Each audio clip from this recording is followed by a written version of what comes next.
Ben Franklin, when he was asked about our Constitution, he said, "We give you a republic if you can keep it." Just 2 lines that maybe some people around here haven't heard. Now, this is kind of a little story for the 3 of you on the left here. In January of 2021, the Christian magazine called The Daily Citizen tweeted about President-elect Joe Biden's announcement that Dr. Rachel Levine was his nominee for Assistant Secretary of Health. They commented that Dr. Levine is a transgender woman. This was banned from Twitter. Are you familiar with this story? I'm not familiar with it, sir. Do you have any reason why it would have been banned?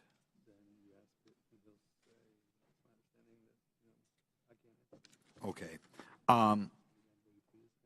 There are local talk radio hosts in my area, well-known media hosts out of the Madison, Milwaukee, Green Bay media market, widely listened to. They were shadow banned on Twitter. There's some very prominent doctors in the area that didn't agree, perhaps, with everything CDC or NIH said, that were banned on Twitter. I'd like you to comment on that because, normally I think when people make a major health decision, they always like to get 2 separate opinions. And some of these doctors who are wildly well-respected, probably 2 of the most prominent doctors in Wisconsin, thought outside the mainstream. And I think if we're thinking outside the mainstream, they were taken off your platform. Could you comment on why you would take somebody off a platform, or why a distinguished doctor would be considered something that the public as a whole couldn't hear their version of events?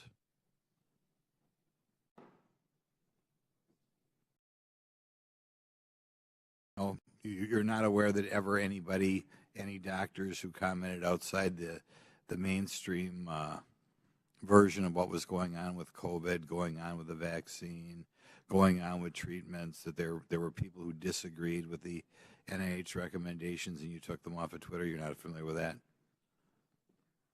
None of you are familiar with that. Okay.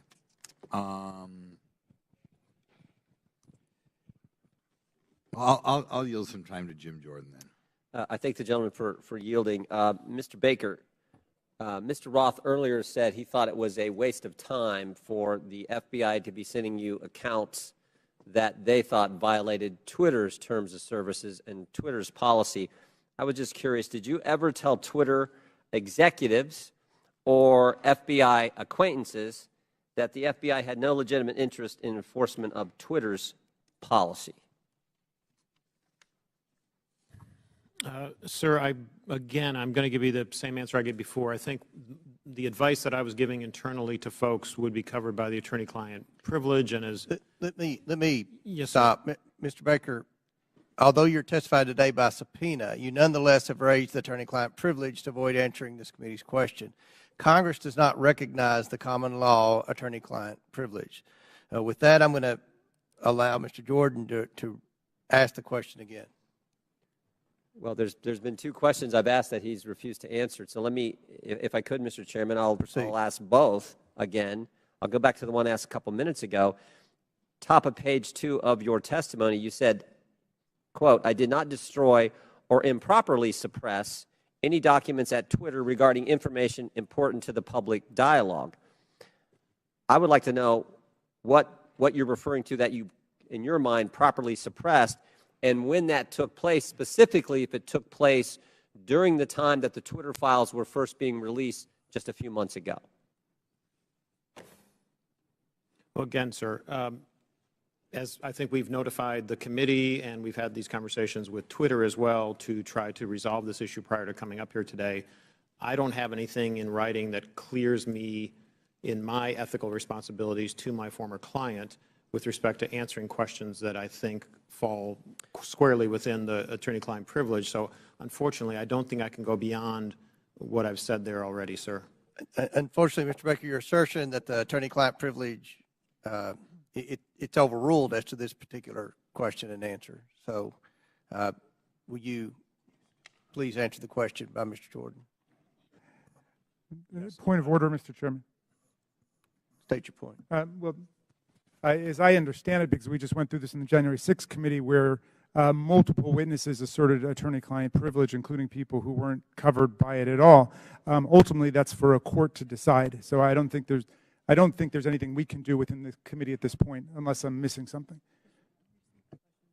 We'll give you one more chance to answer the question. If you don't answer it, then we'll have to deal with it after the committee hearing.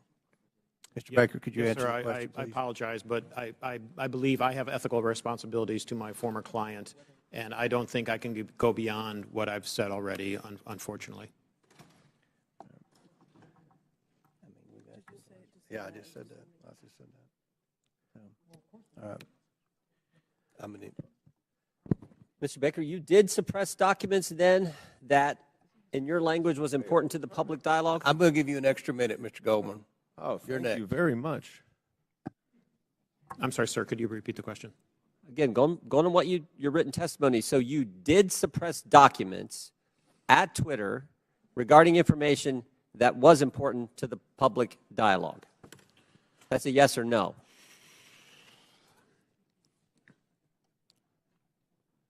I'm going to answer the question with the following sentence, which is right after that. At all times, I sought to help my client understand and comply with its legal obligations. Okay. Gentlemen's time's expired. I recognize Mr. Goldman for 6 minutes. Thank you, Mr. Chairman. I understand that Mr. Palmer was asking some questions about some of my assertions about the removal of the Ukrainian prosecutor general. First, let's be clear. I did not say that Vice President Biden fired Mr. Shokin. It was official U.S. and European policy to encourage Ukraine to fire him, which they did. But he is right about one thing. What I say is not evidence. And neither is what any of our Republican colleagues say on the other side of the aisle. They may not like what these witnesses say, but the testimony of the witnesses is the evidence, not baseless statements without firsthand knowledge.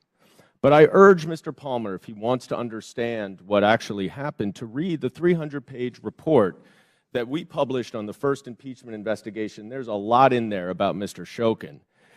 Luckily, though, he doesn't even have to do that. You can just read the New York Post story itself, because in that story, Shokin admitted that he never opened an investigation into Burisma. He claims to have had, quote, specific plans to do so. Yeah, sure.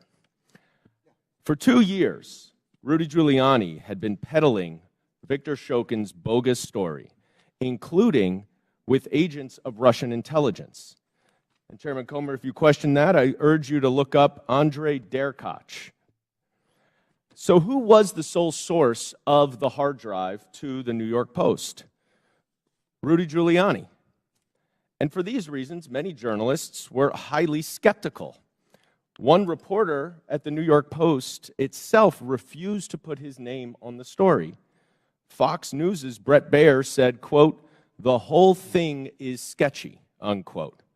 And both Giuliani and the Post refused to give the laptop to other journalists to verify and analyze it. In fact, Giuliani told the New York Times that he hoped that it would be published before it could be verified. So what is the so-called authentication for this laptop? Well, Chairman Comer said in his opening statement that it's a subpoena to the computer repair shop owner, which happened about a year before the New York Post story. But that is not the same hard drive that Rudy Giuliani received months later from that repair shop owner and passed along to the New York Post after he was in possession of it for several months. Now, Mr. Baker, based on your understanding of Russian malign influence campaigns, does Russian intelligence have the capacity to manipulate a hard drive? Yes. So it is possible that some of the materials on a hard drive could be authentic, and some could be altered, manipulated, or even added to the hard drive. Is that right? I believe so, yes. Mr. Roth, you have testified today that Twitter was keenly aware of the hacking efforts by Russia in connection with the 2016 election. Is that right? Yes, sir. And those efforts, I believe you said, and correct me if I'm wrong, by Russian intelligence to interfere in our electoral process continued up and through and including the 2020 election. Is that right? Russian efforts certainly continued through the 2020 election and even through the midterms. I couldn't say specifically if it was military intelligence, as was the case in 2016, but certainly the Russian government was involved. So let's run down what Twitter knew about this hard drive and this story when it was published. First, the sole source of the hard drive was Rudy Giuliani, who had been working closely with Russian intelligence agents throughout 2020. Second, Russian intelligence interfered in the 2016 election and was actively trying to do it again. And third, numerous journalists, including at the New York Post and Fox News, raised suspicions about the hard drive, and they refused to allow an independent analysis and verification of it. Now, Mr. Baker, based on your experience in law enforcement, wouldn't this give anyone concerned about Russian interference in our elections serious pause? Well, I think as reflected in the public record, at the time, I thought there were great concerns on that side of the equation, because in part with respect to all the things that had happened since 2016 with respect to the hack and leak or hack and dump issues, there were facts that indicated that the computer might have been abandoned and so on, but which made it a very difficult case, which is why we're sitting here today talking about it. Right, and there was a 24-hour delay in continuing to spread the publication of it. Isn't that right? Yes. Okay. You know, that is exactly what 51 former intelligence officials, many from Republican administrations, even the Trump administration, said in that letter that is being distorted by Mr. Jordan and others at this hearing. Let me quote one paragraph of what they say. We want to emphasize that we do not know if the emails provided to the New York Post by President Trump's personal attorney, Rudy Giuliani, are genuine or not, and that we do not have evidence of Russian involvement. Just that our experience makes us deeply suspicious that the Russian government played a significant role in this case. And unless Twitter, like Special Counsel Mueller concluded about the Trump campaign in 2016, wanted to welcome Russian interference in an election, all of you sitting here today were entirely correct to be highly concerned about the legitimacy of this story. I yield back. Chair recognizes Mr. Higgins for 5. Thank you, Mr. Chairman. I'm going to be yielding some time to my colleague, Mr. Jordan, here momentarily. But for the record, Mr. Baker, Ms. Gotti, Mr. Roth, Mr. Navaroli, are you here under the advice of counsel, and do you have counsel present? Yes, sir. That was a yes? Yes, sir. Yes, sir. Yes, I do. Yes, I was subpoenaed That's to good appear. to know. I'm glad you all have counsel present. Mr. Chairman, for submission for the record, I'd like consent to submit the Twitter files dated December the 8th, posted by the New York Post regarding the suppression of conservative commentators. Like that submitted. Without objection, so ordered. Mr. Chairman, thank you. I'd like to also submit for the record a timeline of events with cited sources outlining strong evidence of the Biden family organized criminal actions would certainly indicate that we've crossed the threshold of reasonable suspicion. I'd like this timeline submitted for the record. Excuse me, Mr. Chairman. Where is that from, that timeline? Timeline in my hand, boss. I'll get it to you shortly. Bottom line is that the FBI had the Biden crime family laptop for a year. They knew it was leaking. They knew it would hurt the Biden campaign. So the FBI used its relationship with Twitter to suppress criminal evidence being revealed about Joe Biden 1 month before the 2020 elections. You, ladies and gentlemen, interfered with the United States of America 2020 presidential election, knowingly and willingly. That's the bad news. It's going to get worse, because this is the investigation part. Later comes the arrest part. Your attorneys are familiar with that. Mr. Chairman, I'd like to spend 5 hours with these ladies and gentlemen during depositions surely yet to come. But for right now, I'll yield the balance of my time to my colleague, Mr. Jordan. I thank the gentleman for yielding. I think he made the right point. And I would just respond to to our colleague from New York. You know who knew the laptop was real was the FBI. They had it for, or maybe they had it for a year and just said, you know what, we're going to put it on the shelf, we're not going to look at it.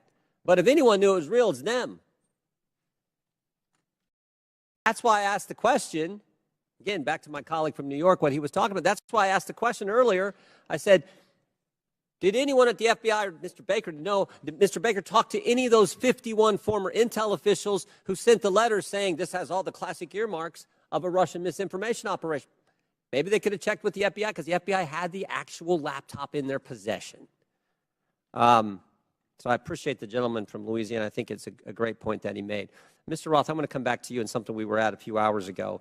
And we're talking about this visibility filtering, which in my mind I understand to be something short of suspending and blocking the account, which the user then knows has happened because there's a notification in a public way, like you did to Ms. Green when you suspended her account. But there's other things, this search blacklist, this do not amplify, that are some kind of filtering that account that the user doesn't know about. And I asked the question earlier, was there any bit of this visibility filtering that was hard-coded by Twitter employees into the account of specific users? And you said, you hesitated for a while, and you said, well, you wouldn't use the term hard-coded, but it seemed to me like something like that went on. Can you elaborate? Thank you for the question. Twitter's visibility filtering system, as has been reported in the Twitter files, is based on applying labels to user accounts. And so in that sense, if the application of a label is what you meant by hard-coded, yes, Twitter systems did apply those designations to those accounts. But it was seldom the case that Twitter staff would manually, individually go in and apply those labels directly. Were any government officials, were those labels and therefore that filtering done to any government officials, any elected officials, where the user wouldn't know about? I don't know, sir.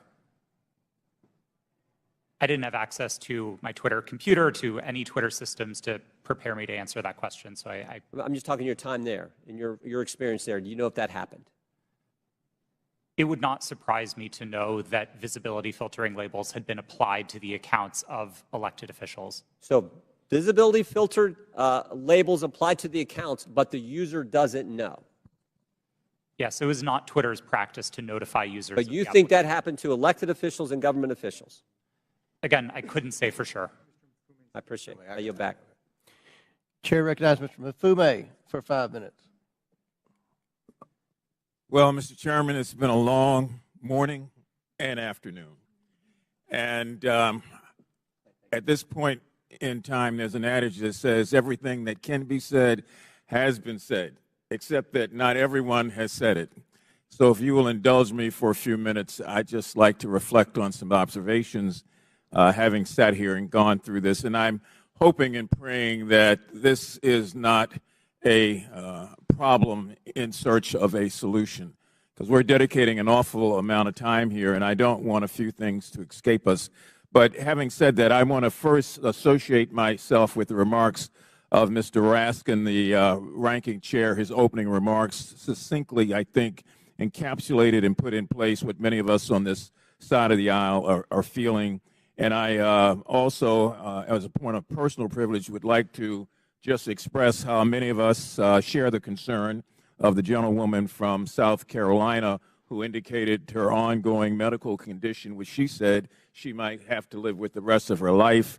That just got me for a moment, and I wanted to make sure that that's on the record. Now, I would disassociate myself with her remarks when she said, as did the gentlewoman from Georgia, God bless Elon Musk. For me, it's God bless my country, God bless my family, God bless my friends. Mr. Musk can take care of himself. I would also caution, if I might, all of us, but particularly the gentleman from South Carolina who said earlier that there is proof that Hunter Biden committed multiple felonies. The gentleman said that without offering anything for the record. And I know we're all covered by congressional immunity in terms of when we're on the floor and when we're in these committees. But sometimes we probably don't want to feed into hot rhetoric. I mean, we campaign in that kind of poetry, but we are elected to govern in prose. And when you do that, there's a different sense of responsibility that goes with all of us. Mr. Roth, I listened to you, and I feel bad that you were attacked. And, you know, you had to sell your home. You had to move your family. And I just want to remind you and remind myself that there are members of this committee who are also always under attack because of their race or because of their surname or because of their political affiliation. That kind of reckless incitement, I think, is best dealt with when you have content moderation. Otherwise, we gin up the rhetoric. The people who can't control themselves oftentimes don't, and then we see violence occurring against whether it's members of Congress through threats or persons like yourself in the private sector. Ms. Navaroli, you in your testimony stated that on the morning of January the 6th that you sent lawyers a message warning them that your team was hamstrung, leadership, and 2 days later when it looked like that might happen again, you asked management whether or not they wanted more blood on their hands. What was their response, and what did they do? Yes, thank you for that question. On the morning of January 6th, I did send that message to a Twitter lawyer specifically because I believe that Twitter was going to be facing liability for what was going to occur that day. I do not remember their exact response, but I do remember there coming in a response of confirming that the information had been received. Would you repeat the second question that you asked? I wanted to know what was their response. What did they do? Nothing. Okay, you went on to say that in January of 2020, after the United States assassinated an Iranian general, that the president at that time, Mr. Trump, decided to justify it on Twitter, and management literally instructed you to make sure that we were not about to start World War III on that platform. Is that correct? Yes, that did occur. And what happened after that? It was up to me and my team to create what we called enforcement guidance, so a document that explained how we would apply our policies specifically related to content moderation in that specific instance. I believe the document was relating to foreign policy discourse. So my point here about content moderation on the front end prevents some of the crazy things we see on the back end. Mr. Chairman, I have from the Anti-Defamation League their latest report on murder and extremism in the United States, oftentimes fueled by the lack of content moderation, that I would ask unanimous consent be entered into the record. And I also have the National Threat Assessment done by the Secret Service of our country. This was just released, and it talks about how 25% of all of these acts are being conducted by people who are not moderated, but who in fact end up breaking the law and threatening the lives of people. And I would ask unanimous consent that also be. Without objection, so ordered. Thank you, sir. Chair recognizes Mr. Sessions for 5 minutes. Mr. Chairman, thank you very much. So I will say it, God bless Elon Musk, because I think I feel that way. It was Elon Musk that revealed data that uncovered a disturbing cabal. Let's be clear, we're here today because Twitter got caught, not because people wanted to admit mistakes got made, or perhaps because they got bought. If not for the Twitter files released by Mr. Elon Musk, this activity we're discussing today would still be going on. It's no secret that the political bias of Twitter and their previous leadership bled into politics and merged that with practices of the company. And that is a big concern. But a bigger concern is where our government, on a political basis by law enforcement, becomes engaged in things that a timeline would show were not truthful. That's the concern. The fact that Twitter was working hand in glove with the Federal Bureau of Investigation and the intelligence community to suppress free speech and things that were not true is disturbing.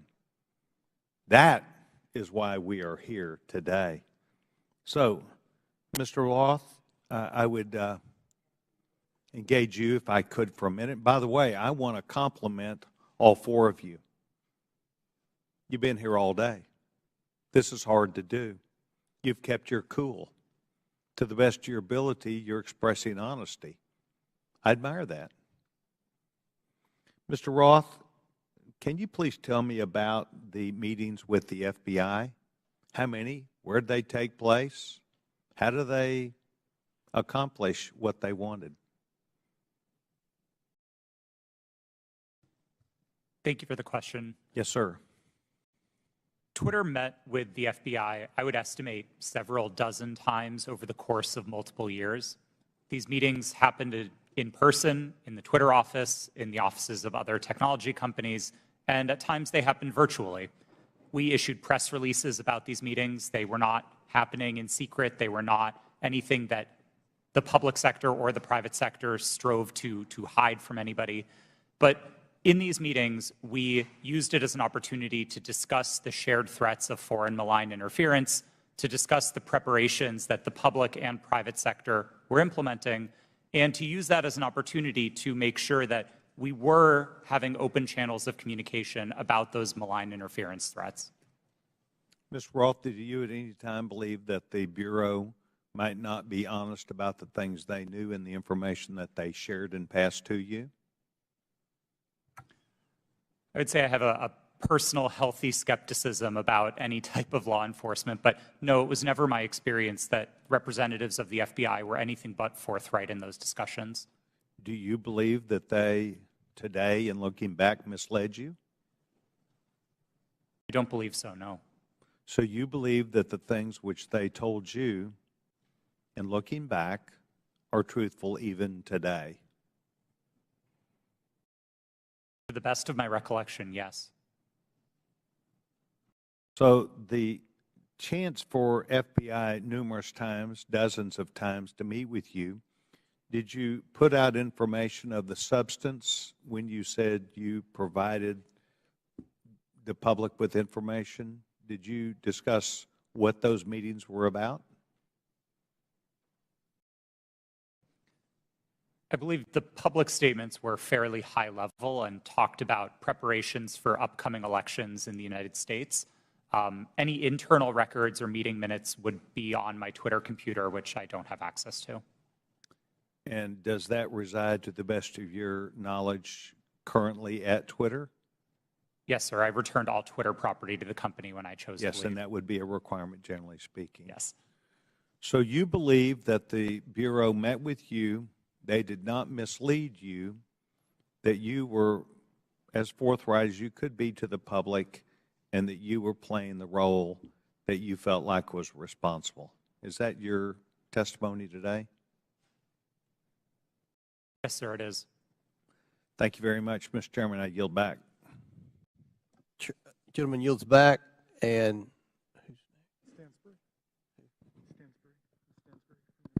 Stansbury.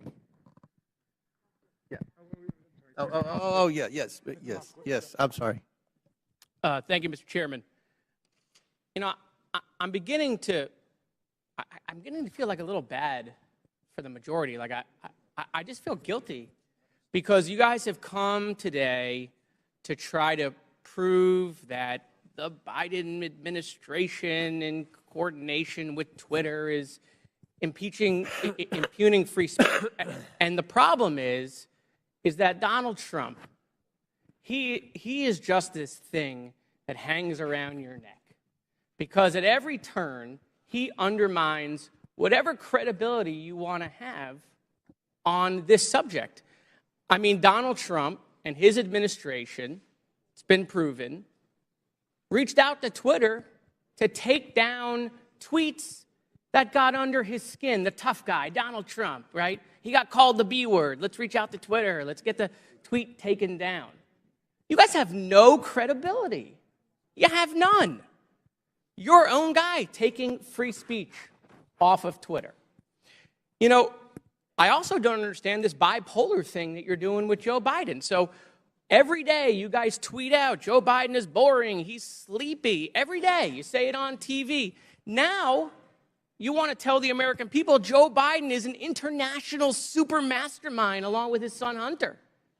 I mean, it's just bananas. You know, the Trump family is getting billions of dollars of loans from foreign governments by using their White House relationships. Any questions? Any questions on that? No, I didn't think so. You want to know if the Trump family made any money selling PPE during the pandemic out of the West Wing? Any questions about that? No, I didn't think so. But let's move on to Hunter Biden's laptop. Your leaker, I always love this, by the way. You guys are against leakers unless they're leaking things you like. Your leaker, Matt Isaac, and I love, you know, have you seen this guy? I mean, he's like a Radio Shack dot matrix guy who copied files off a private citizen's hard drive.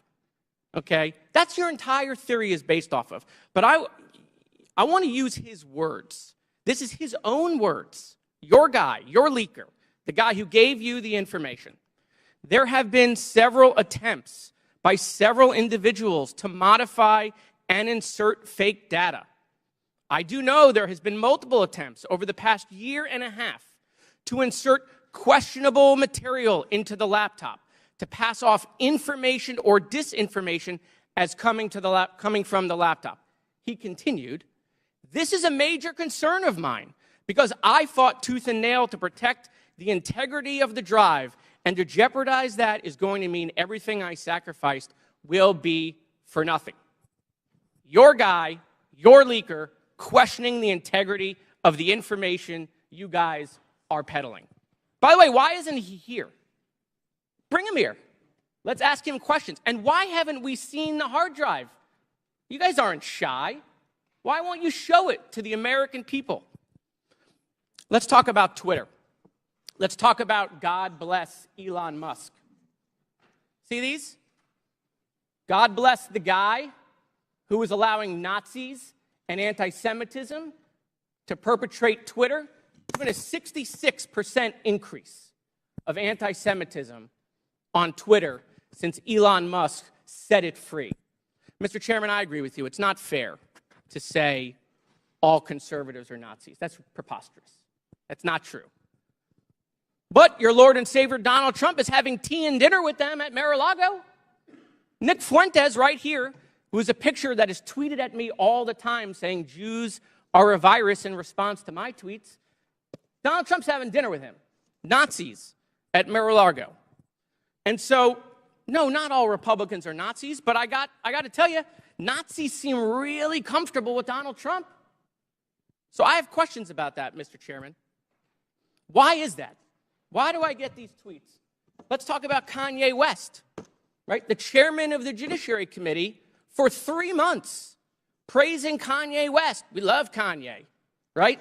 A Nazi. Clearly now. It took months for that tweet to come down. How come? I mean, these are things I'd love to know. Is it because maybe they're your voters? I mean, they certainly aren't voting for me. I yield back. Chair recognizes Mr. Langworthy for 5 minutes.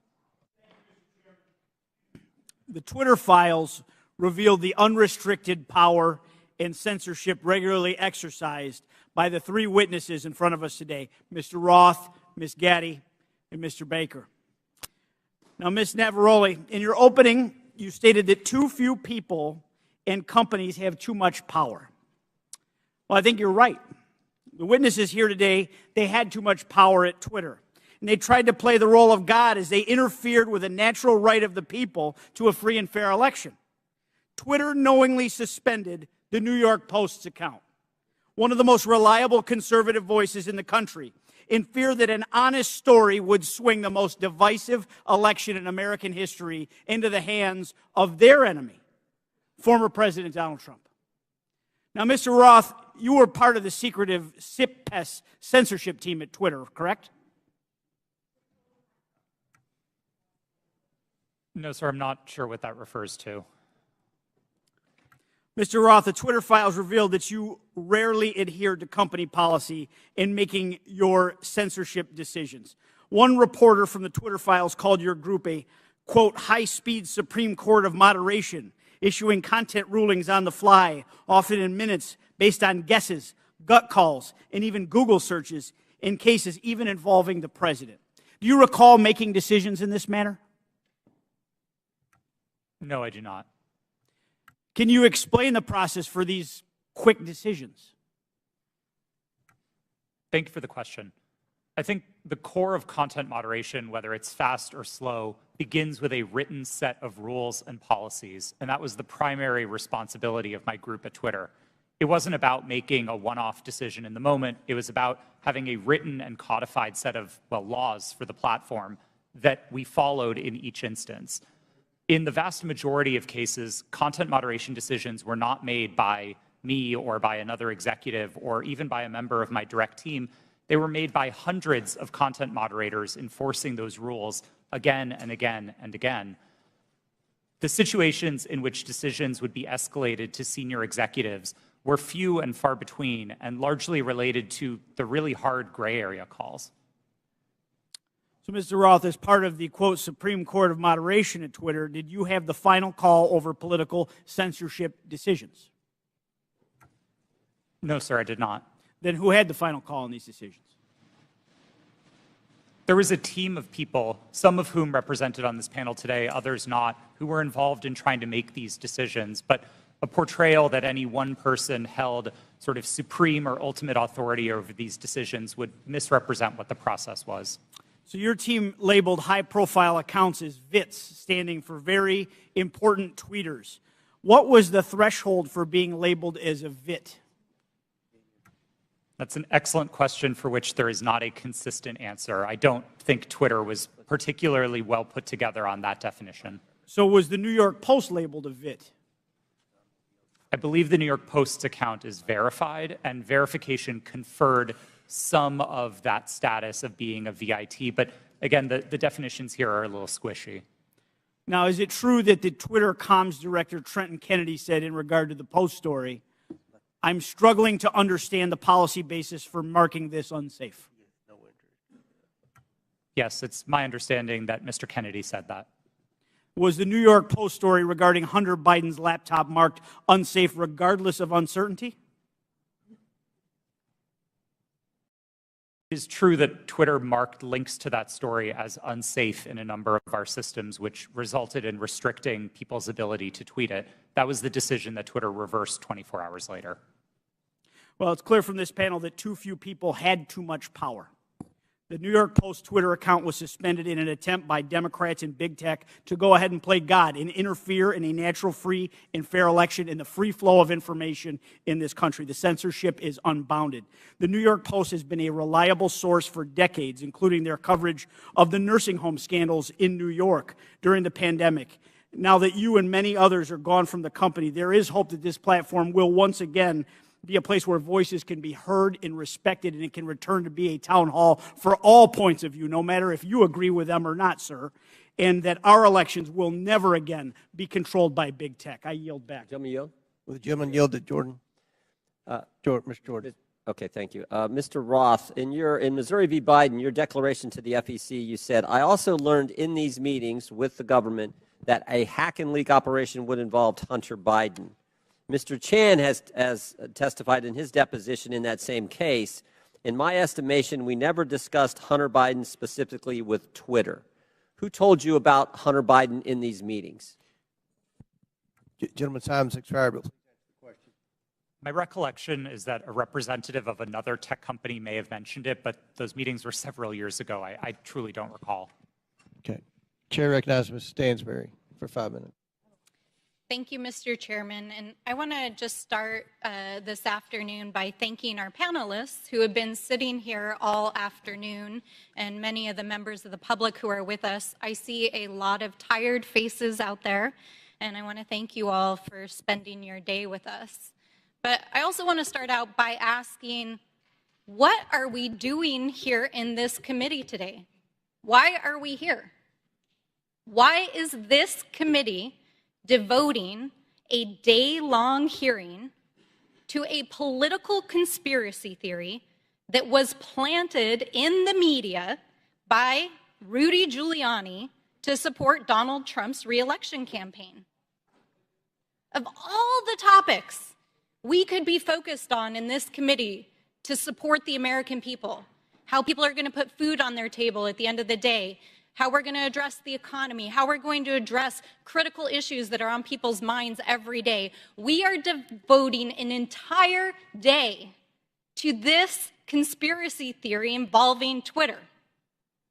Now, the mission of this committee is to root out waste, fraud, and abuse, and to conduct oversight on behalf of the American people. And if you need any evidence of waste, fraud, and abuse, how about the use of this committee's precious time, space, and resources to commit to this hearing? You know, I don't even understand why we're here right now, but I do want to clarify some key facts about what we've heard today. So I'm going to get into it for just a few moments. Ms. Gaddy, thank you for being here today. Mr. Baker, you have already stated publicly that Twitter's handling of this issue was a mistake. Is that correct? Yes or no is fine. Yes, that's correct. I don't think I have stated that publicly yet, but that is what the CEO of the company said. Yes, and at the time, only weeks before, one of the most consequential elections of our lifetime in 2020, Twitter made a decision based on policies put into place to protect the public from political disinformation and from foreign interference. Is that correct, Mr. Roth? Yes. In fact, the failure of Twitter and other social media companies to moderate political disinformation not only fueled its use in election tampering in 2018, but allowed for election denialism to run rampant in 2020, and that is exactly what led to the insurrection here on January 6th in the Capitol. So, Ms. Navaroli, I want to ask you, thank you for sitting here all day answering these questions. Do you believe that Twitter has put into place policies that would adequately protect free speech, but also protect the American people from another violent insurrection and the kind of hate speech that we are seeing run rampant right now on the platform? Thank you for that question. I cannot speak to Twitter's current policies because I have not worked there in quite some time, but I can say that my job at Twitter was to balance free expression and safety. And one of the things that I constantly pushed for was for us to include more analysis within that simple balancing act. And instead of asking just free expression versus safety, to say free expression for whom and safety for whom. So whose free expression are we protecting at the expense of whose safety? And whose safety are we willing to allow to go to the wind so that people can speak freely? Exactly, right? Because Twitter refused to sanction Donald Trump's account long before it was actually banned, when violent rhetoric and other rhetoric was already being used on the platform. And in fact, since the latest acquisition of Twitter by Elon Musk, the company's Trust and Safety Council, as represented here today, has been dissolved. And the accounts of individuals like Donald Trump, who incited violence in the Capitol, have been restored. And we are seeing anti-Semitism, hate speech, dangerous rhetoric, violence being put on Twitter every single day. Election tampering, disinformation, violence, the attack on our Capitol. Mr. Chairman, that is what we should be holding oversight hearings on in this committee. I have traveled to every corner of my district, and New Mexicans are depending on us to defend our democracy and to ensure that we are holding not only those who are committing waste, fraud, and abuse accountable, but ourselves. So let's not waste the precious taxpayers' time and dollars holding hearings about Four Seasons landscaping style conspiracy theories and actually get to work for the American people. Would the gentlelady yield to a question? Mr. Chairman, I yield back. All right. Chair recognizes Ms. Boebert for 5 minutes. Thank you, Mr. Chairman. Mr. Matt Taibbi, a respected reporter who published much of the Twitter files, said, quote, Twitter's contact with FBI was constant and pervasive, as if it were a subsidiary. Now, I want to better understand why he would suggest that. Mr. Roth, while at Twitter, how many meetings did you have with the FBI? I couldn't say for sure, but I would More say than 10? That's a More than reasonable 20? estimate. I couldn't say for sure. More than 50? That seems a bit high. Many meetings with the FBI. Well, we know how many FBI agents worked at Twitter while you were there? I don't believe any active FBI agents. Former FBI agents. How many worked there while you were there? I'm aware of perhaps 2. Well, we know of at least 9 because they started the BU group chat, BU for Bureau. Now, Mr. Roth, did the FBI ever ask you to share information like users' communication data without going through proper legal channels? No, they did not, and I would have refused if they had. That's correct. I see that you denied Agent Chan's request for access to Twitter's data feed. What's sick isn't that you would deny it, it's that the FBI would even ask you for the private data of American citizens without going through legal channels of the law. Now, I want to remind you, Mr. Roth, that you are under oath. Did the FBI ever ask you to do anything that was illegal or questionably legal? I'm not a lawyer, but certainly not to the best of my recollection or knowledge. Now, from the hearing that I've been a part of today, it's almost impossible to tell where the FBI ends and where Twitter begins. We have Mr. Baker here, a former FBI agent, and there seems to be a revolving door between the FBI and Twitter itself. Even Mr. Baker said that there was no collusion with the federal government and Twitter. But Mr. Baker, that's you. You are the collusion between the federal government and the FBI. And now with it, this is such a problem because we're seeing censorship all over. Mr. Roth, Ms. Gaddy, did either of you approve the shadow banning of my account at Lauren Boebert? Yes or no? No, I did not. Not to the best of my recollection. Well, let me refresh your memory because on March 12th, 2021, and Mr. Roth, I know you looked at it because Fascist Twitter 1.0 had a public interest exceptions policy, which means for members of Congress to be shadow banned, it had to go before you, Mr. Roth. So I'll ask again, did you shadow ban my account? Yes or no? Again, not to the best of my recollection. So the answer is, Mr. Roth, yes, you did. I found out last night from Twitter staff that you suppressed my account for this tweet. It's a freaking joke about Hillary Clinton being angry that she couldn't rig her election. It's a joke. But in response, being the sinister overlords that you all are, you placed a 90-day account filter so I could not be found. And now we see here that Twitter staff said the visibility filter on my account excluded me from top searches, prevented notifications for non-followers, and much more. This is considered an aggressive visibility filter. You silenced members of Congress from communicating with their constituents. You silenced me from communicating with the American people over a freaking joke. Now, who the hell do you think that you are? Election interference? Yeah, I would say that that was taking place because of you four sitting here. The Hunter Biden laptop story was suppressed. A sitting member of Congress was suppressed. A sitting president was banned from Twitter. You know, I bet that Putin is sitting in the Kremlin wishing he had as much election interference as you four here today. We've heard about threats to democracy. Well, what about shutting down a duly elected member of Congress? This is fundamental to our nation's governance, and you all attacked that very foundation. 230 protections? Well, those are for publishers, not for editors. And it's clear you were not acting as publishers, you were acting as editors. And Mr. Chairman, I think it's far past time that we remove 230 protections for big tech platforms who are abusing this protection.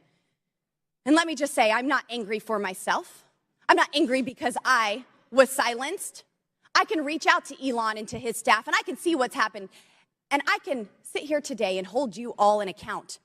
I am angry for the millions of Americans who were silenced because of your decisions, because of your actions, because of your collusion with the federal government. They can't reach out to Elon. They can't sit here today and hold you into account. We don't know where the FBI ends and Twitter begins. But I do want to thank Mr. Chairman, Elon we're over Musk for 17 firing seconds now. you for and saving free speech and even Twitter. Mr. Chairman, I yield. The lady yields. Went over 24 seconds. I'll give Ms. Porter 24 extra seconds. Well, I appreciate your indulgence, Chairman Comer, but I won't need it. So today's hearing gavelled in at 10 a.m. For nearly 6 hours. Power outage. We have been going back and forth about this supposed suppression of a single news story from a single outlet for a single day. This hearing has been, in its length, nearly 1/4 of the amount of time that Twitter users could not share the link. We are spending almost as much time screaming about this as this was ever a problem. Look, criminal activity is always a concern, but if there is criminal wrongdoing on Hunter Biden's laptop, that is a matter for the FBI and our law enforcement agencies. Today's hearing is merely an exercise in misinformation and disinformation, a free-for-all hellscape. That's what now CEO Elon Musk said Twitter would become if the platform became a place where anyone could say anything with no consequences. It is unbelievable to me that I am quoting Elon Musk, but that is how ridiculous this hearing has become. The Oversight Committee, like Twitter or any other social media company for that matter, cannot become a free-for-all hellscape where anything goes. With that, Mr. Chairman, I yield back. The lady yields back. Thank you. Mr. Chairman, Ms. Boebert. I ask unanimous consent to submit 2 documents into the record, both from Twitter. Without objection, so ordered. Thank you. Chair recognizes Ms. Luna for 5 minutes. Thank you, Chairman. Mr. Roth? Mr. Roth, have you communicated with government officials ever on a platform called Jira? Yes or no? Real quick answer. We're on the clock. Not yes to or the no? best of my recollection. Not no. to your recollection? Great. If you did, in the event, communicate, who would have had access to this platform? That's the nature of my confusion. Okay. Jira Did you ever speak to government officials on Jira regarding taking down social media posts? Again, not to the best of my recollection. Can you explain to me why the federal government would ever have interest in communicating through Jira, mind you, a private cloud server, with social media companies without oversight to censor American voices? I want to let you know that this is a violation of the First Amendment, and the federal government is colluding with social media companies to censor Americans. Mr. Chairman, I ask for unanimous consent to submit these graphics into record. And Mr. Roth, I'm going to refresh your memory for you. This flowchart behind me. Ordered. Thank you, Chair. This flowchart shows the following federal agencies, social media companies, Twitter, leftist nonprofits, and organizations communicating regarding their version of misinformation using Jira, a private cloud server. On this chart, I want to annotate that the Department of Homeland Security, which has the following branches: Cybersecurity and Infrastructure Security Agency, also known as CISA, Countering Foreign Intelligence Task Force, now known as the Misinfo, Disinfo, and Malinformation, MDM.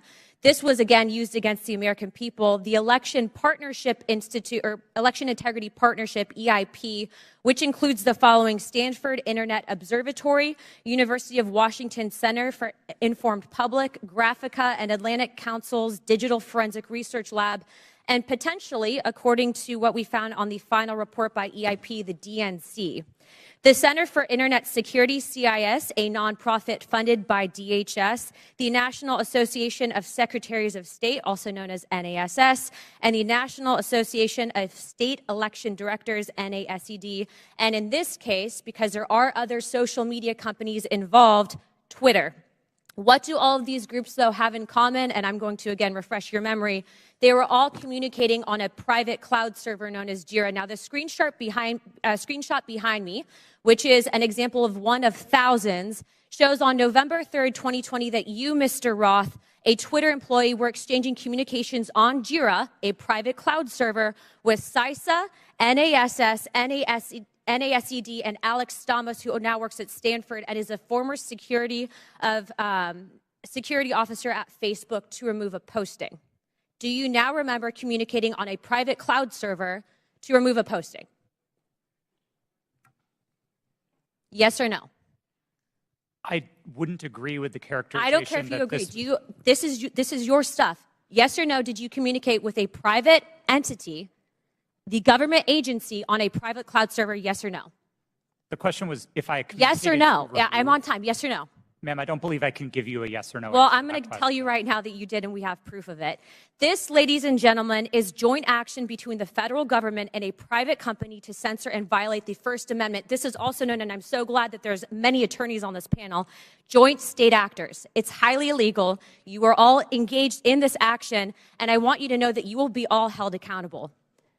Ms. Gaddy, are you still on CISA's Cybersecurity Advisory Council? Yes or no? Yes, I am. Okay. For those who have said that this is a pointless hearing, and I just want to let you guys all know, we found that Twitter was indeed communicating with the federal government to censor Americans. I'd like to remind you that this was all in place before January 6th. So to say that these mechanisms weren't in place and to make it about January 6th, I want to let you know that you guys were actually in control of all of the content, and clearly we have proof of that. Now, if you don't think that this is important to your constituents and the American people from those saying that this was a pointless hearing, I suggest you find other jobs. Chairman, I yield my time. Mr. Chairman, point of order. Chair. Yeah, I just want to call to the attention of the chair and members yes, that we're getting awfully close to witness intimidation, and I would ask the chair to intervene. I'm sorry, I didn't hear what you said, Mr. Mafui. I said I would caution all members that we were getting very close to witness intimidation, right on the verge of it, and I would ask that the chair and the ranking member agree how we will proceed from this point on. It was the threats that were just made. Ms. Ocasio-Cortez. Thank you, Mr. Chair. And in follow-up to that, I am curious about the committee's rule or the committee's disposition, accusing witnesses of a crime, discussing arrest, discussing, making these allusions and threats. I want to clarify for the record, what is the committee's policy around threatening a witness?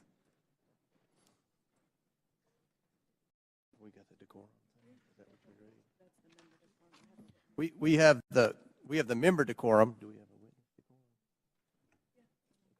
And around the rules of decorum, can we agree that threatening a witness comes close to broaching general decorum? It does broach general decorum of the committee? With all due respect, Ms. Ocasio-Cortez, we don't agree that there was any witness threatening. In threatening, when we discuss arrest, when we discuss a potential arrest of a witness and alluding to a witness or suggestion of a witness committing a crime without evidence and without documents being supported to the record. Can you be more specific? When we talk about arresting a witness, or when we talk about a witness, insinuating that a witness is lying without documentation, I fear that this constitutes threatening a witness, and that will broach the rules of decorum of this committee. And I'd like to ask that we request witnesses be treated with respect. Thank you. Appreciate that, and I will remind everyone of the member decorum and witness decorum to treat everyone with respect. Thank you, Ms. Ocasio-Cortez. Do you have anything to add? No, thank you. I agree with you, Mr. Chairman. I have a separate point of order I just wanted to raise, which is it seems as if several members now seem to have access to some information from Twitter that people on our side don't have, and I would just hope that anybody who's communicated directly with Twitter or received any information relating to the witnesses who has that, who plans to use it, distribute it to the committee in advance. If that's okay. I think that most of the evidence is coming from. I think a lot of the quotes and emails are on the laptop. Well, I think that at least one member indicated the Twitter files that Elon Musk has. Well, one member had indicated that she had received information directly from Twitter. Okay. Chair recognizes Mr. Edwards. Thank you, Mr. Chair, and to our witnesses, thank you for being with us today. I know it has been a long one. Just so that we're clear, and to stage my next line of questioning, in December 2019, we've established that the FBI subpoenaed Hunter Biden's laptop from a computer store owner. And then we've established that nearly a year later, in October 2020, the Hunter Biden laptop story is published by the New York Post. Within hours, Twitter and other social media companies began limiting the distribution of the Hunter Biden story. My question is for Mr. Roth. In September 2020, a few weeks before the New York Post published the first story on the Hunter Biden trading on his name, you participated in an exercise hosted by the Aspen Institute with other media outlets, social media companies, and national security reporters. Isn't that correct? Yes, I did. And Mr. Roth, that event was hosted specifically by the Aspen Digital Hack and Dump Working Group. Is that correct? I know it was hosted by the Aspen Institute. I couldn't say who specifically within that. Mr. Roth, this event was before the release of the Hunter Biden laptop story, correct? That's my recollection, yes. And during that event, a scenario that was discussed was a hypothetical October 2020 release of records related to Hunter Biden. Is that correct? Again, that's my recollection of the event, yes. And Mr. Roth, did you participate in the design of this hypothetical scenario? Not to the best of my recollection, no. Are you telling me that you never had any conversation with anyone regarding the contents of this scenario? No, sir, I didn't say that. I met with the Aspen Institute on a number of occasions. I wouldn't say that I was involved in the development of the scenario in a specific way, no. So you're telling me that I will find no witnesses that would testify they had conversation with you regarding the development of this scenario? I genuinely could not say what other witnesses might or might not say.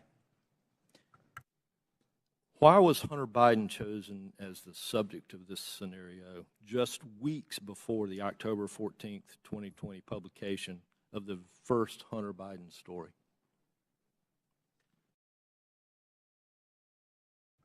I don't know. But you participated in the conversation. I was invited to and joined an event hosted by the Aspen Institute, yes. And so surely there had to be some level of conversation as to why Hunter Biden was the topic in that scenario. Not that I can specifically recall. Mr. Roth, representatives from Facebook attended this event also, correct? To the best of my recollection, yes.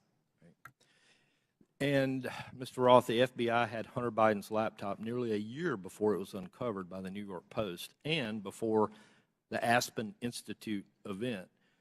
Did members of the U.S. intelligence community participate in the September 2020 Hunter Biden hack and dump exercise?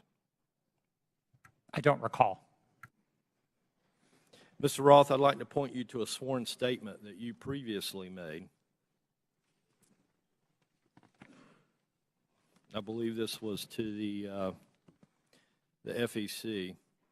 you've given a sworn declaration stating that federal law enforcement agencies communicated that they expected hack and leak operations by state actors might occur in the period shortly before the 2020 presidential election, likely in October.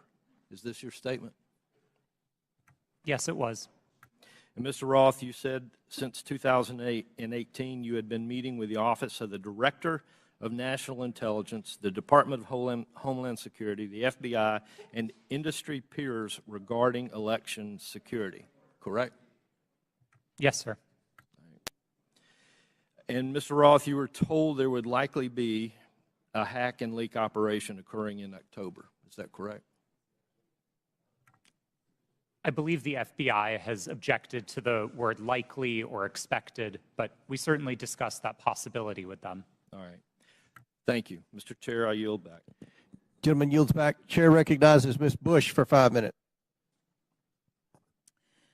St. Louis and I are here today to talk about the crisis posed by the power of private companies that operate social media platforms. Republicans are holding this hearing because of their ridiculous, politically motivated obsession with Hunter Biden. This is a distraction from their inability, again, to govern, and it hides the shared concerns raised by Republicans and Democrats alike about the vast power, impunity, and lack of accountability of social media platforms. There are so many examples of these companies responding inadequately or inappropriately in crisis that we have come to understand misconduct as the norm for social media giants and not an aberration. Social media played a key role in fanning the flames of violence on January 6th, on that attack on our U.S. Capitol. The impact has spread all over the world. Last fall, after Reuters reported that disinformation about Chile's proposed constitutional referendum was traveling 3 times faster on social media platforms than facts, several members of this committee wrote to Meta, Twitter, and TikTok demanding further action to reduce the dissemination, reduce the lies, reduce the hate. They did nothing. Ms. Gaddy, you were at Twitter on January 6th and asked repeatedly for a retrospective meeting to discuss what happened in the lead up to that day. Management told you, quote, it wasn't a priority for the company. Why was it not a priority for Twitter to learn lessons from January 6th? I don't believe you're referring to me. Apologies. I'm the chief legal officer. I did not make that statement.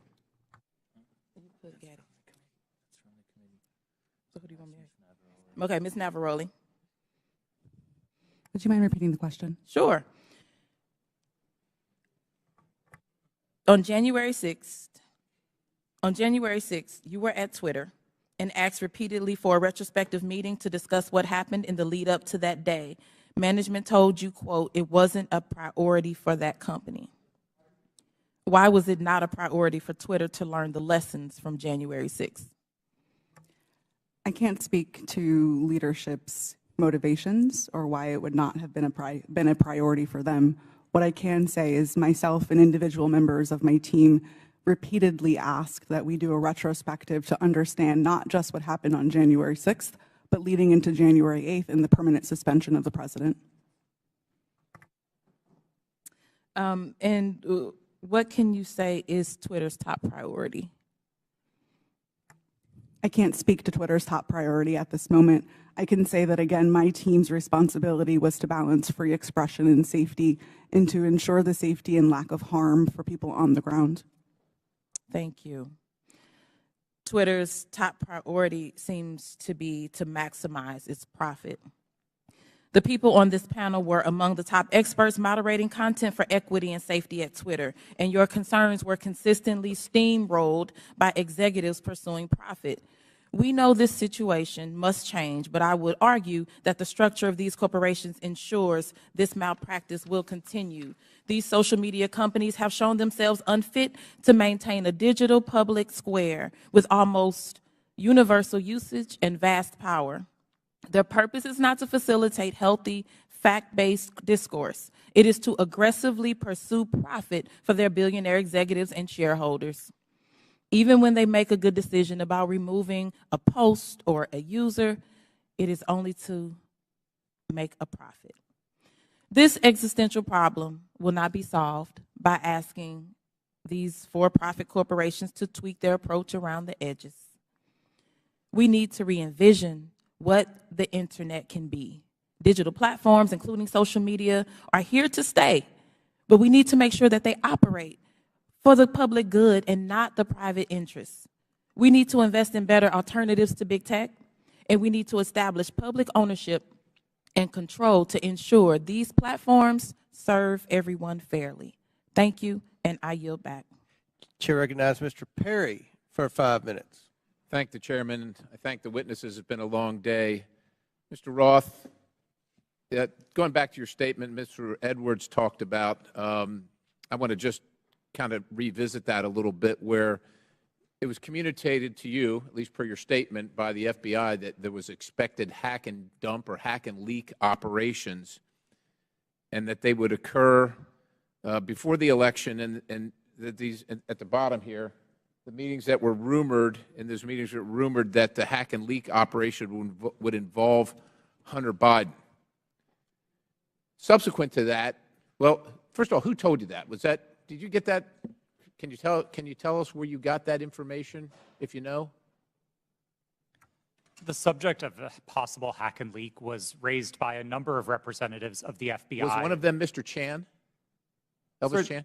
Yes, Mr. Chan was a part of it. So are you familiar with the fact that in his testimony in November of 2022 that he says we did not see any similar competing intrusions to what happened in 2016? And of course, you had been talking to intelligence agencies and law enforcement agencies for some time, and they were referring to the 2016 hack and dump operation.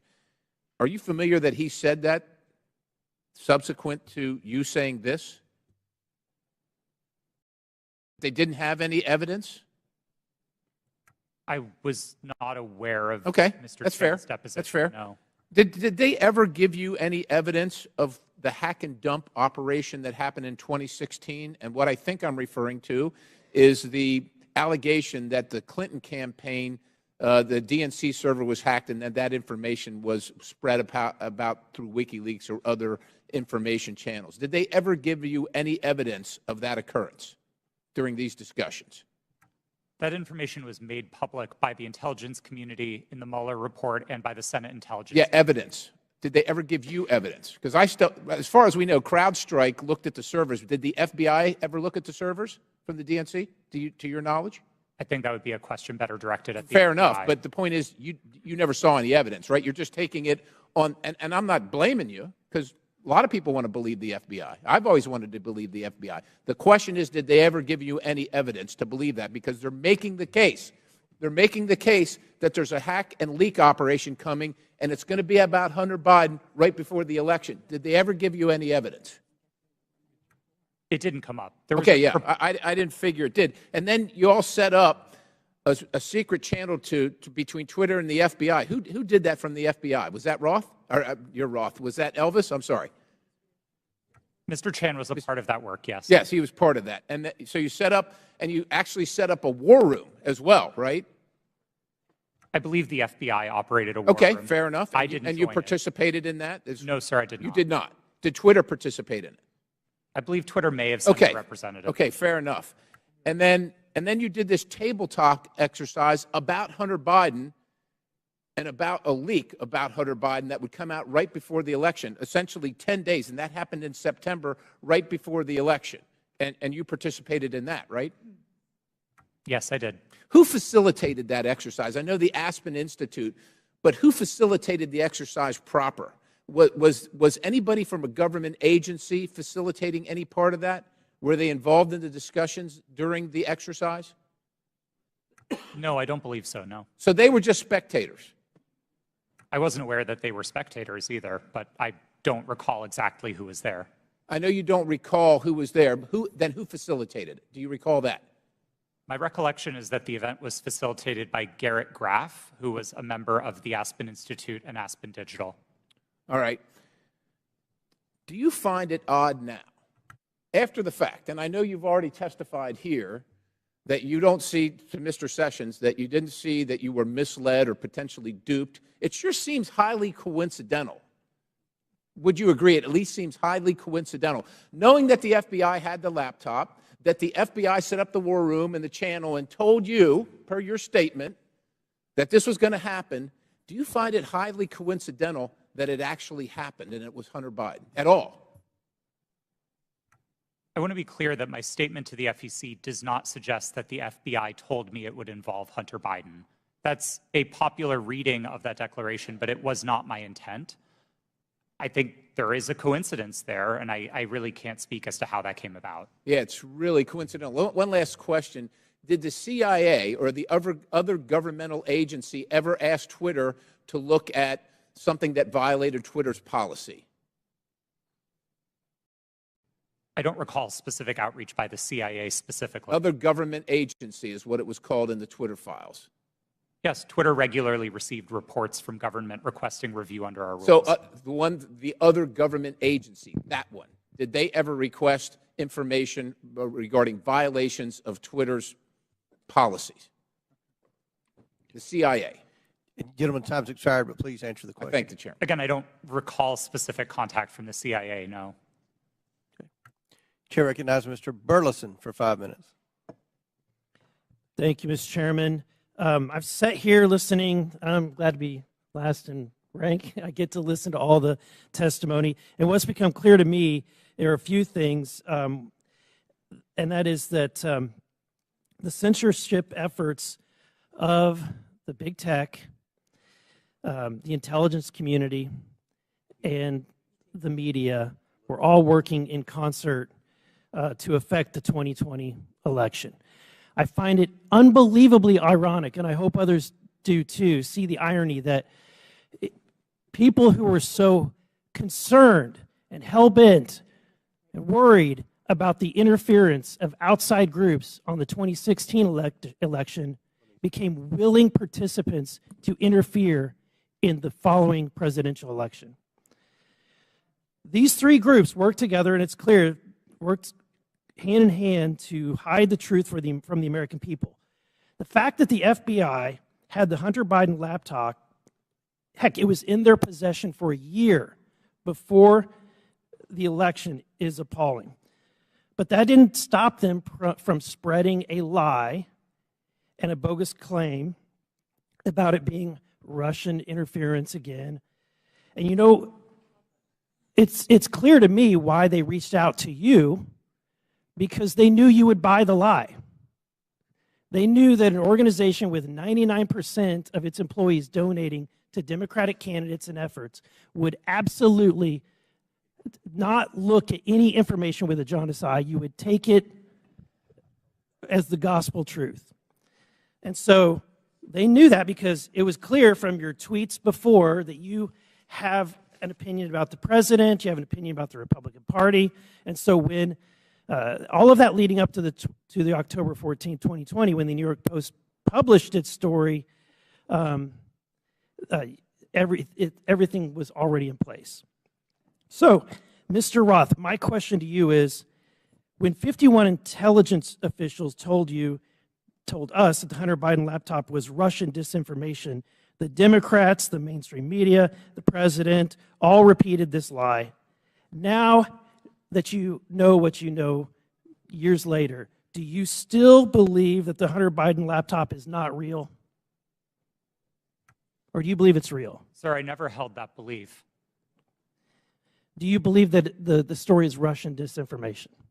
No, sir. I didn't then, and I don't now. Okay. I have a question for Mr. Baker. You started your role as Twitter's deputy general counsel in June of 2020, correct? Yes, sir. Who hired you for that role? Who specifically hired me? My boss was a person named Sean Edgett, who was the general counsel. Sean Edgett? Edgett.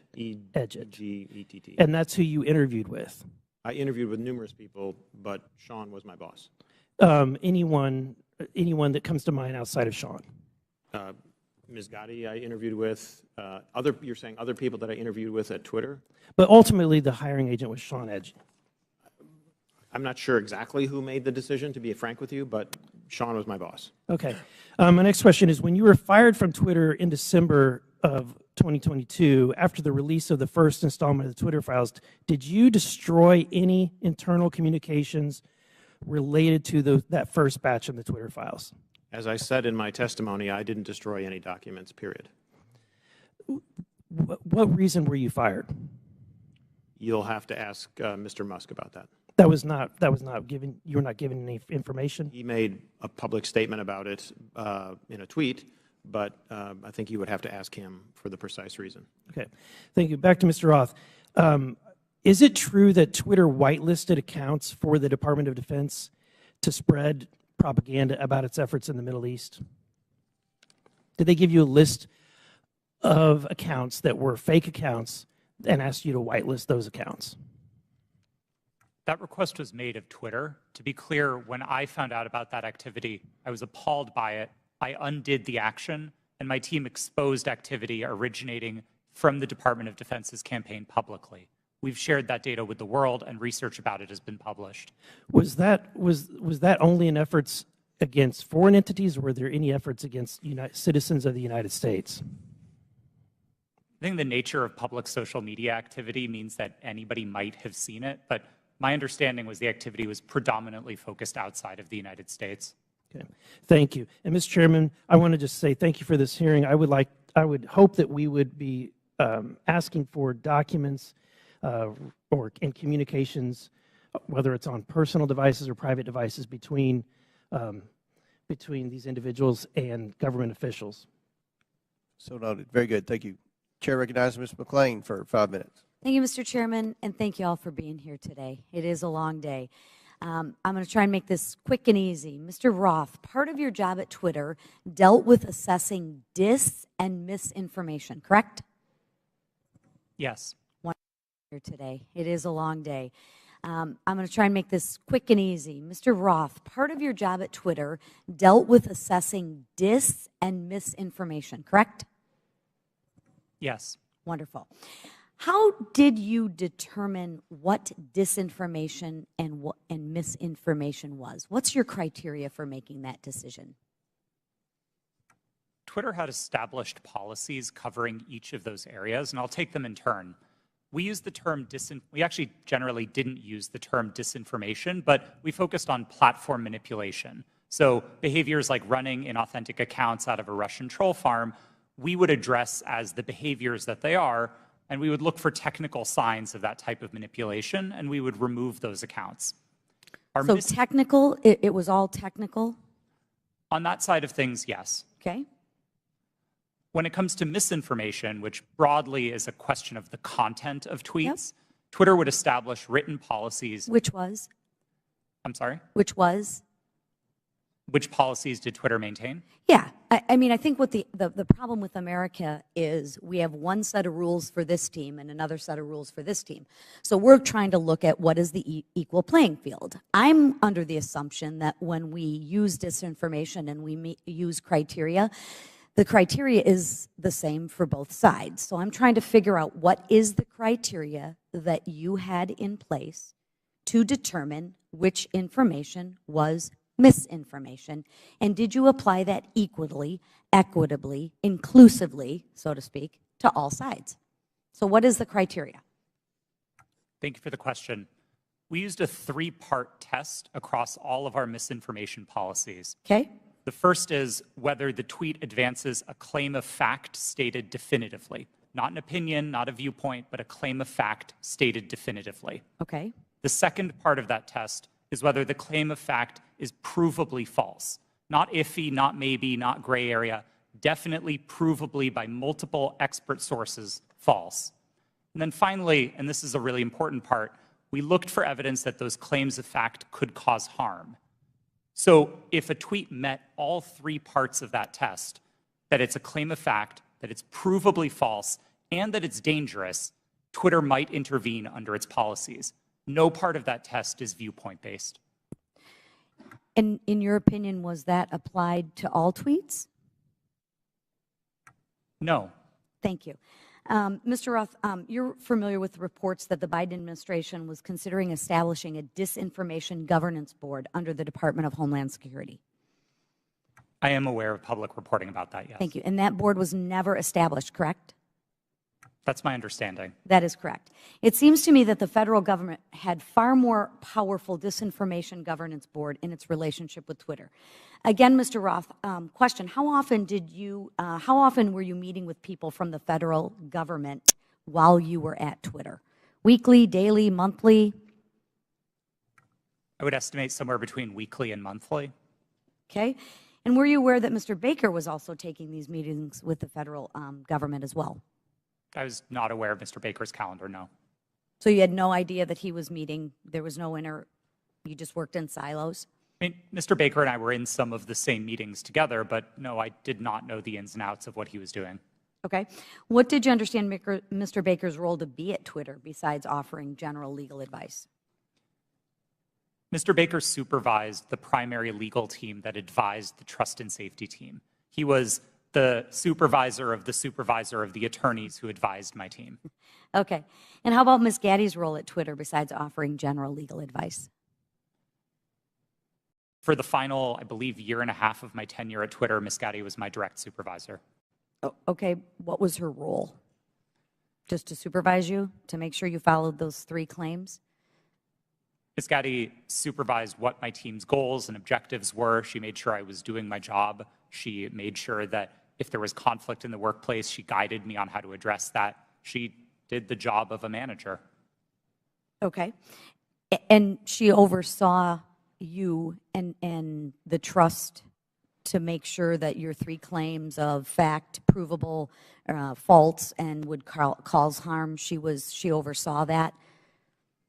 Yes, Ms. Gaddy ultimately oversaw Twitter's policies and enforcement decisions. Thank you. Mr. Roth, in Ms. Navaroli's testimony, she states that her expertise is in media, technology, law, and policy. How often per week did you meet with Ms. Navaroli to discuss these areas while you were both at Twitter? We did not. You did not. Okay. Thank you so much. Gentlelady's time has expired. Chair recognizes Mr. LaTurner for 5 minutes. Thank you, Mr. Chairman. Based on everything I have seen regarding this issue, it is clear to me that government officials colluded with Twitter employees to censor the New York Post's legitimate reporting of the Hunter Biden laptop story. Democrats on this committee have so far characterized this hearing as unnecessary and a waste of time. I'd invite any of my colleagues across the aisle to talk to folks in Kansas, because I can promise you they do not feel that way. In fact, my constituents are very concerned, and rightfully so, that a social media company collaborated with a government entity and a political party to suppress certain social media accounts and filter news ahead of an election cycle. Americans deserve answers on this outright attack on our First Amendment rights, and I look forward to gaining clarity from our witnesses. Mr. Baker, your testimony focuses heavily on the fact that Twitter acted lawfully in its reaction to the Hunter Biden laptop story. But this isn't a criminal trial. It's a congressional hearing. I'm here because my constituents are genuinely concerned that they will be kicked off these platforms for any statement that managers at those companies disagree with. They feel that social media companies like Twitter are forcing them to play a game that they don't know the rules to. I want to know your opinion on if you think it is appropriate for people in positions of power to determine what information gets shared. If not, what criteria is acceptable for making those determinations? Excuse me, sir, that's a very broad question on people in power. I'm not sure I can answer that effectively and address your... Could you try?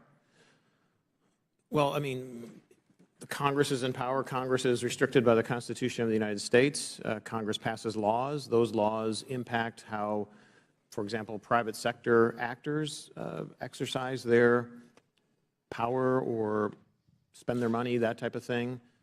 Government agencies have to act in accordance with the Constitution, the laws you pass, internal regulations, executive orders. There's a whole panoply of ways that that people in power, writ large, are held accountable and have to comply with rules and regulations and laws and the Constitution. Mr. Chairman, I would like to yield the rest of my time to Mr. Jordan. Mr. Jordan. I thank the gentleman. Mr. Roth, I want to go back to your statement in your declaration to the FEC. I learned that a hack and leak operation would involve Hunter Biden. Who did you learn that from? My recollection is it was mentioned by another technology company in one of our joint meetings, but I don't recall specifically whom. You don't know the person's name? I don't even recall what company they worked at. No, this was a long time ago. And you're confident that it was from a tech company, not from someone from the government? To the best of my recollection, yes. Did anyone from the government in these periodic meetings you have, did they ever tell you that a hack and leak operation involving Hunter Biden was coming? No, not. Did Hunter Biden's name come up at all in these meetings? Yes, his name was raised in those meetings, but not by the government, to the best of my recollection. Okay. Mr. Baker, I want to go back to the question we had a few hours ago. But I want to frame it in a way I think you can answer. Did you ever tell the FBI that they had no legitimate interest in enforcement of Twitter's policies?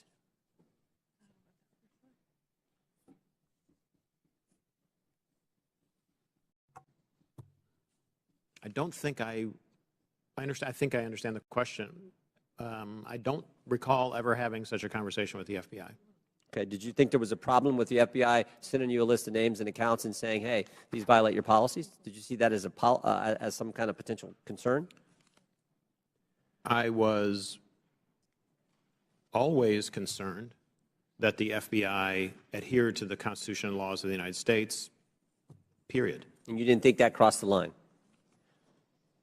Well, what crossed the line, sir? What I just asked you. That the idea that they're sending you a list of accounts that they say these violate your terms of service.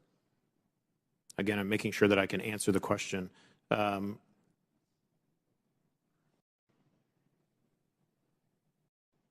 Had I thought that they were doing something unlawful, I would have taken appropriate steps to address it. Okay, Mr. Roth, why were you reluctant, based on what I read in the Twitter files, why were you reluctant to work with the GEC? It was my understanding that the GEC, or the Global Engagement Center of the State Department, had previously engaged in at least what some would consider offensive influence operations. Not that they were offensive as in bad, but offensive as in they targeted entities outside of the United States. And on that basis, I felt that it would be inappropriate for Twitter to engage with a part of the State Department that was engaged in active statecraft. We were dedicated to rooting out malign foreign interference, no matter who it came from. And if we found that the American government was engaged in malign foreign interference, we'd be addressing that as well. Yep. Gentleman's time's expired. In closing, I want to again thank our panelists for being here. I know it's been a long day.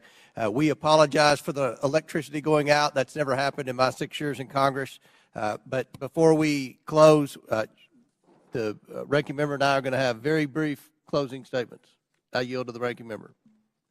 Well, thank you kindly, Mr. Chairman. Thank you to the witnesses for your endurance and patience today. I hope you don't feel as bad about the day as you seem to look right now, but it's going to be over soon.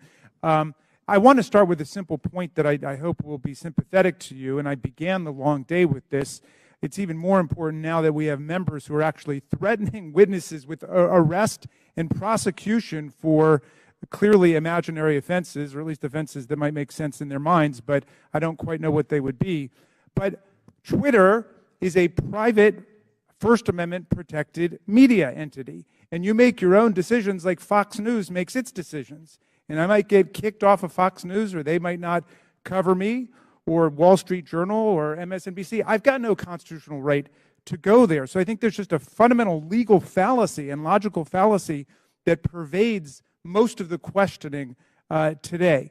And my friend, the chairman, and my friend, Mr. Jordan, certainly know that under our First Amendment, there's a state action requirement. There is no state action here. Now, there's an attempt to perhaps jerry-rig some state action by claiming, well, it was really the FBI that committed whatever offense was there. But what do we have in terms of what we found today? Well, today's witnesses, each and every one, testified that no U.S. government official directed any of them to censor, remove, or take down the New York Post story. That was their mistake. 2, today's witnesses all testified that the Biden campaign did not direct Twitter to take action against the New York Post story. And three, the whole hearing was predicated on the idea that the FBI directed Twitter to take down the New York Post story to protect Biden, but once again, not a single witness testified that the FBI even communicated with Twitter about the New York Post story. So to me, this has been a wild cyber goose chase all day. It has turned up absolutely nothing. But there was one serious point made by our witness, Ms. Navaroli, who said that the violence and the chaos that was wreaked upon this institution, not far from where we sit today, on January 6th, the attempt to topple a presidential election and install someone who had not been elected as president, was facilitated by Twitter and other social media entities. And at Twitter, at least, the brass there specifically rejected the pleas of employees to take seriously all of the signs and clues of coming violence in the insurrectionary action that took place. That's a serious problem that we're going to have to deal with at some point at a serious hearing, Mr. Chairman. I yield back to you. Gentleman yields back. I will conclude by reminding my friend, the ranking member, that you've gone through quite the transition at the beginning of the hearing. You, as well as many of your colleagues, said this was a conspiracy theory. After listening to the witnesses, now you say it's a simple mistake they made in suppressing the laptop story. Twitter is a private company, but they enjoy special liability protection, Section 230. They also, according to the Twitter files, receive millions of dollars from the FBI, which is tax dollars, I would assume. And that makes it a concern of the Oversight Committee. The reason that we've had this hearing is because the laptop has been mislabeled by many in the mainstream media as being Russian disinformation, and that started with Twitter, as well as being tampered with, and you had several people, including Mr. Goldman, that implied that it had been tampered with, even though CBS News and other credible media outlets. You mean mainstream media outlets? CBS? Yeah. You don't think CBS is credible? No, I thought you were just calling the mainstream media. No. Okay. CBS News. CBS News has done a forensic audit that shows that the hard drive is legitimate and it was not tampered with. So these are misconceptions that are out there, and they started because of the suppression of the laptop story. The reason the laptop's important is because there's evidence on there that should concern every American about potential corruption, as well as evidence that would suggest that there's a possibility that this administration could be compromised because of the millions and millions of dollars that they've received from our adversaries around the world. We believe that's worth investigating. We believe national security is important. We had a hearing yesterday on our border. We believe there's a crisis at the border, and it threatens our national security. We had a hearing today. We believe that we need to make sure that this administration is not compromised because of the millions of dollars that they've received from our adversaries around the world. That much of that evidence is contained in the laptop. So I think this was a very successful hearing. I appreciate the witnesses' time. I know it was a very long day, and again, we've never had the electricity go out before. But again, we appreciate your sincere testimony. And with that, and without objection, all members will have 5 legislative days. Mr. Chair, I apologize to interrupt. It's come to my attention that I have to seek your unanimous request in order to submit some additional documents. Without objection, so ordered. Thank you. Apologies. With that and without objection, all members will have 5 legislative days within which to submit materials and to submit additional written questions for the witnesses, which will be forwarded to the witnesses for their response. If there's no further business, without objection, the committee stands adjourned.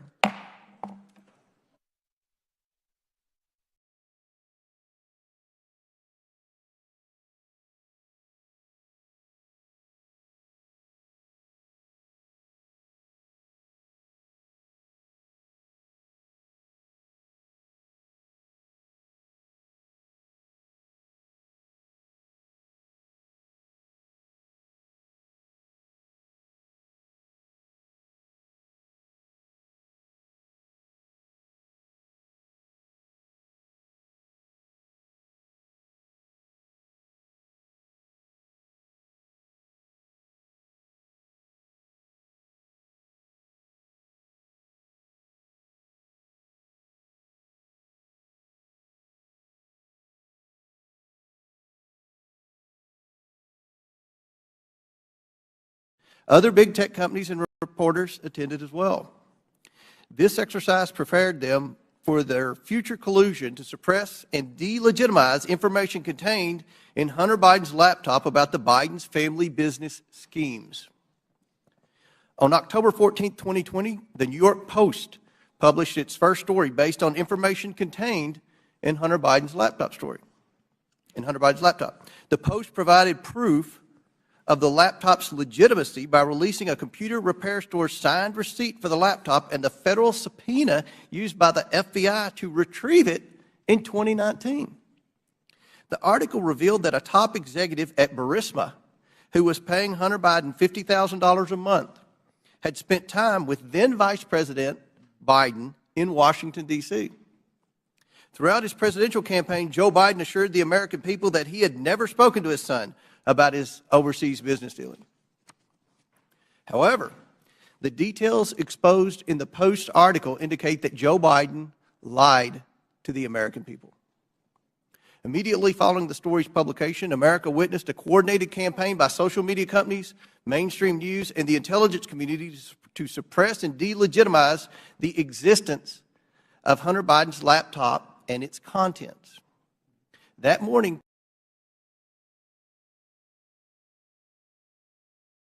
Twitter and other social media companies took extraordinary steps to suppress that story. Twitter immediately removed the story and banned the New York Post account. Twitter also banned accounts who shared the story, including White House Press Secretary Kayleigh McEnany, and blocked its transmission via direct message. This episode marked the first time Twitter directly limited the spread of information from a mainstream news organization. And the New York Post would not get its account back for 2 weeks. Twitter would finally admit its mistake, but the damage had already been done. On October 19th, 51 former intelligence officials published a letter that Hunter Biden's laptop was Russian disinformation, which Joe Biden used as a talking point at a presidential debate on October 22nd. But we all know now this was not Russian disinformation. It wasn't disinformation. I want to make sure the American people truly understand the timeline here because it's very important. The Hunter Biden laptop story was published on Wednesday. Twitter did not acknowledge a mistake for at least 24 hours.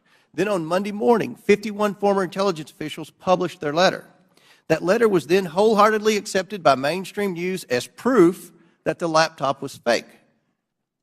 Joe Biden used that letter to brush aside the few questions he received about the story. During that time, the mainstream media was more concerned about what flavor of ice cream Joe Biden had ordered on a particular day. All this happened 2 weeks before the 2020 election. 2 weeks. One survey found that 17% of Biden voters would not have voted for the Biden-Harris ticket if they had known about the Biden laptop. But many Americans did not know about it because of a coordinated cover-up by big tech, the swamp, and mainstream news. Now mainstream media outlets have verified the laptop, but the damage has been done. Today we are joined by 3 former high-ranking employees at Twitter.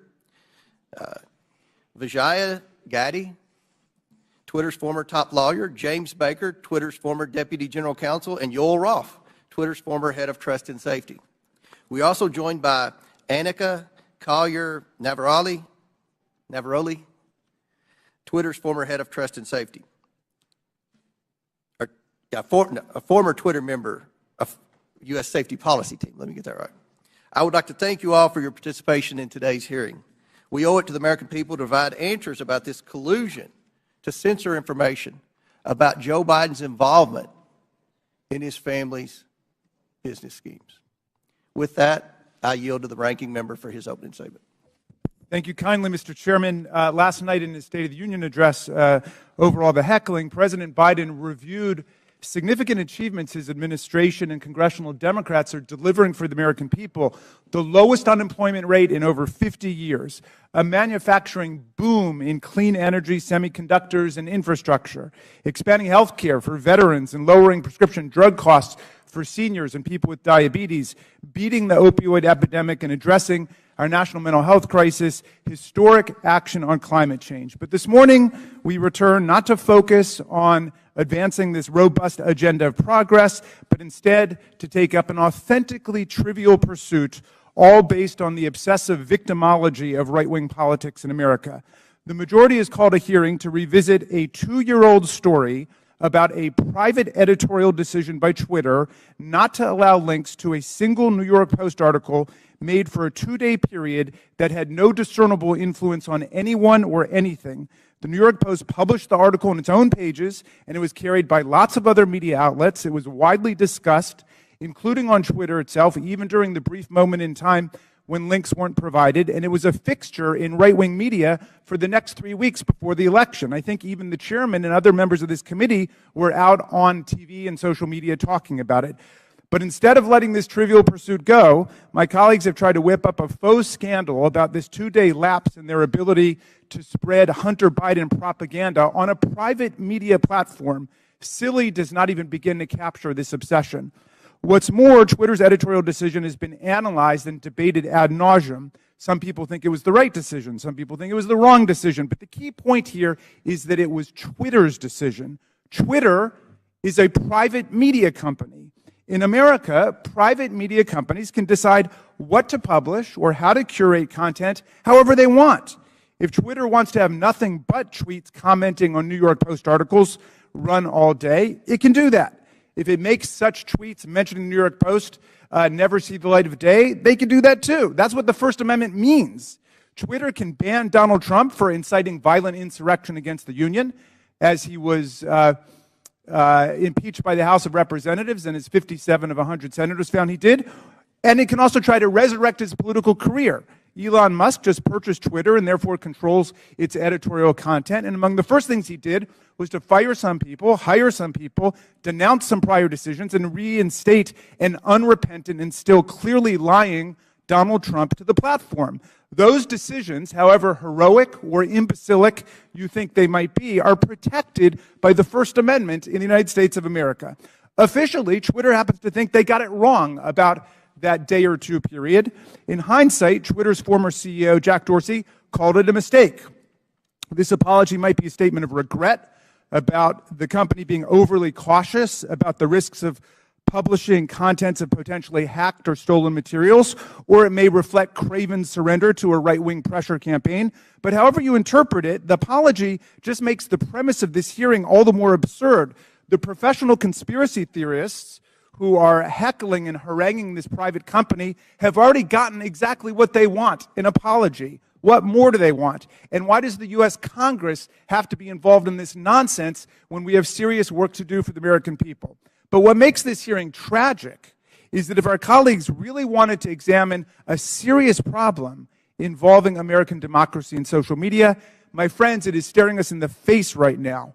Twitter and other social media companies acted as central organizing and staging grounds for the January 6th violent insurrection against Congress and against Vice President Pence. Twitter became the national and global platform for incitement to seditious violence against our government, and a forum on the day of attack for coordinating logistical movements and tactical maneuvers in the mob violence against our police officers. In the lead up to January 6th, Twitter decided to allow Donald Trump and countless MAGA extremists to use the platform to spread Trump's ridiculous big lie and disinformation about the election. And soon the internet was replete with incitement for civil war, race war, insurrection, revolution, and mob violence. Twitter did so despite increasingly desperate appeals from its own employees to act in the interests of public safety approaching January 6th. The First Amendment is robust and expansive, but it stops at this point. It does not protect anyone's right to engage in incitement to imminent lawless action and violent action against the government or against other people. This is the Brandenburg Principle. There's no carve-out to free speech for speech relating to the New York Post or Hunter Biden or laptops, but there is a significant carve-out when the speech is deliberately calculated to produce imminent violence and chaos against the government. That's why Twitter's deliberate indifference to Trump's big lies and incitement, its decision to ignore the pleas of its own employees to deal with the impending explosion against our police and against Congress on January 6th are matters that require real investigation and reflection. Rather than conspiring to suppress right-wing MAGA speech, as my colleagues astonishingly claim, Twitter and other media companies knowingly facilitated Trump's spread of disinformation, or what his own sycophantic Attorney General William Barr would come to call bullshit, and gave voice to his followers' glorification of violence and calls for civil war. Today, we will hear from Anika Collier-Navaroli, a former Twitter employee turned corporate whistleblower and patriotic hero who raised the alarm inside Twitter and about numerous accelerating warning signs that she saw leading up to the violent and catastrophic attack on the Capitol on January 6, 2021. Ms. Navaroli is here today to publicly testify about how senior officials at Twitter resisted her efforts to put policies in place or to enforce existing policies to promote public safety and to defend our national security. Twitter management, however, did not want to cross Donald Trump. I don't know precisely how we will solve the problem of private social media platforms being used for the organization of coups and incitement of violent insurrections against the United States or Brazil or any other country. But this is a grave problem confronting democracy, not just in America, but all over the world. It is not a silly, concocted partisan issue. We must analyze it carefully and legislate effectively to address it, and we must never forget that the enemies of democracy, led by autocrat and war criminal Vladimir Putin, are spending hundreds of millions of dollars on social media propaganda and disinformation to destabilize democracy all over the world, even as they wage their genocidal, illegal, aggressive war against the people of Ukraine. How are we going to prevent the liberal democracies from being overrun by propaganda, disinformation, and violent incitement? Well, listen to Anika Collier-Navaroli, because she has something important to say. She poses a problem that would be worthy of a serious congressional hearing, and we should have one. Thank you, Mr. Chairman. I yield back. Gentleman yields back. I want to thank again the witnesses for appearing here today. Today's witnesses are former Twitter employees. Vijaya Gaddy, Twitter's former general counsel; James Baker, Twitter's former deputy general counsel; Yoel Roth, Twitter's former head of trust and safety; and Anika Collier-Navaroli, a former member of Twitter's U.S. safety policy team. I want to remind everyone you all are appearing under subpoena by your own request. Pursuant to Committee Rule 9G, the witnesses will please stand and raise the right hands. Do you solemnly swear or affirm that the testimony you are about to give is the truth, the whole truth, and nothing but the truth, so help you God? Let the record show that the witnesses all answered in the affirmative. We'll begin the 5-minute question portion of our hearing today. The chair recognizes. Oh, apologize. Ready to get to the questions. We'll start with the opening statements, then we'll go to the questions. So each witness will get 5-minute opening statements, and we'll begin with you, Mr. Baker. Thank you, Mr. Chairman. Mr. Chairman, Ranking Member Raskin, and members of the committee, thank you for the opportunity to appear before you today. I hope that we will have a useful conversation about matters that are of great importance to the nation and the world. My main goals for this statement are simply to attempt to set the record straight with respect to certain false assertions that have been made about me in the public arena, and to offer a suggestion with respect to potential legislation in the area of social media regulation. As the committee is aware, however, based on the advice of counsel, I believe in good faith that I'm constrained today by my legal and ethical obligations as a former lawyer for Twitter, as well as by certain non-disclosure agreements. Within those constraints, however, I will endeavor to respond to the committee's questions as fully as I possibly can. And I believe I can make the following statements. First, I was not aware of, and certainly did not engage in, any conspiracy or other effort to do anything unethical, improper, or unlawful while I was at Twitter, period. I did not act unlawfully or otherwise inappropriately in any manner with respect to Hunter Biden's laptop. Indeed, documents that Twitter has disclosed publicly reflect that I urged caution with respect to the matter and noted that we needed more information to fully assess what was going on and to decide what to do, Hardly a surprising piece of advice from a corporate lawyer.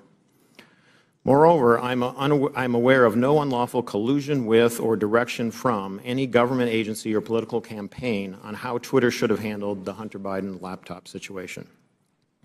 Even though many disagree with how Twitter handled the Hunter Biden matter, I believe that the public record reveals that my client acted in a manner that was fully consistent with the First Amendment. I think that the best reading of the law is that as a private entity, the First Amendment protects Twitter and its content moderation decisions. And I do not believe that the facts in the public record indicate that Twitter became a state actor, as that concept is defined under existing precedent, such that the First Amendment would have constrained it. Second, I believe that at all times I executed my duties and responsibilities to my client, Twitter, lawfully and ethically. At no time was I an agent or operative of the government or any political actor when I worked at Twitter. To the contrary, I believe that I worked zealously and diligently within the bounds of the law in pursuit of my client's best interests. Third, I did not destroy or improperly suppress any documents at Twitter regarding information important to the public dialogue. At all times, I sought to help my client understand and comply with its legal obligations. It is worth noting that the public record indicates that after I left the company, attorneys or other unidentified third parties collected and or reviewed the contents of at least some of the Twitter files prior to their release. Fourth, Twitter disclosed publicly emails between me and Yoel Roth regarding one of Donald Trump's tweets about COVID. I do not have access to my Twitter emails, so I do not know if or how I responded to Mr. Roth. To the best of my recollection, I do not recall directing or urging him to take action with respect to Mr. Trump's tweet. Instead, what I recall is that I asked him a question so that I could better understand how he and others were implementing Twitter's COVID misinformation policy. Asking questions and learning more about what a client's activities are is what I think good lawyers should do, and again, hardly surprising. Fifth, the Twitter files reference prior investigations of me. It is true that the Department of Justice investigated certain aspects of my conduct while I was employed by the FBI related to the handling of certain information. Because I believe in the accountability for government officials, I cooperated with the department, including sitting for lengthy interviews. Eventually, the department closed the matter. No adverse action was taken with respect to me, and my security clearances while a government employee were never restricted because of the matter. In closing, Mr. Chairman, I want to return briefly to the general topic of government interaction with social media companies. The law permits the government to have complex, multifaceted, and long-term relationships with the private sector. Law enforcement agencies and companies can engage with each other regarding, for example, compulsory legal process served on companies, criminal activity that companies, the government, or the public identify, such as crimes against children, cybersecurity threats, and terrorism, and instances where companies themselves are victims of crime. When done properly, these interactions can be beneficial to both sides and in the interests of the public. As you, Mr. Chairman, Mr. Jordan, and others have proposed, a potential workable way to legislate in this area may be to focus on the actions of federal government agencies and officials with respect to their engagement with the private sector. Congress may be able to limit the nature and scope of those interactions in certain ways, require enhanced transparency and reporting by the executive branch about its engagements, and require higher-level approvals within the executive branch prior to such engagements on certain topics, so that you can hold Senate-confirmed officials, for example, accountable for those decisions. In any event, if you want to legislate, my recommendation is to focus first on reasonable and effective limitations on government actors. Thank you, Mr. Chairman. Thank you, Mr. Baker. Ms. Gaddy. Chairman Comer, Ranking Member Raskin, and members of the committee, thank you for this opportunity to provide this opening statement. After a decade as a corporate lawyer, I joined Twitter in 2011 as the first member of the corporate legal team. In 2013, I was promoted to general counsel. In 2018, I became the chief legal officer and continued in that role until October of 2022. During my time at Twitter, I had many distinct teams reporting to me, including legal, trust and safety, public policy, corporate security, and compliance. I was drawn to work at Twitter because I was inspired by how people were able to use the platform and awed by its potential. Twitter enabled anyone to hear directly from any individual instantly. People from around the world were coming together on Twitter for an open and free exchange of ideas. The work was challenging and fulfilling. After Jack Dorsey returned as CEO in 2015, one of his top priorities became what we called the health of the public conversation. This was based on customer research, advertiser feedback, Twitter's declining revenue, user growth, and stock price. Teams across Twitter were focused on making the platform safer, better, and more profitable. As an executive of the company, I also was responsible for helping to achieve the corporate goals set by Mr. Dorsey, and I was accountable to him, the board of directors, and ultimately Twitter's public stockholders. As we prioritized the health of the public conversation, we did not lose sight of what Twitter was for most people, a place to talk about their favorite things. Topics that animated the platform range from K-pop to the World Cup to video games and movies. We needed to ensure that differences of opinion would not cross the line, for example, into sending death threats to soccer players who missed important goals, distributing non-consensual intimate photos, or cyberbullying so vicious that it could compromise a teenager's mental health. Twitter's platform rules covered a wide range of conduct and changed over time based on new behaviors and harms on the platform and feedback from customers, regulators, governments, advertisers, researchers, and others. This feedback led to a principles-based approach, which we applied to an array of difficult yet equally complicated situations around the world. These rules were also benchmarked against industry standards. We all knew how difficult it would be to design, much less apply, one set of global rules for hundreds of millions of accounts that shared billions of tweets a week. While I was at Twitter, the company never lost sight of its deep commitment to promoting and defending free expression around the world. For example, to protect human rights defenders, we fought for the right of people to use pseudonyms on the platform. We litigated in courts around the world to protect the rights of people to express their opinions, often defending them against their own governments who are acting unlawfully or violating international human rights. And we took extra precautions to ensure we scrutinized or challenged and never just acquiesced to government legal demands. Defending free expression and maintaining the health of the platform required difficult judgment calls. Most applications of Twitter's rules were fact-intensive, subject to internal debate, and needed to be made very quickly. We recognized that after applying our rules, we might learn that some of them did not work as we imagined and that we would need to update them. We always remained open to new information from our customers and critics regarding our policies and enforcement. At times, we also reversed course. For example, on October 14, 2020, the New York Post tweeted articles about Hunter Biden's laptop with embedded images that looked like they may have been obtained through hacking.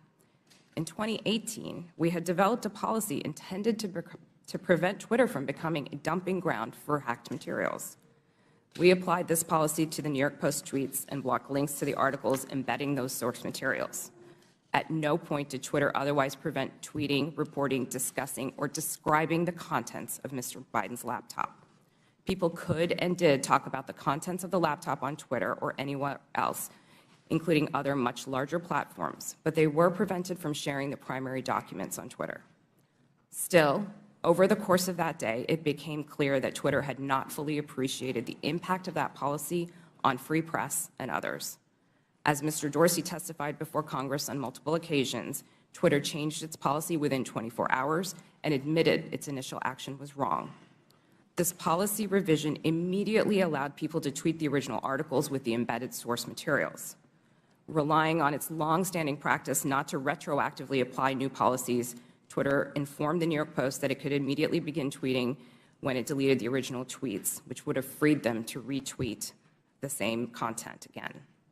The New York Post chose not to delete its original tweets, so Twitter made an exception after 2 weeks to retroactively apply the new policy to the Post's tweets. In hindsight, Twitter should have reinstated the Post account immediately. There is no easy way to run a global communications platform that satisfies business and revenue goals, individual customer expectations, local laws, and cultural norms, and get it right every time. Still, while I was at Twitter, we worked hard every day to make Twitter a healthy platform and ultimately a healthy business. Thank you for your attention. I look forward to your questions. Thank you very much. Mr. Roth. Thank you, Chairman Comer, Ranking Member Raskin, and members of the committee for the opportunity to speak with you here today. In nearly 8 years at Twitter, I worked in and led a division called Trust and Safety. Trust and Safety's core duty is content moderation, removing tweets that violate Twitter's terms of service and suspending users who repeatedly break the rules. This work is sometimes dismissed merely as censorship, but it represents a key way that Twitter and other companies live up to their responsibility to keep the users of their products safe. Much of this work is uncontroversial. For example, taking down accounts that engage in child sexual exploitation or promote terrorism. The gray area of this work, though, is when trust and safety teams have to make decisions about so-called lawful but awful material, content that may be legal in many jurisdictions, but isn't something most people would want to experience. Think of things like posting someone else's home address without their permission, or bullying somebody for a disability or for how they look. A free speech absolutist might say, yes, that kind of content is unpleasant, but it's not against the law. What right do you have to remove it? The answer is the need to make Twitter an appealing product for millions of people. Consistently, in its own research, Twitter found that users were unhappy with the company's approach to content moderation, and that this dissatisfaction drove people away from the service. This has consequences for what we mean by free speech on social media. Again and again, we saw the speech of a small number of abusive users drive away countless others. Unrestricted free speech, paradoxically, results in less speech, not more. And it was our job in trust and safety to try to strike an appropriate balance. But the importance of this work goes far beyond Twitter's business prospects and into the realm of national security.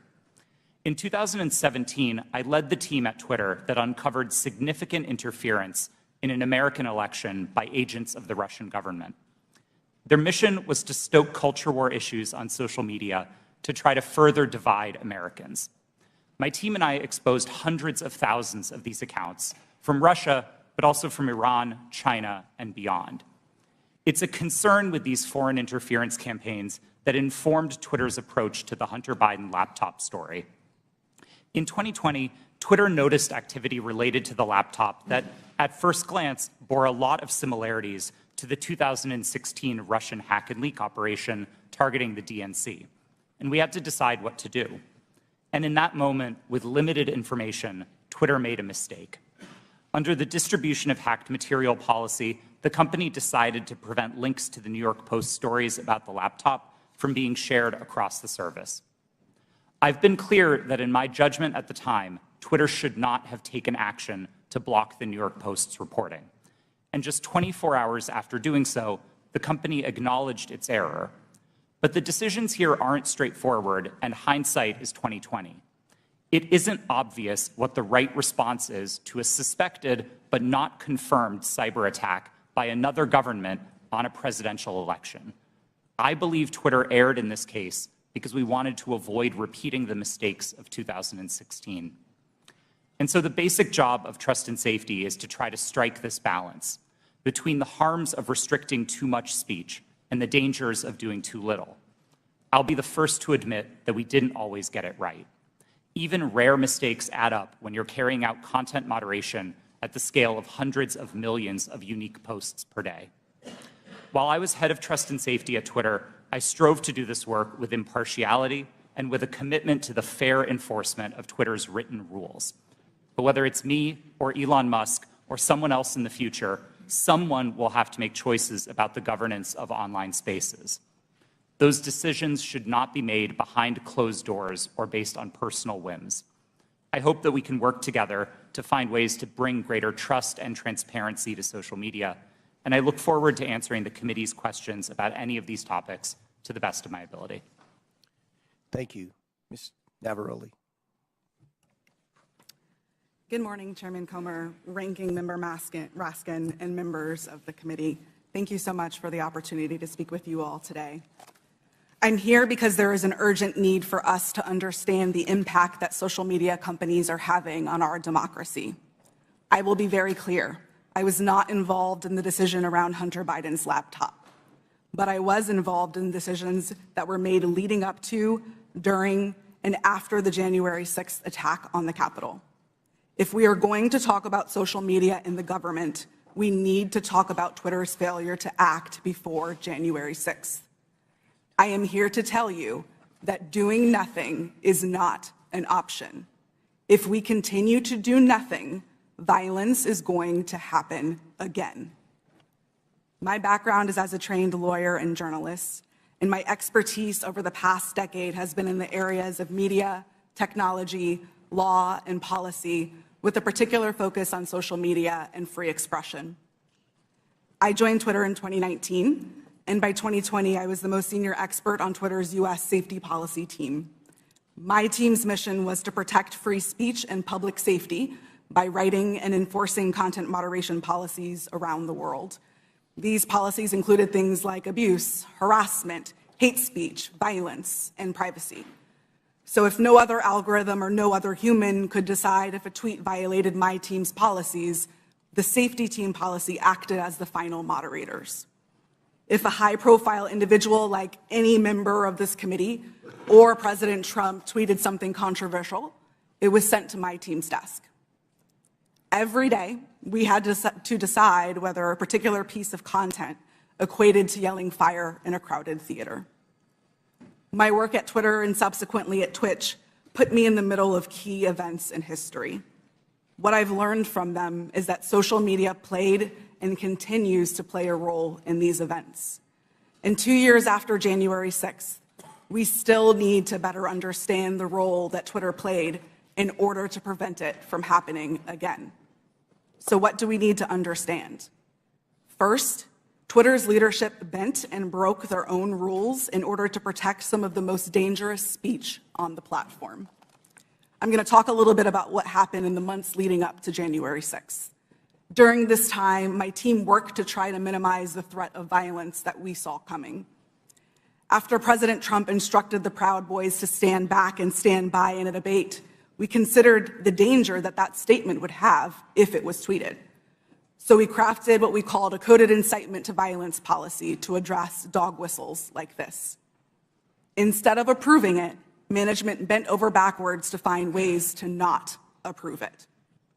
On January 5th, when the policy was still not approved, I led a meeting where one of my colleagues asked management whether someone was going to have to get shot before we were allowed to take down tweets. Another colleague looked up live tweets and read them to management to try to convince them of the seriousness of the issue. Still, no action was taken. On the morning of January 6th, I sent Twitter lawyers a message warning them that our team was hamstrung by leadership. 2 days later, when it looked like it was going to happen all over again, I asked management whether they wanted more blood on their hands. Only then did they act. The second problem is that there is way too much power concentrated in the hands of too few. With January 6th and many other decisions, content moderators like me did the very best that we could. But far too often, there are far too few of us, and we are being asked to do the impossible. For example, in January 2020, after the U.S. assassinated an Iranian general and the U.S. president decided to justify it on Twitter, management literally instructed me and my team to make sure that World War III did not start on the platform. No person, people, or company should have that kind of unchecked power or that kind of responsibility.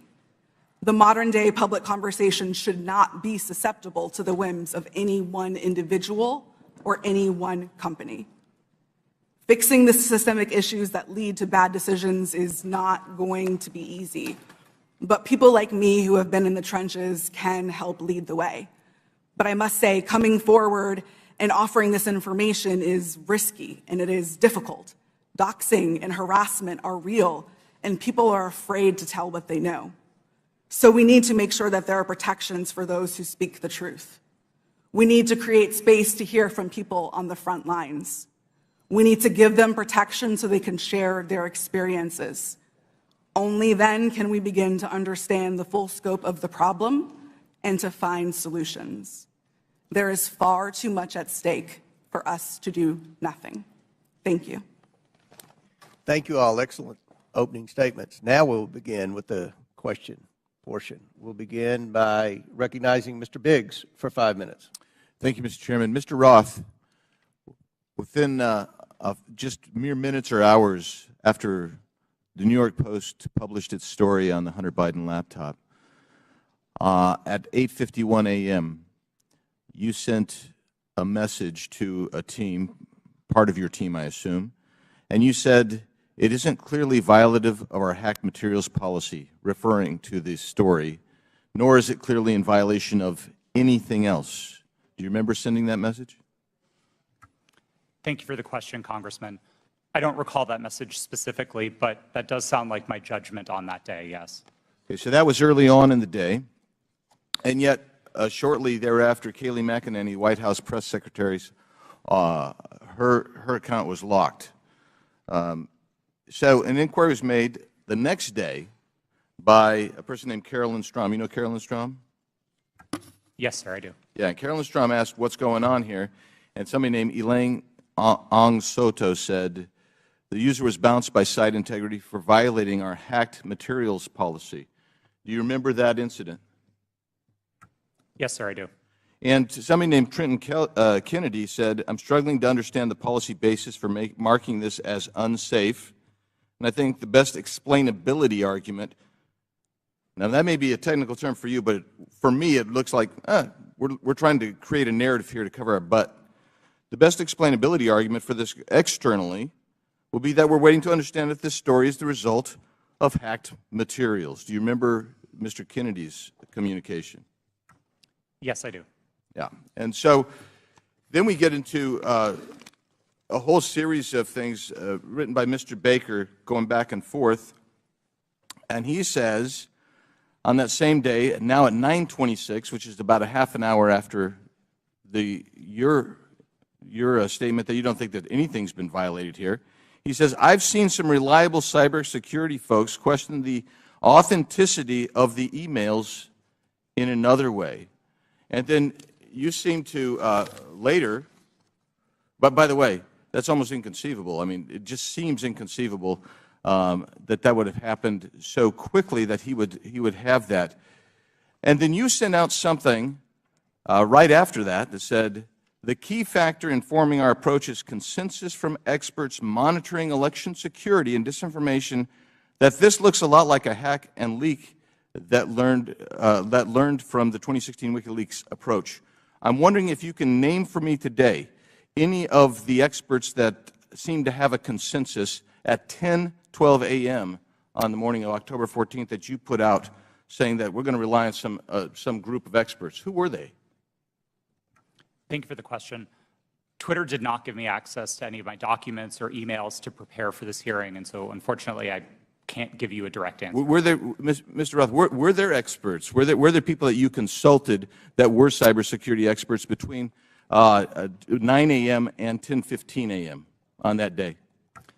My recollection is that we were following discussions about this incident as they unfolded on Twitter. So cybersecurity experts were tweeting about this incident and sharing their perspectives, and that informed some of Twitter's judgment here. But I want to emphasize, as I said in my statement, I didn't think that the evidence or those perspectives warranted removal, and I advocated against taking that action. I understand. Let's look at one other document.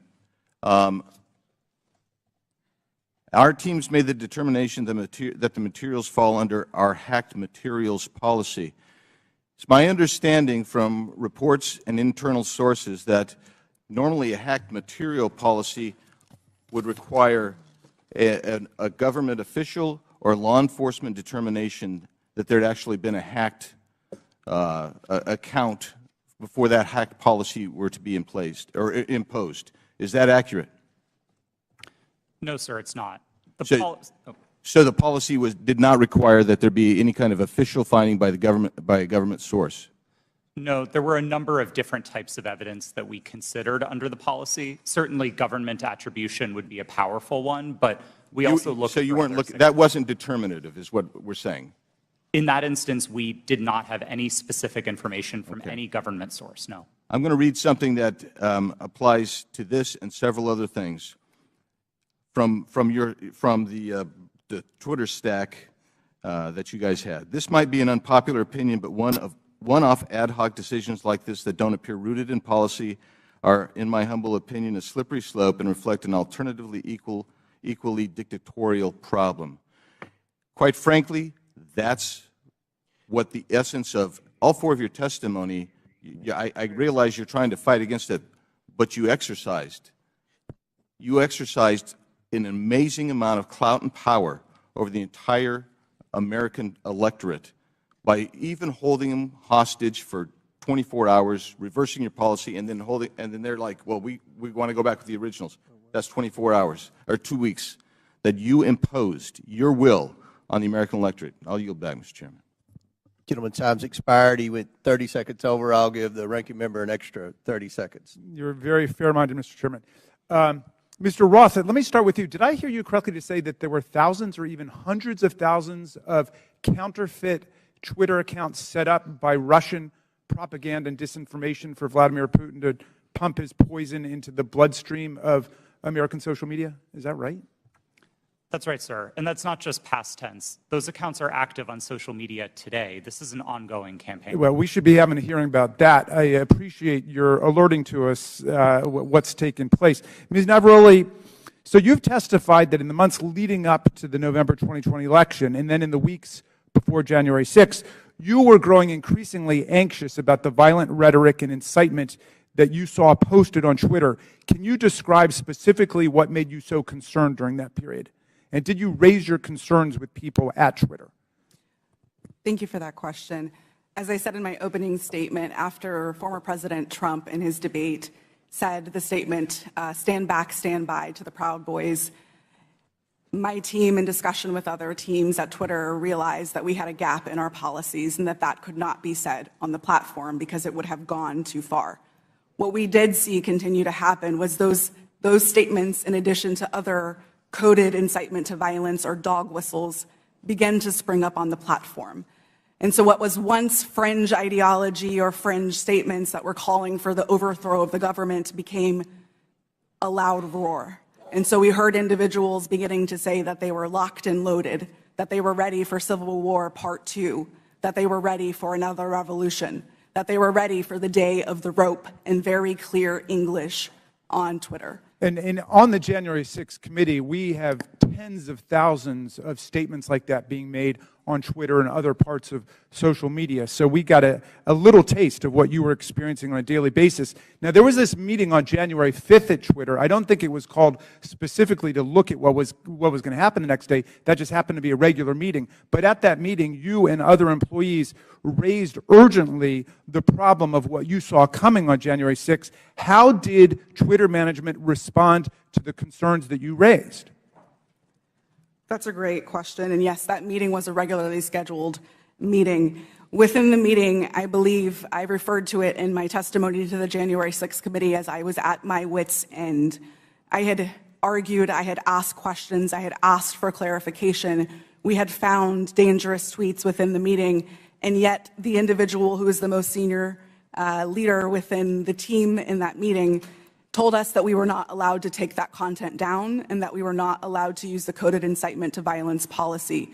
The reason that she gave us mirrored what we had been told by the former head of Trust and Safety, Del Harvey, that individuals might be saying things like locked and loaded or stand back and stand by in ways of self-protection.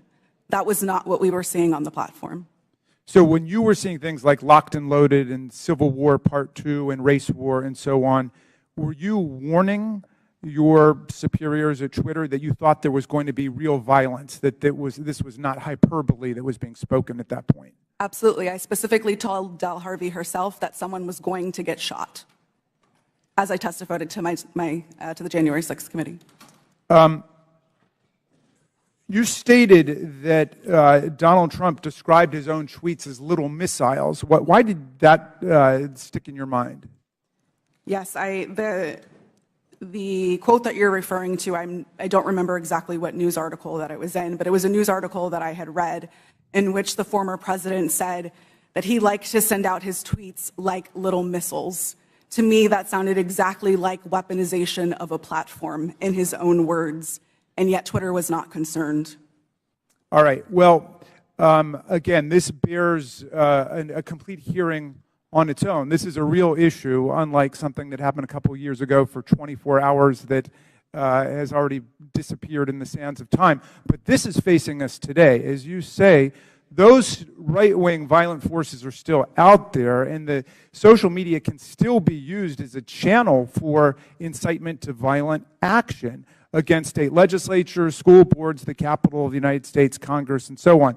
How do we prevent this from happening in the future, and do you think that Twitter is dealing with this problem effectively now? As I said in my opening statement, we have to do something. There is too much at stake for us to continue to do nothing. And this question of how do we prevent it is a big one. Unfortunately, I do not believe that we are at a place that we can come to solutions because we do not know how these companies work. We must continue to hear from individuals like myself.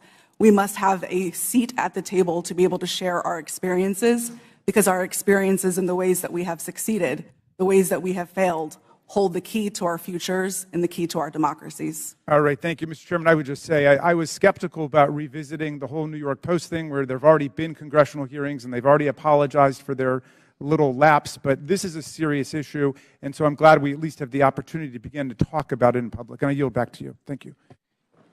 Gentleman yields back. I'll recognize myself now for questioning. The Biden family investigation begins with the story of how big tech, the media, former intelligence agents, and the Bidens themselves suppressed the story of Hunter Biden's laptop weeks before the 2020 election.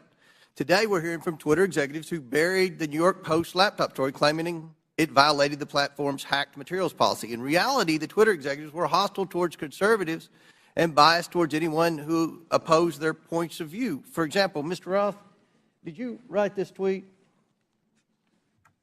I regret the language that I used in some of my former tweets, but yes, I did post that. And I'll read the tweet so it's in the record. Yes, that person in the pink hat is clearly a bigger threat to your brand of feminism than actual Nazis in the White House. Mr. Roth, do you think all conservatives are Nazis? Certainly not, sir.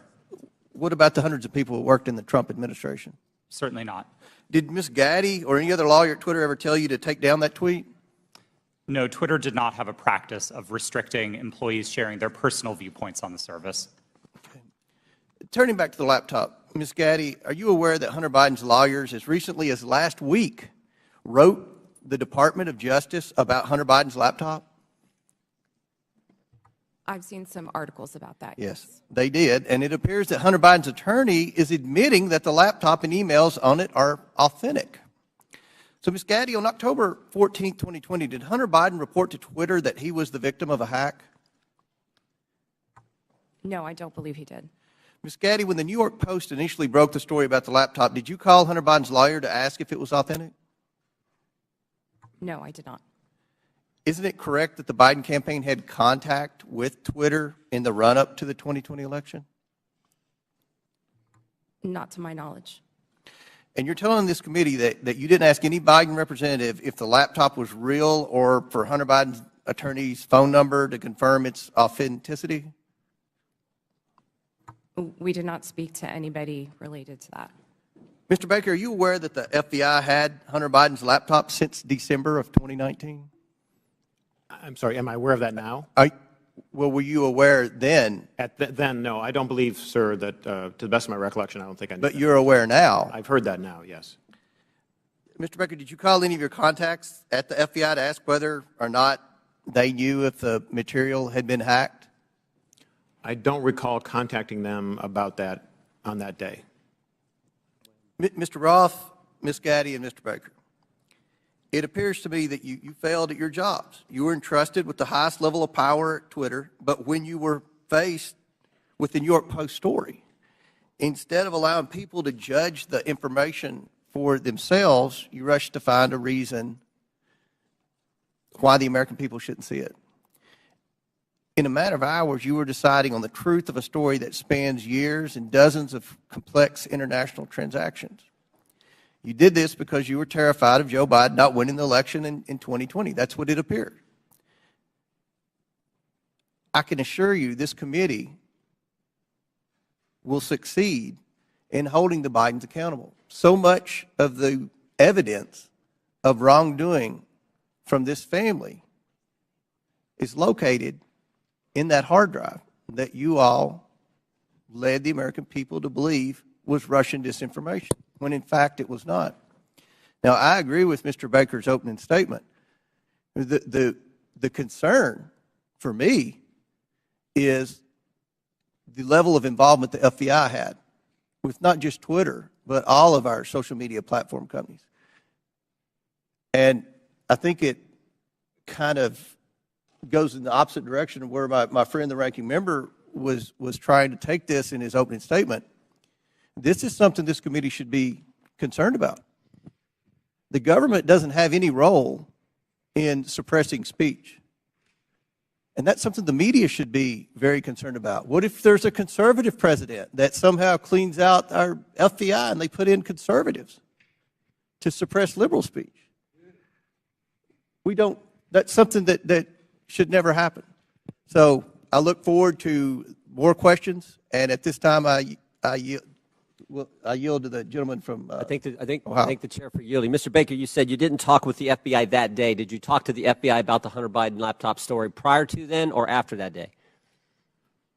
I'm trying to make sure I can answer this question consistent with the restrictions that I talked about in my opening Simple statement. question. Did you talk to the FBI about the Hunter Biden story? To the best of my recollection, I did not talk to the FBI about the Hunter Biden story before that day. Did you talk to him after it? You said your response is real specific to the chairman. You said, I did not talk to the FBI about the Hunter Biden laptop story that day. I assume that day is October 14th. I want to know if you talked to him on the 13th or before, or if you talked to him on the 15th and after. I don't recall speaking to the FBI, sitting here today, I don't recall speaking to the FBI at all about the Hunter Biden matter. Well, then why'd you answer it the way you did? I beg your pardon? I yield back to. Chair recognizes Ms. Norton for 5 minutes. Thank you, Mr. Chairman.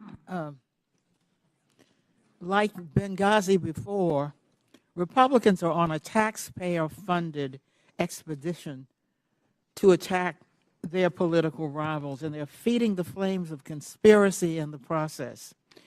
With the release of the so-called Twitter files, Donald Trump has seized the moment to further his own conspiracies about the 2020 election, writing in December, and I quote, "Do not throw the presidential election results of 2020 out and declare, do you throw the presidential election results of 2020 out and declare the rightful winner, or do you have a new election?" A massive fraud of this type and magnitude allows for the termination of all rules, regulations, and articles, and even those found in the Constitution, end quote.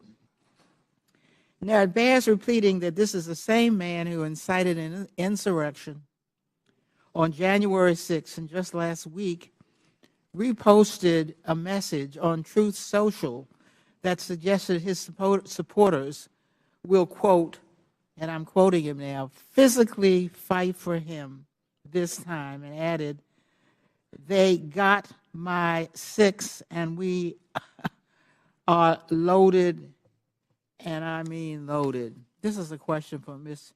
Navaroli. What did the phrase locked and loaded mean to you while you were at Twitter prior to January 6th? Yes, thank you for that question. The way that I read locked and loaded to be interpreted by the tweets that I saw coming on Twitter prior to January 6th was that individuals were loaded, were armed, and that they were ready to commit violence. Are you concerned that the use of this language will continue to incite and legitimize political violence leading to the next election? Absolutely. We are sitting exactly 1 month in which the exact same playbook was played in Brazil, when we saw almost deja vu happening again. As I said in my opening statement, unless we do something, this will continue to happen again. Thank you, Ms. Navaroli. Mr. Roth,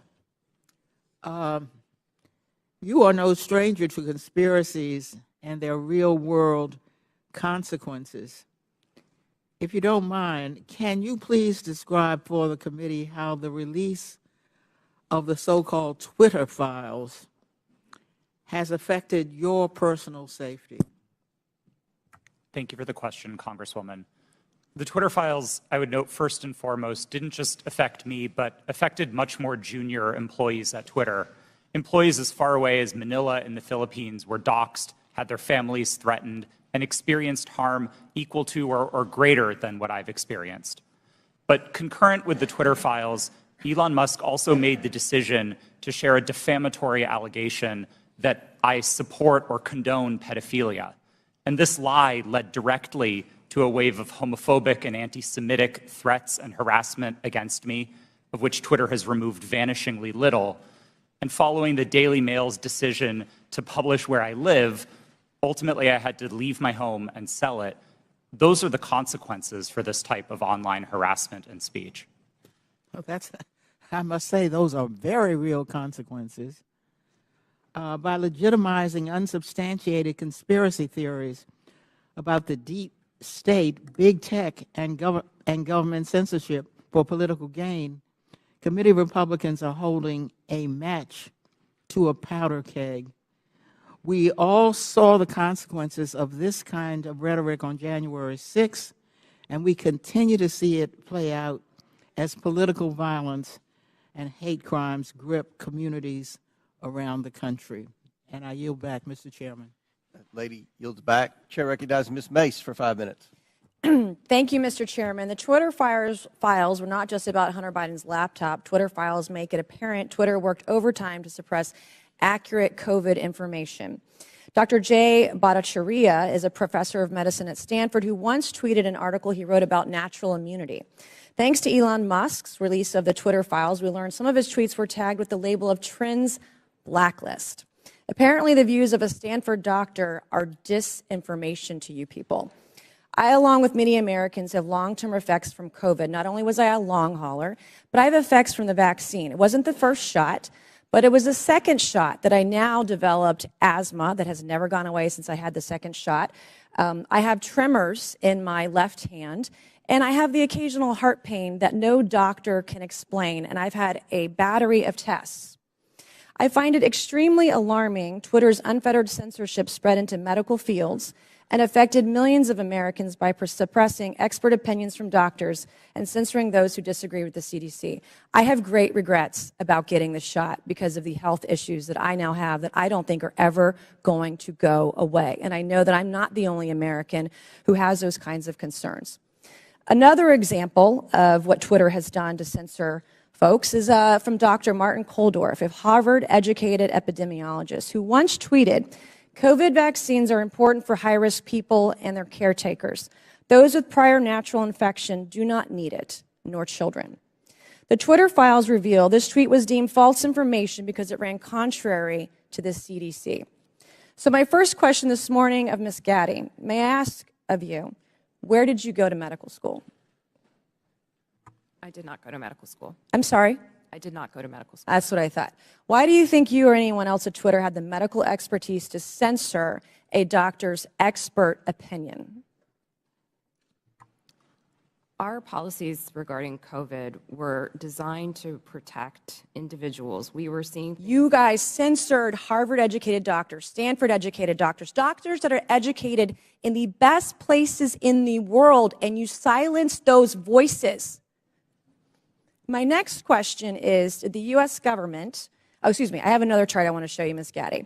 I have another tweet by someone with a following of a full 18,000 followers. This person put a chart from the CDC on Twitter. It's the CDC's own data, so it's accurate by your standards, and you all labeled this as misleading. You're not a doctor, right, Ms. Gaddy? No, I'm not. Okay. What makes you think you or anyone else at Twitter have the medical expertise to censor actual, accurate CDC data? I'm not familiar with these particular situations. Yeah, I'm sure you're not. But this is what Twitter did. They labeled this as inaccurate. It is the government's own data. It's ridiculous that we're even having to have this conversation today. It's not just about the laptop. This is about medical advice that expert doctors were trying to give Americans because social media companies like Twitter were silencing their voices. I have another question, my last one for you, Ms. Gaddy. Did the U.S. government ever contact you or anyone at Twitter to pressure Twitter to moderate or censor certain tweets? Yes or no? We have a program. Did the U.S. government ever contact you or anyone at Twitter to censor or moderate certain tweets? Yes or no? We receive legal demands to remove content from the platform from the U.S. government and governments all around the world. Those are published on a third-party website, and anyone can review Thank God for Matt Taibbi. Thank God for Elon Musk for allowing to show us in the world that Twitter was basically a subsidiary of the FBI, censoring real medical voices with real expertise that put real Americans' lives in danger because they didn't have that information. I also want to thank one of my colleagues, Ro Khanna, because as it turns out, censorship isn't just an important issue to conservatives.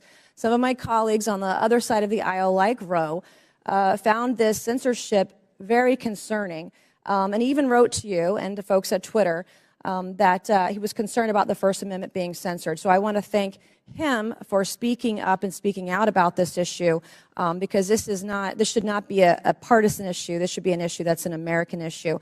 Mr. Chairman, I would like to enter into the record, I ask unanimous consent, to enter into the record a Wall Street Journal article from December 9th, 2022 by Justin Hart entitled "The Twitter Blacklisting of Jay Bhattacharya." Enter the record, please, Mr. Chairman. Without objection, so ordered. Thank you, and I yield back. Chair recognizes Mr. Lynch for 5 minutes. Thank you, Mr. Chairman. I just want to go over the chronology here, Mr. Roth.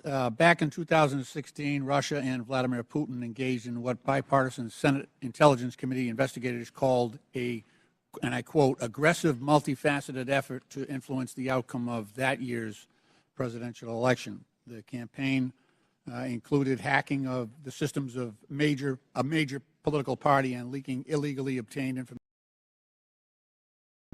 scanning U.S. election systems for vulnerabilities, and exploiting the weaknesses of social media platforms to spread disinformation to the American people. Again, in a 2017 declassified report, the U.S. intelligence community assessed that Russia's 2016 election operations signaled a, quote, new normal in Russian influence efforts, and that the Kremlin would, quote, apply lessons learned going forward against the U.S. and its allies.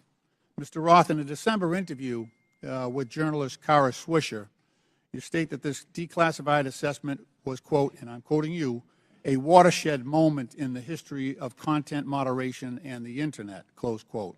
You also stated in that interview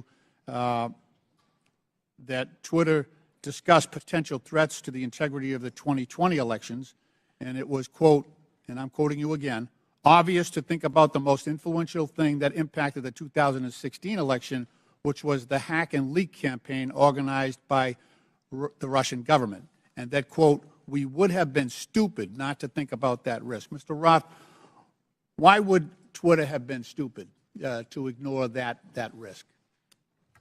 Thank you for the question, Congressman. I think Twitter and the entire social media industry were, frankly, caught with their pants down in 2016 and missed an opportunity to do the critical work of protecting election security. This isn't my judgment. This is the judgment of academics and researchers who have spent years studying Russian active measures.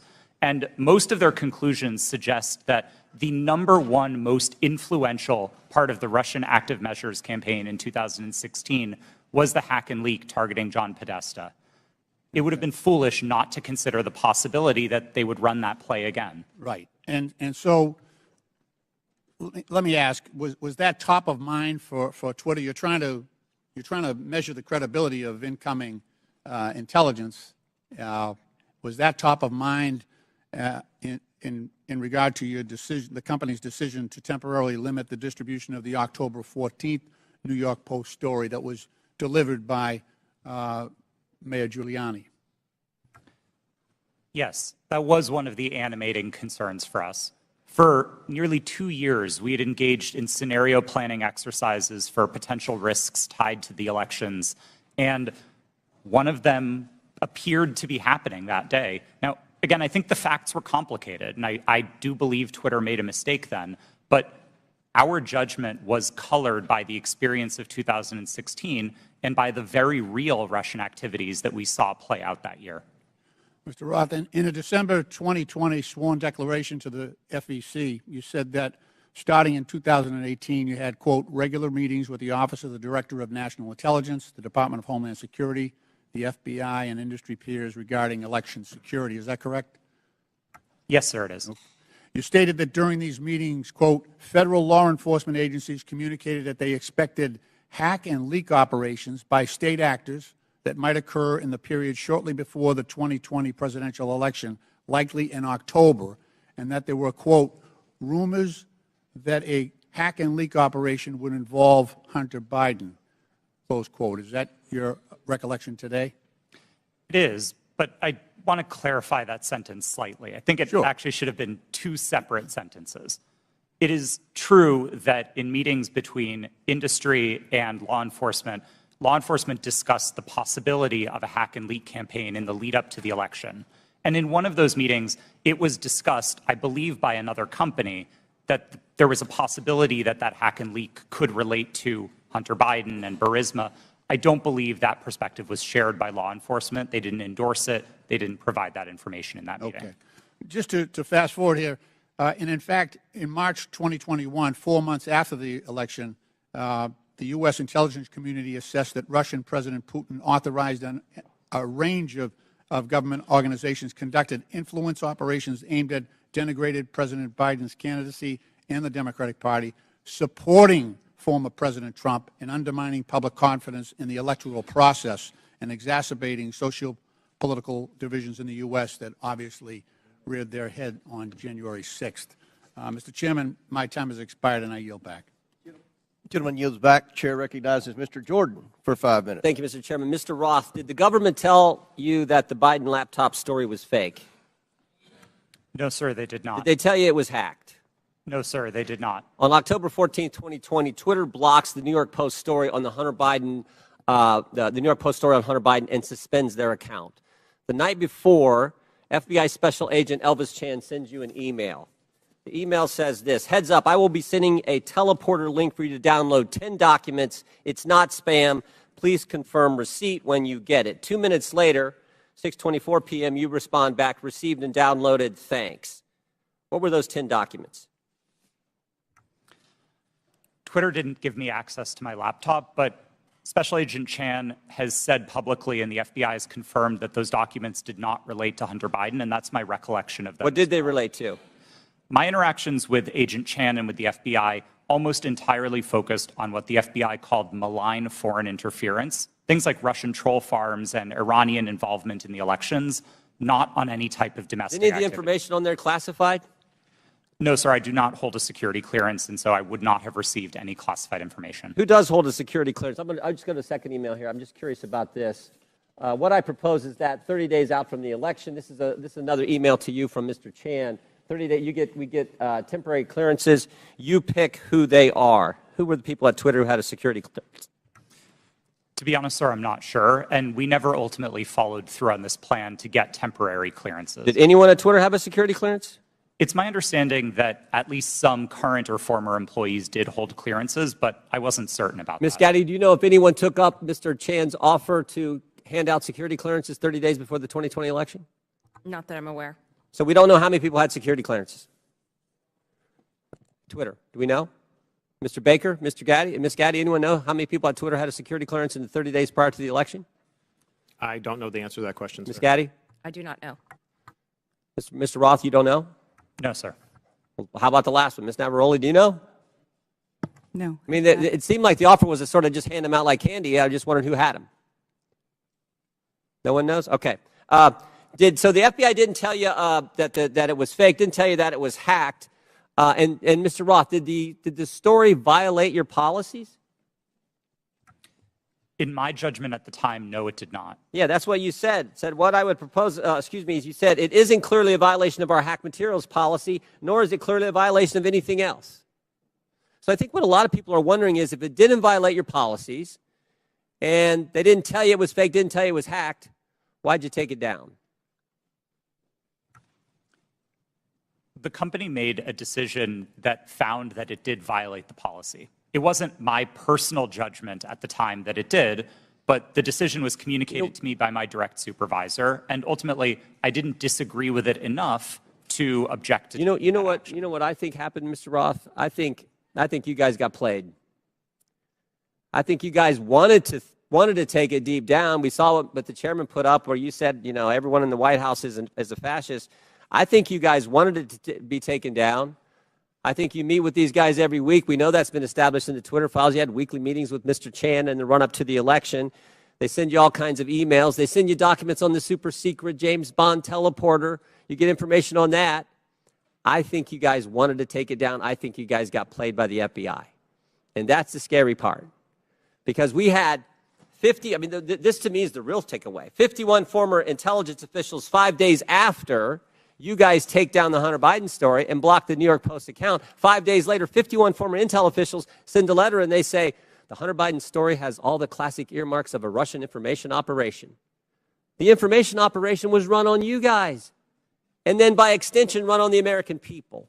And that's the concern. And to Mr. Raskin's point that you guys aren't bound by the First Amendment because you're a private company, okay, maybe so.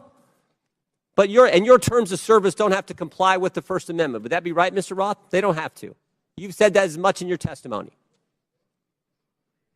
My understanding of the First Amendment is that it protects people and businesses from government, not informs how the... in your terms of service. So here's what I want to know. Here's what I want to know. Is this a violation of the First Amendment when the government, Mr. Chan, again, sending you an email saying, we think these accounts need to be looked at because they violate your terms of service? That's a different standard. So you got the government saying your terms of service, which don't have to comply with the First Amendment, but the government saying we don't think these accounts comply with your terms of service, please take them down. You see a problem there, Mr. Roth? Mr. Chairman, I'm seeing a flashing red light. I'm happy to answer the question. Do I think that that's a valuable use of the FBI's time? No, but I don't see in a request for review a problem under the First Amendment, no. I sure do. I thank the gentleman. I yield back. Chair recognizes Mr. Conley for 5 minutes. Thank you, Mr. Chairman. Very good. My, what happens when you hold a hearing and you can't prove your point? We heard from the chairman in his opening statement that it's wrong for government to call Twitter and say, take down a tweet. Did I hear that correct, Mr. Roth? That was my understanding, yes. Yeah. So on May 27th, 2020, President Donald J. Trump tweeted, and I quote, Republicans feel that social media platforms totally silence conservatives. By the way, something that would come as news to you, apparently, Mr. Roth, because you're still the subject of conservative harassment. We will strongly regulate, he went on to say, or close them down before we ever allow this to happen, unquote. Ms. Navaroli, doesn't that sound eerily like a government official telling Twitter that there's a threat, we'll shut you down if we don't like the content? I am not familiar with the tweet that you have referenced. Well, but if I just told you that quote without telling you who said it, might it have some ominous overtones from your point of view if you're still at Twitter? We'll shut you down. We'll regulate you. We will never allow this to happen. Those are pretty strong words. They are. Yeah. Okay. On September 8th, 2019, at 11:11 p.m., Donald Trump heckled two celebrities on Twitter, John Legend and his wife, Chrissy Teigen, and referred to them as the musician John Legend and his filthy-mouthed wife, unquote. Ms. Teigen responded to that email at 12:17 a.m., and according to notes from a conversation with you, Ms. Navaroli's counsel, your counsel, the White House almost immediately thereafter contacted Twitter to demand the tweet be taken down. Is that accurate? Thank you for the question. In my role, I was not responsible for receiving any sort of request from the government. However, what I was privy to was my supervisors letting us know that we had received something along those lines or something of a request. In that particular instance, I do remember hearing that we had received a request from the White House to make sure that we evaluated this tweet and that they wanted it to come down because it was a derogatory statement directed towards the president. They wanted it to come down. They made that request. To my recollection, yes. I thought that was an inappropriate action by a government official, let alone the White House. But it wasn't Joe Biden about his son's laptop. It was Donald Trump because he didn't like what Chrissy Teigen had to say about him. Is that correct? Yes, that is correct. My. You ever think it's appropriate for the President of the United States to direct or otherwise influence a social media company to take down its content? I think it's a very slippery slope. Mr. Roth, Ms. Gaddy, Mr. Baker, any evidence that Joe Biden's ever done that? Certainly none that I'm aware of, no. I don't recall anything like that. I'm sorry, that President Biden did what, sir? Has Joe Biden ever called Twitter, to your knowledge, or his White House at his behest, to take down content or urge you to take down content? I don't know the answer to that question, sir. Well, I'm going to have to conclude at least from 3 of the 4, you don't know. There's no evidence he's ever done that, but there's plenty of evidence Donald J. Trump tried to do that. And if we're going to have a hearing about the misuse of social media and the intrusion of government in the content on social media, we've got an environment-rich target, but it's not Joe Biden. It's Donald J. Trump, and of course, we don't want to talk about that. We don't want to talk about Russian bots and Russian fabrications using fake accounts on Twitter to a political purpose, and it's not to help elect Democrats.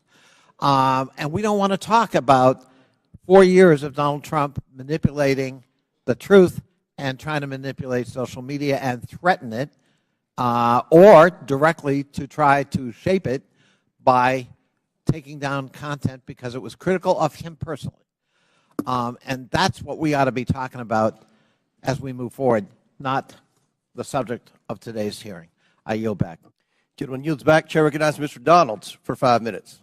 Thank you, Mr. Chairman. Real quick, Mr. Roth, you've stated already that what happened with the New York Post story was similar to the hack and leak scenarios from 2016. You also said that you actually were opposed to deleting the New York Post story. Who advocated for the removal of the New York Post story? The company's decision to treat it as a violation. Mr. Roth, who at the company actually went over your recommendation? Because you're pretty high up. Who overrode you?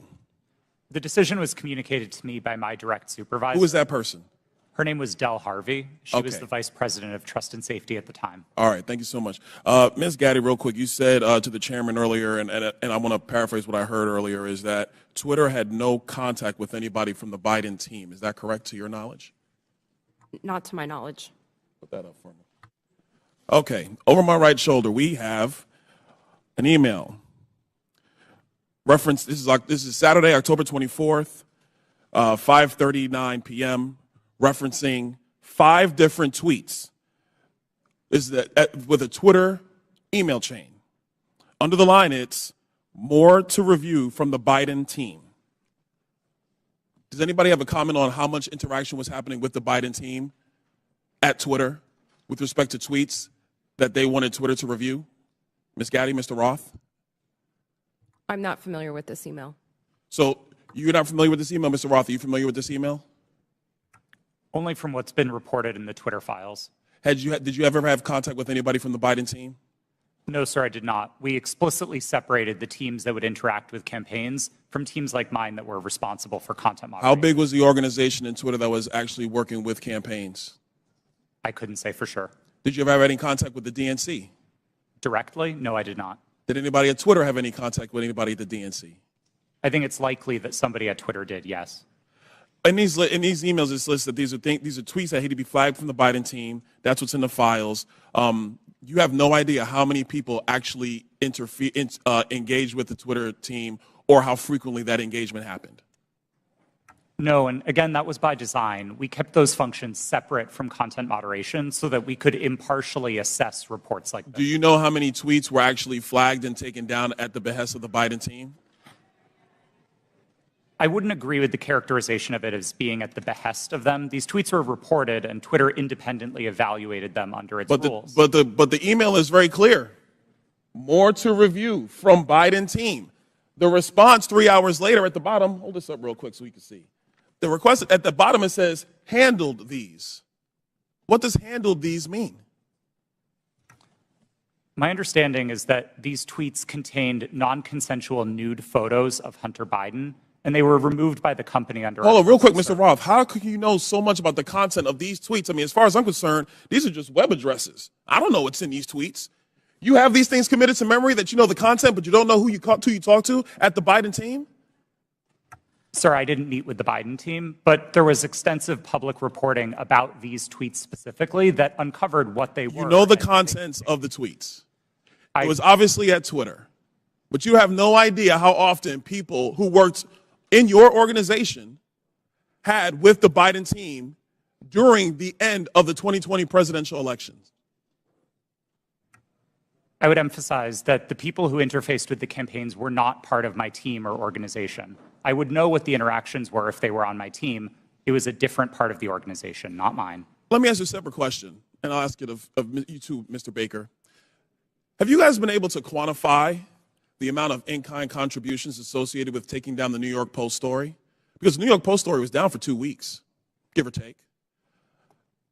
Do you have any understanding of how much that story was limited by Twitter and also by other social media companies? What the impact of an in-kind contribution that would be to the Joe Biden presidential election in 2020? I don't know the answer to that question, sir. Do you think it's big? I don't know the answer. Do you think it's more than a maximum contribution to a campaign? I wouldn't want to speculate. Would you call it 25,000? I don't know the answer to that question. 100,000? Sir, I don't know the answer to the question. $1 million? I don't know the answer to the question. Do you think Twitter will be in violation of federal election laws with the size of an in-kind contribution to take down a story, which is true, by the way, because you guys thought you knew something with limited information? I'm not going to speculate on that sitting here today, sir. I try to propound a legal analysis of election laws. I'll yield back. Gentleman yields back. Chair recognizes Ms. Ocasio-Cortez. It's your turn. You want to go? Okay. We won't start the clock till you get there. Appreciate also your generosity. I just want to start off right here at the top here. This isn't even my line of questioning, but I'd like to submit to the record a Washington Post article now warning about Hunter Biden laptop disinformation, the guy who leaked it. Here's the deal. Before I even get into my questions, I think that the story here with the Washington Post reporting is that what they're saying right here, when the New York Post first reported in October 2020 that it had obtained contents of a laptop computer allegedly owned by Joe Biden's son Hunter, there was an immediate roadblock faced by other news outlets that hoped to corroborate reporting, as many did. The newspaper wasn't sharing what it obtained. New York Post had this alleged information and was trying to publish it without any corroboration, without any backup information. They were trying to publish it to Twitter. Twitter did not let them, and now they were upset. I believe that political operatives who sought to inject explosive disinformation with the Washington Post couldn't get away with it. And now they're livid. And they want the ability to do it again. They want the ability to inject this again. So they've dragged a social media platform here in Congress. They're weaponizing the use of this committee so that they can do it again. A whole hearing about a 24-hour hiccup in a right-wing political operation. That is why we are here right now. And it's just an abuse of public resources, an abuse of public time. We could be talking about health care. We could be talking about bringing down the cost of prescription drugs. We could be talking about abortion rights, civil rights, voting rights. But instead, we're talking about Hunter Biden's half-fake laptop story. I mean, this is an embarrassment. But I'll go into it. Ms. Navarrete, let's talk about something real. I'd like to show you a tweet posted by former President Trump about my colleagues and I on July 14, 2019. It says in part, quote, "Why don't they go back and help fix the totally broken and crime-infested places from which they came? Then come back and show us how it's done. These places need your help badly. You can't leave fast enough. I'm sure that Nancy Pelosi would be very happy as quickly to work out free travel arrangements." A day or two after that, Donald Trump publicly incited, violence at a rally, targeting 4 congresswomen, including myself, saying, "Go back to where you came from." Ms. Navaroli, as I understand it, you were the most senior member of Twitter's content moderation team, or a senior member of Twitter's content moderation team when this was posted. As part of your responsibilities, did you review this tweet? Yes, it was my team's responsibility to review these tweets. And what did you conclude? My team, Ray, made the recommendation that for the first time we find Donald Trump in violation of Twitter's policies and use the public interest interstitial. For the first time? Yes. And at the time, Twitter's policy included a specific example when it came to banned abuse against immigrants, as they specifically included the phrase, "Go back to your country," or go back to where you came from, correct? Yes, that was specifically included in the content moderation guidance as an example. You brought this up to the Vice President of Trust and Safety, Del Harvey, correct? I did, yes. And she overrode your assessment, didn't she? Yes, she did. And something interesting happened after she overrode your assessment. A day or two later, Twitter seemed to have changed their policies, didn't they? Yes, that trope, "Go back to where you came from," was removed from the content moderation guidance as an example. So Twitter changed their own policy after the president violated it in order to potentially accommodate his tweet? Yes. Thank you. So much for bias against right wing on Twitter. Additionally, Ms. Navaroli, are you familiar with the account Libs of TikTok? I have heard of it from the news, yes. Mr. Roth, are you familiar with this account? Yes, ma'am, I am. Are you aware that from August 11th to August 16th, that account posted false information about Boston Children's Hospital, claiming that they were providing hysterectomies to children? Yes, I am aware of that and other claims from the account. And are you aware that this lie was then circulated by other prominent far-right influencers? Yes. And are you aware that all these claims, which I have reiterated were false, culminated in a real-life harassment and ultimately a bomb threat to the Boston Children's Hospital? Yes, I am aware. And this account is still on that platform today, isn't it? Regrettably, yes, it is. Despite inspiring a bomb threat due to the right-wing incitement of violence against trans Americans in this country, because they cannot let go of this obsession with fixating violence and inciting violence against trans and LGBT people, in addition to immigrants, in addition to women of color. This is a party that cannot pick on anyone their own size. And they are trying to co-opt an entire social media platform and use the power of this committee and of Congress in order to pursue a political agenda. I yield back. Lady yields back. Chair recognizes Mr. Fry for 5 minutes. Thank you, Mr. Chairman. This hearing shows who really has been in control of what is said to be one of the world's most widely used websites, Twitter. The American people probably didn't know who these witnesses were today, but these witnesses were powerful enough to silence an American president with just a few clicks from their California office. We're also learning that some of those in Washington, D.C. have forgotten their role and exercised their power to achieve ends antithetical to American principles of free speech and expression. The FBI is the lead federal agency responsible for investigating foreign influence operations. However, in recent years, the FBI has devoted countless amounts of time, taxpayer money, and manpower to combating Russian foreign influence on social media. The FBI, as one reporter noted, acted as a, quote, doorman to the vast program of social media surveillance and censorship encompassing agencies across the federal government, from the State Department to the Pentagon to the CIA. end quote, report suggests that thousands of reports from the FBI and the Foreign Influence Task Force were sent to Twitter. This isn't what the American people are paying for. This isn't what we trust the FBI to do. FBI agents shouldn't be sitting at a desk in Washington, D.C., scrolling through Twitter and emailing with social media companies. An email from one Twitter employee to another reads, quote, the FBI San Francisco Emergency Operations Center sent us the attached report of 207 tweets they believed may be in violation of our policies, end quote. Another email revealed that there are, quote, some folks in the Baltimore field office and at headquarters that are just doing keyboard searches for violations. Mr. Roth, Twitter usually found little evidence that the accounts the FBI flagged had ties to foreign influence. Is that correct? In part, but we received many reports from the FBI, particularly related to malign foreign interference, that were highly credible and were constructive. So I would say it was a bit of a mixed bag. And you pushed back to the FBI when they would send you a list of American-based accounts. Is that correct? Politely, but yes. Mr. Roth, it appears that Twitter employees were under pressure by the FBI and other government agencies to validate these theories of foreign influence. Would you agree with that? No, I wouldn't agree with the word pressure.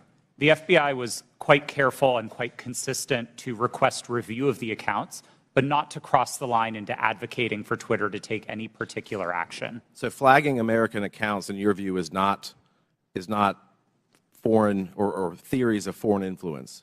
There's not pressure there just by flagging it to you. Again, domestic accounts. I don't think it's a great use of the Bureau's time, but I wouldn't characterize how they communicated with us as pressure. Mr. Roth, you enjoyed these meetings with the FBI, it seems, based on the tweets behind me or the communications behind me. In internal communications at Twitter, you said definitely not meeting with the FBI, I swear. Is that correct?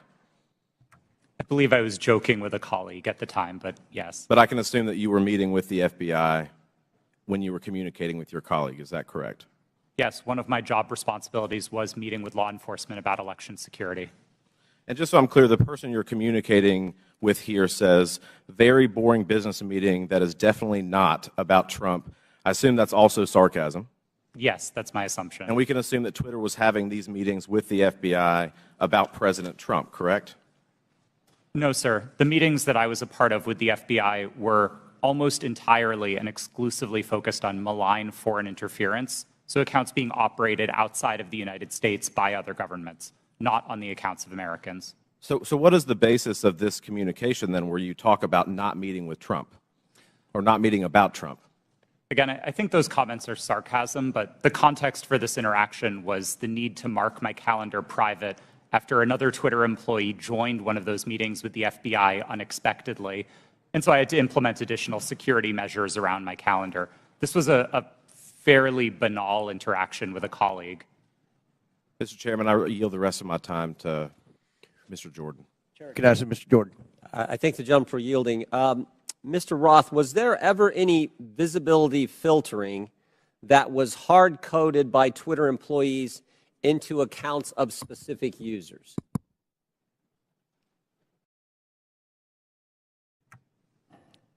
Twitter employees were responsible for building the systems that performed visibility filtering, and then that filtering would have been applied either automatically. I'm asking a very specific question. I'm asking, was the code written in a way that for certain accounts, those accounts, unique in and of themselves, would be visibility filtering, to use your term, so that they wouldn't have as much reach or as much influence? The term hard coding suggests that it was permanent and immutable, and I wouldn't agree with that, no. But it did happen, is what you're saying. There was hard-coded into some of these accounts of specific users by Twitter employees this ability to filter and limit the reach of that particular post, or that particular tweet, I should say. Again, I wouldn't say that they were hard-coded. Thank you. Chair recognizes Ms. Brown for 5 minutes. Thank you, Chairman Comer and Ranking Member Raskin, for holding this hearing today. Social media has been a revolutionary gift of the 21st century. From helping people across the world build meaningful connections to learning a new skill set, these platforms have played a significant role in creating an interconnected global world. When handled responsibly, social media serves as a useful resource with many positive outcomes. However, social media is not without its flaws, and the challenges are much larger than any specific incident or decision by one private company. Recently, social media has contributed to the rise and amplification of domestic extremist content and organizing. This is extremely concerning and, unfortunately, is contributing to the division of our society. According to an Anti-Defamation League survey, 66% of the LGBTQ plus respondents, that's a full 2/3, experienced harassment online. 37% of Jewish respondents and 34% of African Americans respondents said the same. This is truly disturbing. The power that social media has to inspire real-world action, both good and bad, is well known to all of us. And sadly, the hate online does not stay online. Social media has the power to influence not just here at home, but those who are watching us abroad. For example, an online disinformation campaign by a hostile foreign power can have the power to sway a close election. So, Mr. Roth, in a recent interview, you stated, and I quote, beginning in 2017, every platform, Twitter included, started to invest really heavily in building out an election integrity function.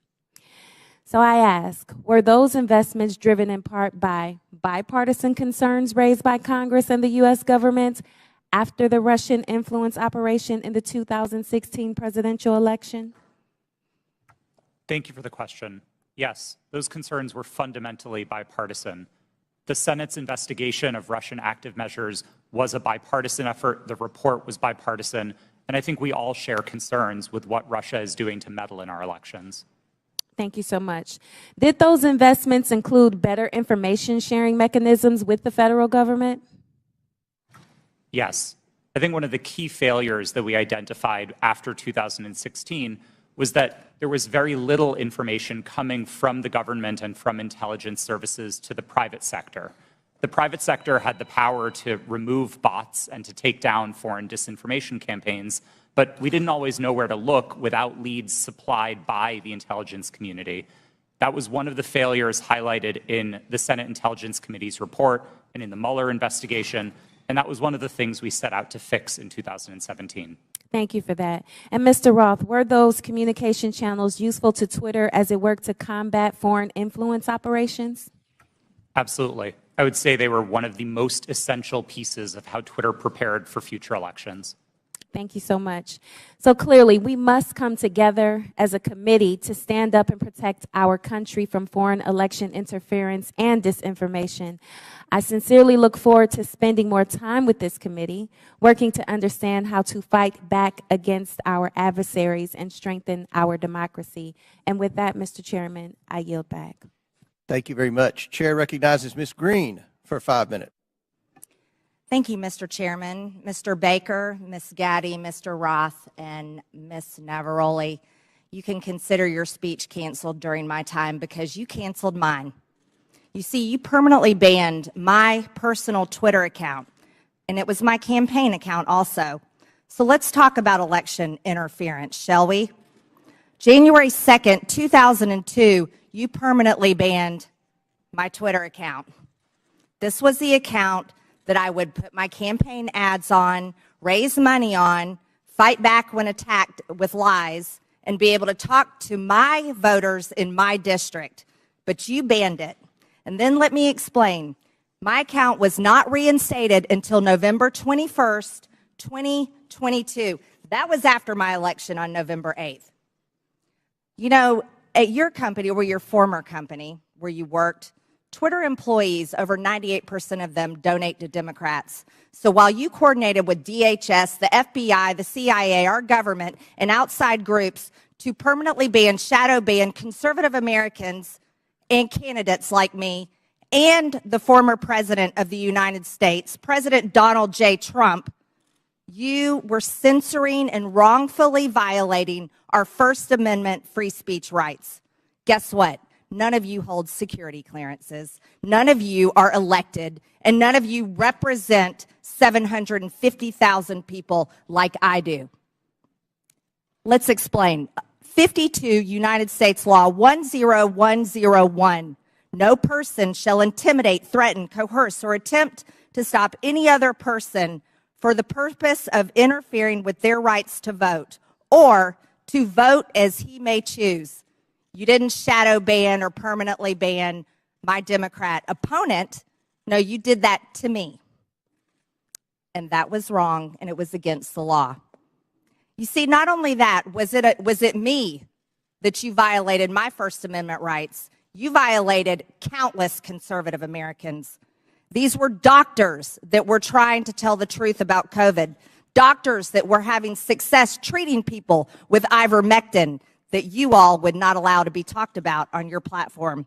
These were parents complaining about their school boards, teaching gender lies in their schools, biological males entering their daughters' bathrooms and sports. These were also people questioning the 2020 election, and guess what? That's Americans' First Amendment right. These were people talking about voting machines. You know what? Democrats did that in 2019, before the 2020 election. On Twitter, people could question elections such as 2016, saying Hillary won, but in 2020, no one could question elections saying Trump won. You abuse the power of a large corporation, big tech, to censor Americans. And you want to know something? Guess what? I'm so glad that you're censored down. I'm so glad you've lost your jobs. Thank God Elon Musk bought Twitter. And you know what? Let's talk about something a little bit further. It's amazing to me, Mr. Roth, as the head and trust of safety at Twitter, your ability, or should I say inability, to remove child porn. Now, here's something that disgusts me about you. In your doctoral dissertation entitled Gay Data, you argued that minors should have access to Grindr, an adult male gay hookup app. Minors? Really? You know, Elon Musk took over Twitter and he banned 44,000 accounts that were promoting child porn. You permanently banned my Twitter account, but you allowed child porn all over Twitter. Twitter had become a platform, you said, connecting queer young adults. You also wrote on Twitter in 2010, can high school students ever meaningfully consent to sex with their teachers? In 2021, while you were the director of trust and safety on Twitter, an underage boy and his mother announced a lawsuit against Twitter because Twitter was benefiting from and refused to remove a lewd video featuring this boy and another minor. That is repulsive. But you violated me. What were my tweets? Okay, let's talk about them. I was talking about the deaths being reported on VAERS. By the way, that's on the CDC website. I was also saying that I didn't think any entity should enforce a non-FDA approved vaccine or mask. Guess what? A lot of people agreed with me, but you called that COVID misinformation. By the way, I'm a member of Congress and you're not. I also said the controversial COVID-19 vaccines should not be forced on our military. You want to know something? Republicans stopped that in the NDAA. Ladies, time has expired. And your time has expired. I yield back. Thank you, Mr. Chairman. Chair recognizes Mr. Gomez. Thank you, Mr. Chairman. Mr. Roth, please explain to us why Ms. Marjorie Taylor Greene, or the representative from Georgia, was removed from Twitter. Thank you for the question, Congressman. My recollection is that her personal account was banned from Twitter after repeated written notices due to repeated violations of the Twitter rules. Can you add a little specificity to the violation of the Twitter rules?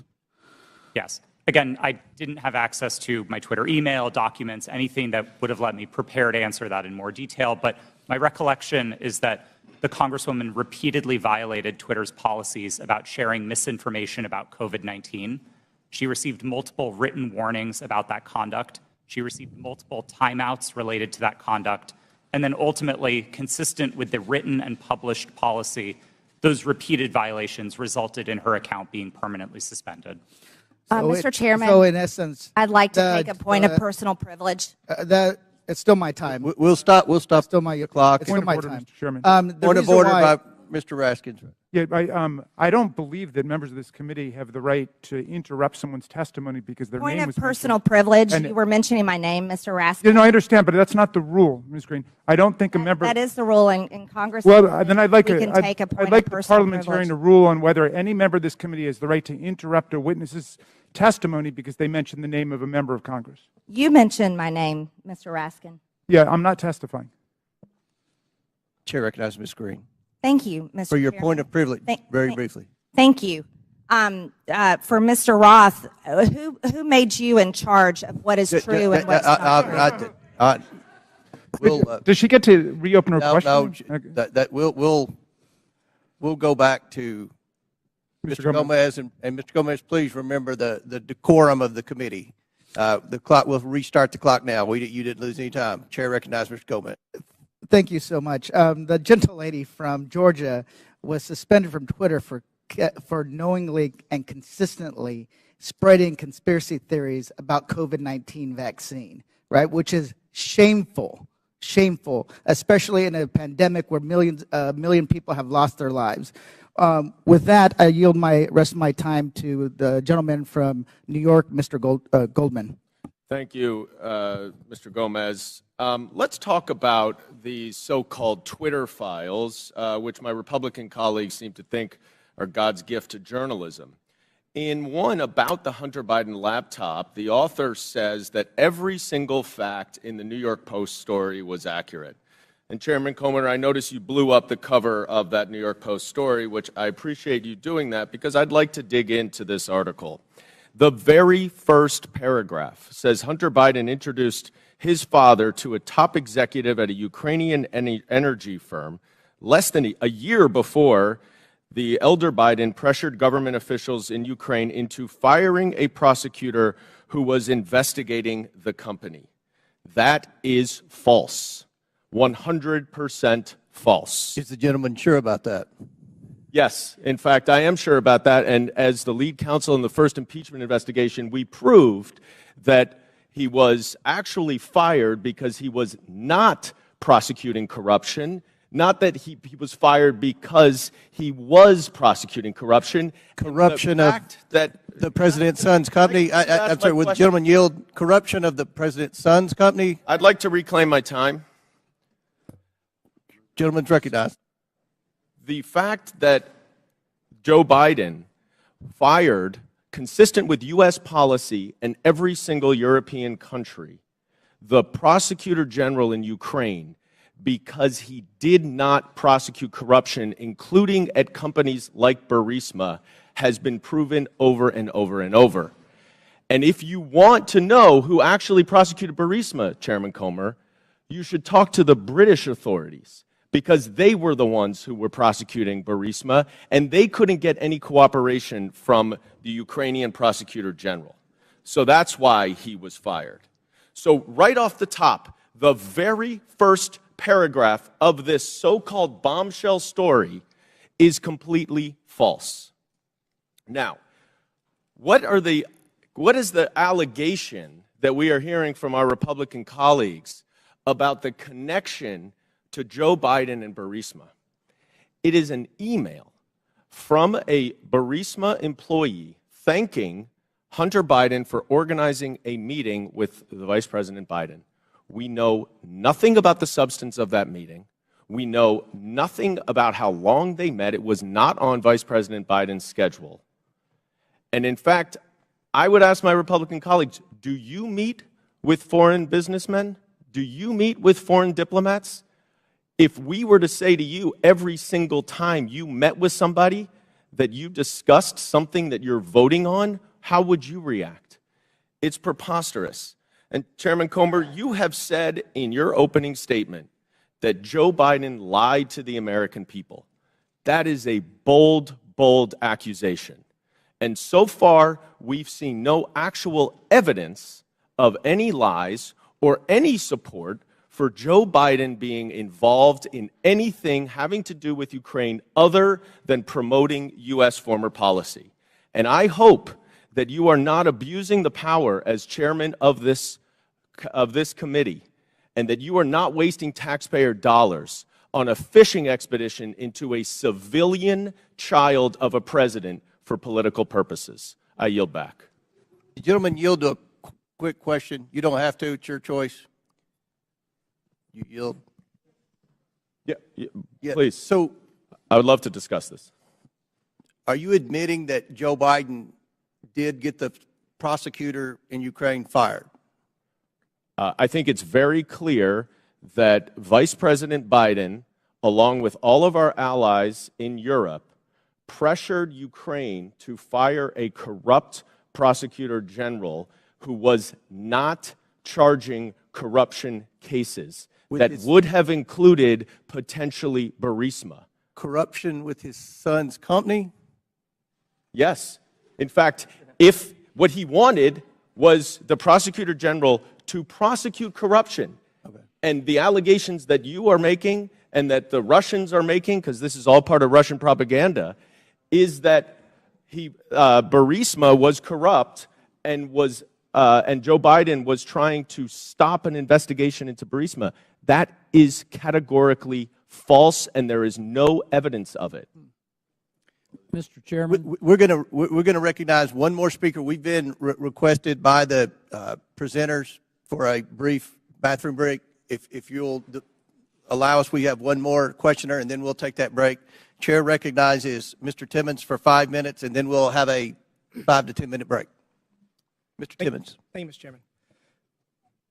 We have a big picture problem right now, and we're talking about Twitter specifically and Hunter Biden's laptop, but it's not just that. It's the general trend of the media, social media, the FBI, DOJ, doing one side's bidding. That's the issue. There's mistakes that have been made, and we keep looking back at these mistakes and say, oh, that shouldn't have happened that way. We are going to have a new policy to avoid that from happening again. But every mistake benefits one side. Every mistake benefits one side. Let's go back to 2016. The Democrat National Committee and the Clinton campaign paid Fusion GPS to fabricate the Steele dossier, which was the basis of this entire Russia collusion investigation. Special counsel, we spent $40 million pursuing it. There was no evidence of the Trump campaign colluding with Russia. There was none. It was actually fabricated by the Democrats and the Clinton campaign to create a narrative to damage President Trump. So that was a mistake. We all know that now. That was the conclusion of that investigation. And as a side note, that's why Adam Schiff is no longer on Intel, because he lied about that investigation. He said, as the chair of Intel, I have all this information. He abused his position, and that's why he was removed from Intel. So next, we go to 2020. Another mistake. We have something that is real labeled as something that is fake. We tell the American people that we're going to have an honest, open conversation about issues, about challenges that our country faces, and everybody has their own facts. Congressman from New York is mentioning his facts. It's just very bizarre that Hunter Biden making tens of thousands of dollars a month with no credentials from a business in Ukraine. Whether they're being investigated, who knows? I mean, these are all speculation, and it's something the American people can't really digest because we don't know the answers to it. And when we're told the answers by our government, by big corporations, by big tech, and they're repeatedly wrong, it creates a trust issue. It creates a trust issue. So the American people do not trust what they're being told. They do not trust what they're being told. We're going to dig into the Hunter Biden laptop briefly. Jack Dorsey has said that he did not make that decision. Ms. Gaddy, did you make the decision to censor the Hunter Biden laptop story? Yes, I was involved in that decision. Who was the final arbiter? Because Mr. Roth has said he disagreed with that decision. Who was the final person that said, we're going to do this? I ultimately approved that decision. Okay, thank you. Mr. Roth, you have said previously that you did not believe that the New York Post story violated any policy. You've said that multiple times today. How many times, other than this one, did something get banned or flagged that you disagreed with? Is this the only one? No, sir, not at all. Okay, so these are Twitter challenging. Twitter repeatedly banned and censored material that you thought shouldn't be censored. Is that fair? These are challenging judgment calls, and I think reasonable minds can differ about whether a given piece of content. Okay, but on this does one you or did doesn't. disagree. I just want to say the American people need to have valid information to process decisions. I would argue that denying the American people the substance of Hunter Biden's laptop story was Hunter Biden's laptop was wrong. You got photos and text messages of Hunter Biden committing multiple felonies, which was never actually criminal. There were no criminal charges. Must be nice. Hunter Biden and James Biden were negotiating deals with Chinese Communist Party agents, one of whom Hunter Biden classified as the spy chief of China. We have evidence at least one of Hunter's deals with Chinese Communist Party linked entities. Joe Biden was given a 10% equity stake in the joint venture. You have evidence that the Bidens were trying to sell America's natural resources to the Chinese, and this is my personal favorite. Evidence that the Bidens and a Chinese energy company owned by the Chinese Communist Party had leased office space no further than 3 miles from where we're sitting right now. And the man running for president had his own office in that office space, his own personal office. You think the American people deserve to know that? I do. I think that there's a lot of smoke surrounding the Biden's relationship with the Chinese Communist Party. There's a lot of smoke surrounding the Biden's relationship with Ukraine. And they deserve to have the facts to make a decision for themselves. Y'all got it wrong in 2016 with Russian collusion. You got it wrong with Hunter Biden's laptop in 2020. You got it wrong regarding COVID at every turn. The American people deserve better. Will the gentleman yield for a question? Gentleman yield. Will the gentleman yield for a question? Gentleman yield. Yes. Then Mr. Raskins. Mr. Baker, did you talk to any of the 51 former intel officials who sent the now famous letter on October 19th, 2020, saying that the Russian, the story in the New York Post had all the classic earmarks of a Russian information operation? Have you talked to any of those 51 prior to that letter being sent on the 19th or after? Sir, I can't remember who's on that group, but Clapper, Brennan, Morrill. I've talked to those people during the course of my career, yes. Have you talked to them in your time at Twitter? I can't remember who's on that list, so I'm afraid. No, how about the 3 I just mentioned, Clapper and Brennan? Okay. All right. Mr. Chairman, regular order. Last question, but feel free to answer.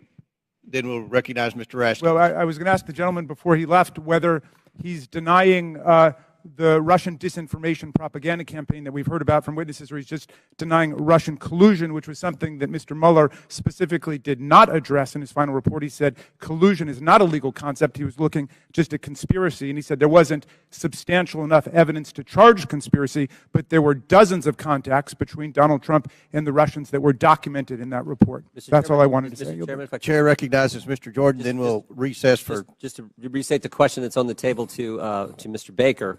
Did he talk with Mr. Clapper, Mr. Brennan, or anyone else that he knows of on that who signed that? Point of order, letter? Mr. Chairman. Whose time is this? Yeah, this was The chairman's time. remaining 3 seconds of... He doesn't have remaining time. Okay. He's gone over by a minute. We're over.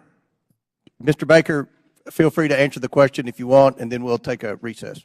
Mr. Jordan, I don't recall discussing that publication that they did about the Hunter Biden laptop with any of those people. We'll stand in recess for 5 minutes. When we return, Mr. Garcia will begin our questioning. We're in recess for 5 to 10 minutes. Now we'll resume questioning, and Chair recognizes Mr. Garcia for 5 minutes. Thank you, Mr. Chairman.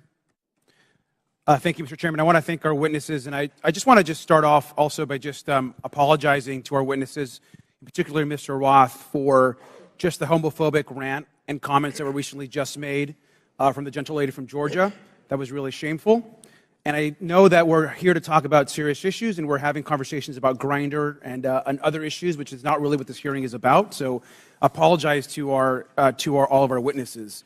Want to note that I am someone that you would probably call a Twitter super user. I use the social platform constantly. I communicate regularly. It's how I get my news. It's how I find out what's happening in popular culture.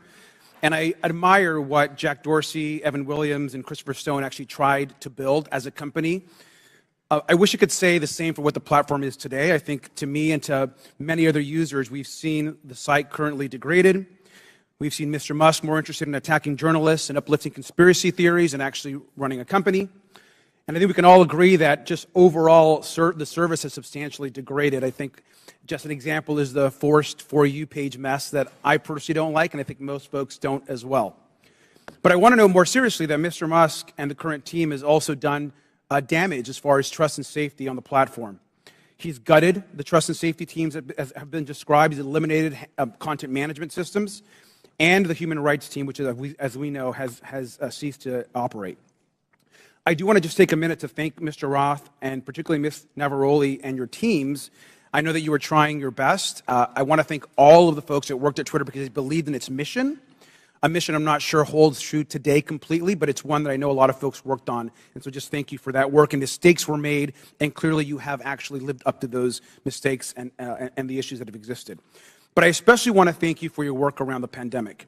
The pandemic took over 1 million American lives, 1,300 in my own city back home, and your decisions in content moderation actually saved countless lives in this country, including the work you did by moderating or banning members even of this committee who peddled in lies and were actively causing death and harm to others.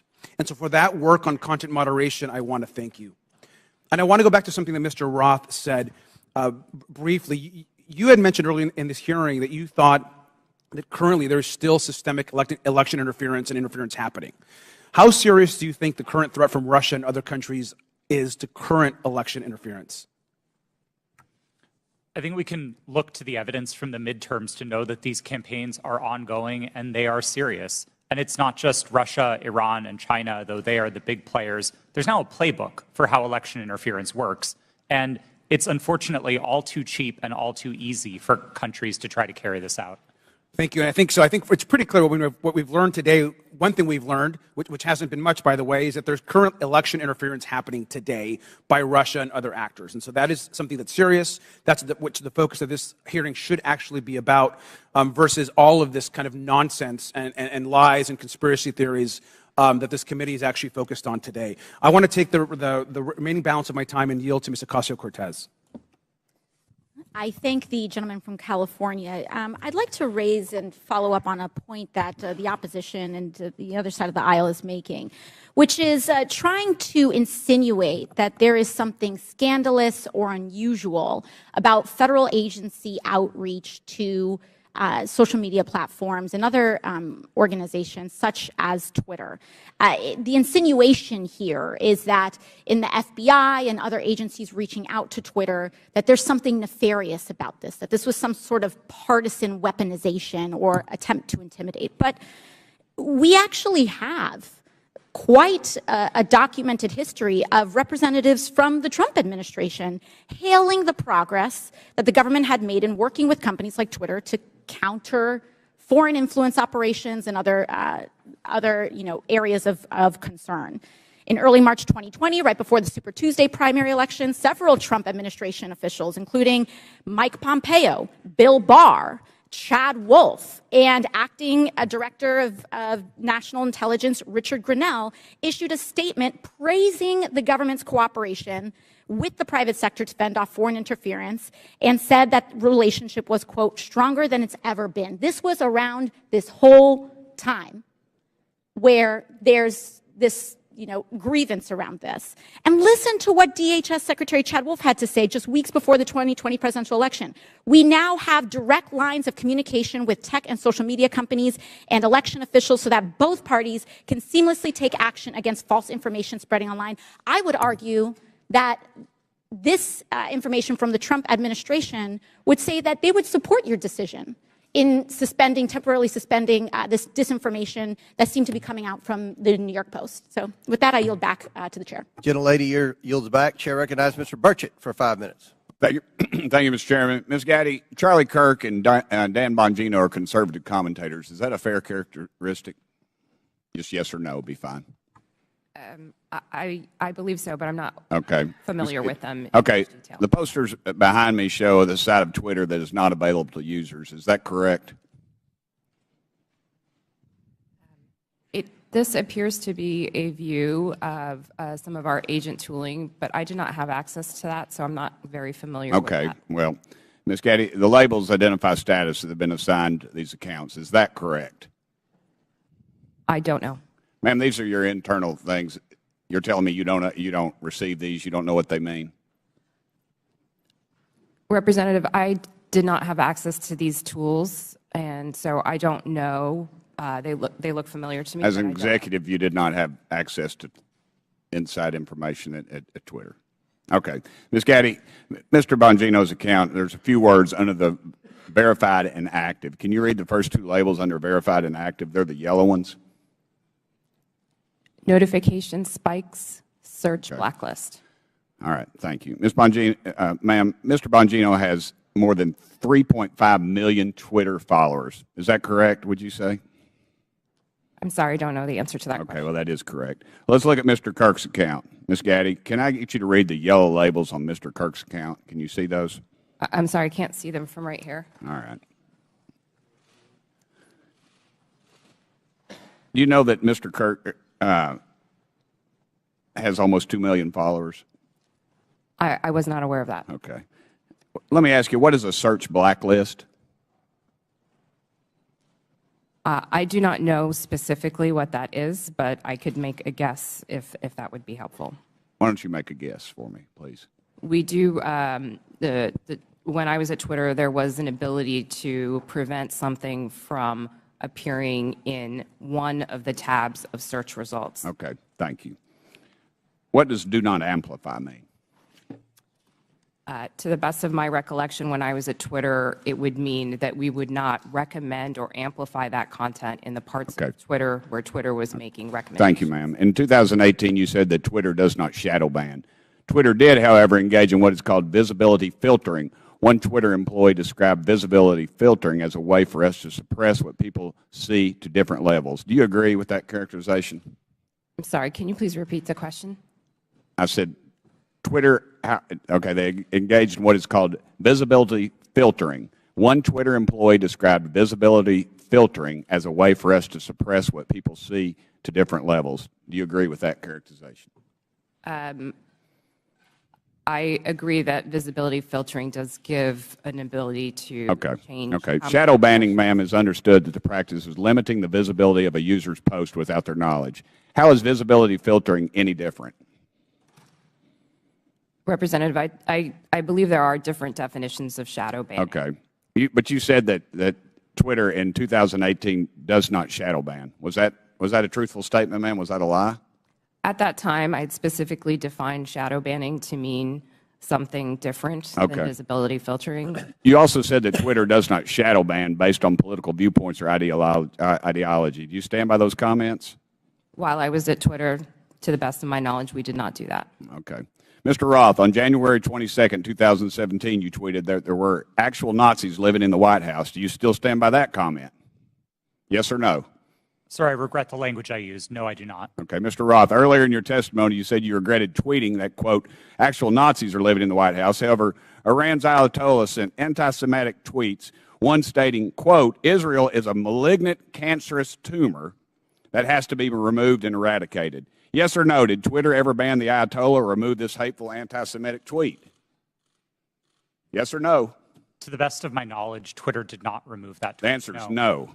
Mr. Chairman, it's clear that conservative voices are being silenced on social media in the mainstream. I appreciate this hearing. I might also suggest we look into holding one on DirecTV, Newsmax, and OAN. I give the rest of my time to Mr. Jordan. I thank the gentleman for yielding and for his good questions. So the user knows when their account's been suspended or blocked, but they don't know when they have some of these gold terms that were under Mr. Bongino and Mr. Kirk. Is that right, Mr. Roth? As of the time that I worked at Twitter, yes, that's correct. So they don't know if they're on the search blacklist. They don't know if they're on the do not amplify. They don't know that. That's correct. Twitter did not disclose that. So you did that to these two accounts. What I want to know did you know, Mr. Roth, if that was at the prompting of anyone from the government? Gentleman's time's expired, but please answer the question.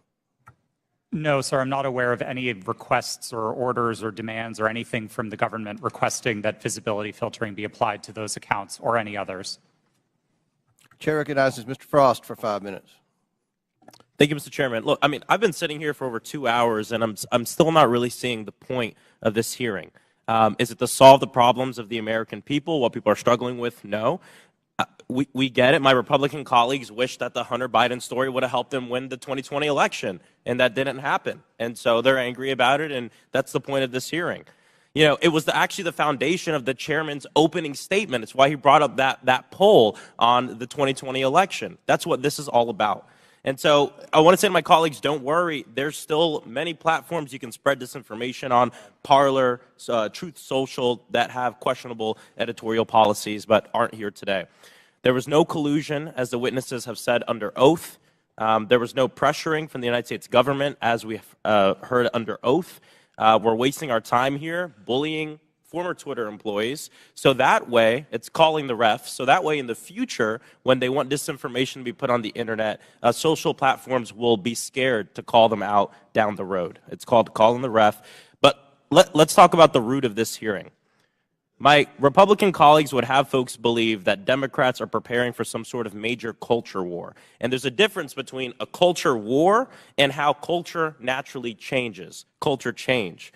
Some on this committee are very resistant to culture change. I mean, just yesterday we heard a member equate immigration negatively to changing our culture, black and brown folks coming to our country.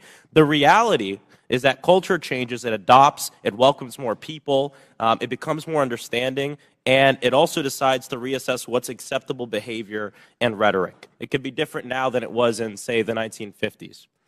In this supposed culture war, they often conflate the right to free speech with the non-existent right to not be criticized or held accountable for what you say on the internet or even in real life. And just because it's legal to say something and the government won't throw you in jail for it, doesn't mean the rest of the world, and sometimes even your own family, have to associate themselves with you or your comments. Mr. Roth, you helped set up content moderation policy at Twitter. What type of user tweets were more likely to get limited? Did it have to do with racism, sexism, homophobia, violence, or were y'all looking for people who were supporting Donald Trump, President Trump, and limiting those? Our policies were built fundamentally to be viewpoint neutral. They were focused on harm reduction, looking to things like the Universal Declaration of Human Rights with a focus on protecting people's safety, people's right to free and fair elections, people's rights to free speech. And we built concern with those rights into our policy. So being a decent human being. That's certainly what we tried to do. Gotcha. Yes. Ms. Naravoli, earlier you testified about a 2019 tweet that was about President Trump. And I think it was from Ms. Teagan. What was the tweet about? Would you like me to give the direct quote? Yeah. Please excuse my language. This is a direct quote, but Chrissy Teigen referred to Donald Trump as a pussy-ass bitch. Okay. Free speech. And what happened after Ms. Teagan posted her tweet? What did the White House do? What did the Trump White House do? From my understanding, the White House reached out to ask that this tweet be removed. It was my team's job. This fell underneath the policy for abusive behaviors, and we evaluated underneath our insults policy. At that time, up to 3 insults were allowed, and so it was our job to determine how many insults were included within that phrase. So the Trump White House reached out, not an agency, but the White House reached out and requested that you remove the tweet? From my understanding, yes. Okay. Mr. Roth, you mentioned a serious problem of foreign interference in our elections. Did you see that mass interference work more in support of right-wing candidates like President Trump in 2016 or President Biden in 2020? Thank you for the question. It's an important one, and I don't think there's a clear or easy answer to this. We saw Russian operatives playing both sides and often playing them against each other.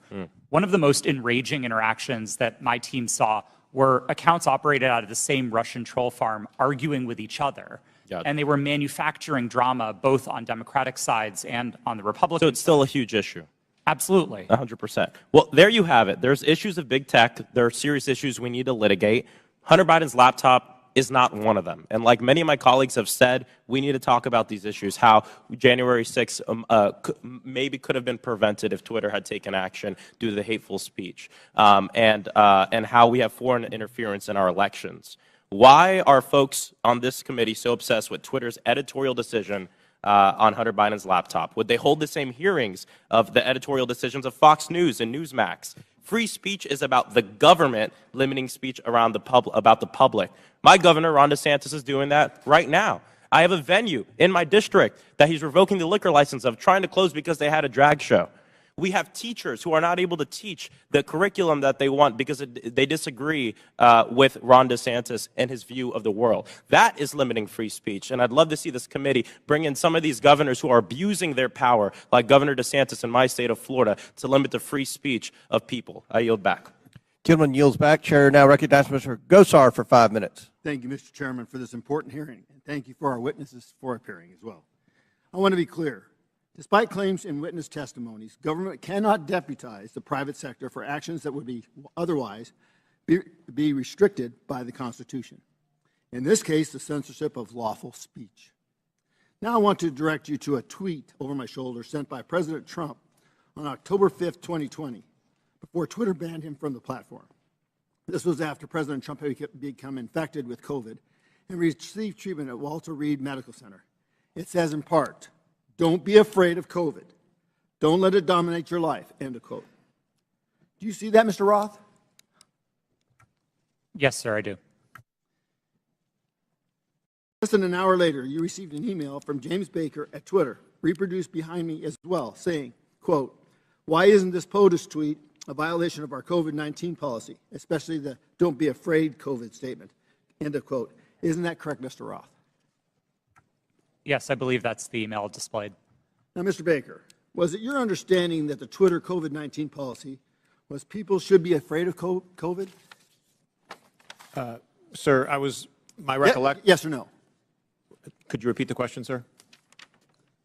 Was it your understanding that Twitter's COVID-19 policy was, quote, people should be afraid of COVID? Yeah. At that point in time, I did not fully understand what Twitter's COVID misinformation policy was, and so I was trying to understand. I'm recapturing my time. So maybe you thought that Twitter's policy was that it should dominate people's lives. Is that what you thought? I'm sorry, I'm having a hard time hearing you, sir. So is it the fact that Twitter, don't let it dominate people's lives? Is that the problem with the tweet? At that point in time, I did not understand fully. I was relatively new at Twitter, and I was trying to understand what the policy was, and therefore I was. I just want to ask you, the other two were asked, where did you go to medical school? I beg your pardon? Where did you go to medical school? I did not go to medical school. Good. Now, I'd like to have a yes or no from each of the witnesses on these following questions. Did you or others at Twitter communicate with government officials by means of disappearing messaging systems like Signal, Snapchat, or Wicker? Mr. Baker, yes or no? Have I ever communicated with a government official using those? Yes or no? I don't recall. Ms. Gaddy? Not to the best of my recollection. Mr. Rao? Yes. Mr. Rowley? Not to my recollection, no. Once again, did you or others at Twitter receive requests from federal law enforcement to allow criminal activity or content whose distribution is criminal to proceed on Twitter? Mr. Baker? I'm sorry, I don't understand the question, sir. Ms. Gaddy? Can you please repeat the question, sir? Mr. Roth? If I understood the question correctly, it was whether we received requests to allow unlawful activity, and Yes. the answer is no. Okay, Ms. Navaroli? Not to my knowledge, no. Now, I'd like to submit for the record an article by the New York Post titled, quote, "Twitter refused to remove child porn because it didn't violate policies." Ms. Gaddy, who was involved in this determination? I'm not familiar with this situation. Mr. Roth, are you familiar with it? No, sir, I'm not. Once again, I'd like a yes or no from each of the witnesses. Did you apply labels to users with an administrative tool to downrank them? Mr. Baker? I'm sorry, sir. I'm having a very hard time hearing your questions. Ms. Gaddy? I'm having the same problem, sir. Can you please repeat the question? Mr. Roth? I'm not sure I understood the question, sir. Well, I'm asking you, did anybody use an administrative tool to downrank users? Yes, sir. That's a part of Twitter's content moderation capabilities. Mr. Baker? Well, I'll rely on Mr. Roth.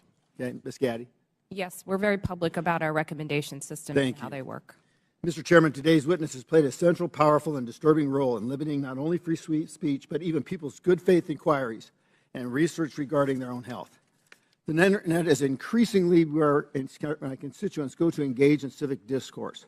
Our liberties as Americans will be diminished if we do not recognize our speech is increasingly virtual and right now subject to hostility and threatened through bans and deplatforming. The suggestions by witnesses that all of the removal of quote, lawful but awful speech, quote, was done in favor of users is bunk. You could just as easily provide content filter options to allow lawful speech, letting users decide what lawful materials they do or don't want to engage with. But you didn't. You censored and manipulated millions of people. Do not allow people like this sitting in front of us today to be the arbiters of truth. I urge my colleagues to support my Section 230 reform, Stop the Censorship Act, which empowers users with the editorial contract. Our private businesses, you always have a contract with your customers. Allow them to pick. I yield back my time. Gentleman yields back. Chair recognizes Ms. Bailett. Thank you, Mr. Chairman. And I want to say, as a former history teacher, I care a lot about the facts and the details, so let's dive in. On December 4th, then Ranking Member Comer appeared on Fox News and alleged that what Elon Musk's Twitter files showed was, quote, evidence that the Biden campaign colluded with big tech to suppress a story that we now know is 100% true, unquote. That is simply not true. It is not true based on what we knew then. It is not true based on what we know now. Mr. Roth, in a declaration to the FEC in December 2020, you stated, quote, I did not receive any communications from or have had any communications with representatives of Biden for President, the Democratic National Committee, or any of their agents regarding the New York Post articles before Twitter implemented the enforcement actions on October 14th, 2020, unquote. Mr. Roth, do you stand by that statement? Yes, absolutely. It's also worth noting that your colleague, I believe, Lauren Culbertson, told the FEC the same thing. Ms. Gaddy, did anyone from the Biden campaign or the Democratic National Committee direct Twitter to remove or take action against the New York Post story? No. Mr. Baker, same question to you, please. Not to my knowledge, no. So, the evidence is clear. Neither the Biden campaign nor the DNC had anything to do with Twitter's decision-making about the New York Post story. My Republican colleagues are using what are otherwise innocuous emails to suggest that there was somehow collusion between Twitter and the Biden campaign. For example, in one email, and this is the same one mentioned in Mr. Donald's questioning earlier, in one email selectively used by Elon Musk, one Twitter executive sends another a series of hyperlinks on October 24th, 2020, with the comment, quote, more to review from the Biden team. For the record, this is tweet number 8 in the first installment of the so-called Twitter files. So, Ms. Gaddy, are you familiar with this email? No, I'm not. Okay. So, just to be clear, this email has nothing to do with the New York Post story. It is dated October 24th, 2020, after Twitter had both made and reversed its decisions about the New York Post story. Mr. Baker, do I have that right? Based on, I think, the exhibit that was shown earlier, that sounds correct, yes. So, Ms. Gaddy, can you clarify for the record, if you're able to, what's happening here? Can you please be more specific about with this email? I don't believe I was a recipient of that email or reviewed it during my time at Twitter, so I'm sorry I don't have familiarity with that situation. That's okay. Mr. Baker? To the best of my understanding, these were tweets that the campaign had concerns about. I don't know the details of those, and they were referred to Twitter as, I'm not sure exactly why, but I can't get inside their heads, but they were referred to Twitter, and Twitter reviewed them, and someone, again, going off the exhibit from earlier, said they were handled. I don't know what that means in terms of whether they took any action or didn't take any action, but at least they addressed the matter. So I believe that's what I construe from that email. Appreciate that. So from my understanding of everything that we've heard today, it's really not uncommon for outside entities, including, as we've heard, Mr. Trump's campaign, to request that Twitter remove content that violates the company's terms of service. Is that correct, Ms. Gaddy? That is very common globally. Thank you. So To the best of your ability to answer, Ms. Gaddy, were any decisions approved or acted upon based on the political party making the request? No, our teams were trained to enforce our rules consistently and fairly without regard to any sort of political ideology. Thank you. So I believe that what's happening here is my Republican colleagues know that the premise of this whole hearing is misleading. There is no evidence that the Biden campaign had anything to do with the Hunter Biden New York Post story. And the evidence we do have simply shows that the Biden campaign did what the Trump campaign and millions of Twitter users do routinely: flag content and ask Twitter to conduct its own review to determine whether it violates Twitter's own rules and policies. I yield back. Lady Yield, Chair recognizes Mr. Palmer for 5 minutes. Thank you, Mr. Chairman. I'd like to submit a June 22 study conducted by Princeton University called Powered by Twitter, the Taliban's Takeover of Afghanistan. Without objection, so ordered. This study covers the time frame of April to September of 2021, which is 4 to 5 month period between President Biden's official announcement of America's intentions to withdraw and the chaotic end of the American troop presence in Afghanistan. The study found that the Taliban weaponized Twitter and that Twitter's moderation policies failed. There were more than 126,000 accounts in the Taliban support network, and 83% of these Taliban-associated accounts were created before 2021, well before Twitter could claim that these accounts represented a government. These accounts shared graphic images and videos depicting dead and decomposing bodies and rampantly spread disinformation about the facts on the ground in direct violation of Twitter's public policies. Taliban tweets were shared millions of times in the summer of 2020. The study also found that 3/4 of Taliban content was produced by only 20 accounts, which is suggestively straightforward. By the way, the U.S. government classifies the Taliban as an insurgent group, in case some of my colleagues don't understand what real insurgencies are. Mr. Roth, why wasn't Twitter more effective at curtailing the clear-cut content violations by Taliban Twitter accounts? Thank you for the question, sir. At the time that you referenced, I wasn't responsible for Twitter's work on counterterrorism. Do you have any idea of why Twitter would allow clear-cut violations by an insurgent group? And by the way, they carried out multiple suicide attacks during the time frame they were sending out these tweets, killing dozens and injuring hundreds.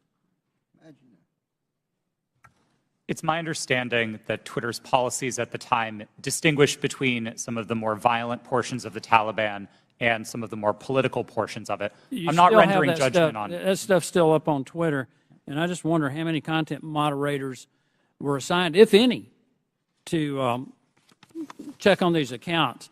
Additionally, it appears that Twitter was profiting from Taliban's presence on the platform in the lead up to the overthrow of the Afghan government. Twitter placed ads from U.S. companies, including Amazon, Disney, McDonald's, and on the Twitter accounts of the Taliban news organization and their spokespersons and their senior leaders. Ms. Gaddy, did Twitter make money off placed ads on Taliban Twitter accounts on August 26, 2021, when 13 U.S. men and women died in a suicide bombing? I have no knowledge of this matter. You don't have any knowledge about whether or not these ads were up?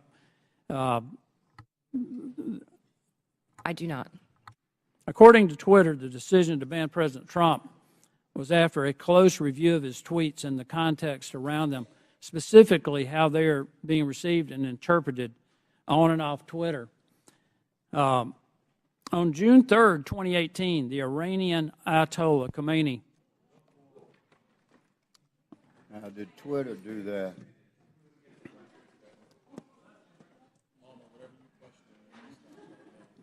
Sounds like the Green New Deal to me.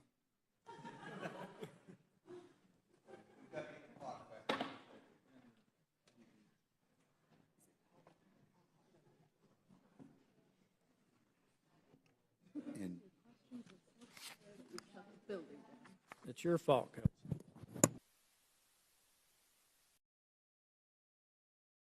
Minutes remaining, so I now yield 3 minutes to Mr. Palmer. Thank you, Mr. Chairman. Let's try this again. According to Twitter, the decision to ban President Trump was after a close review of his tweets and the context around them, specifically how they are being received and interpreted on and off Twitter.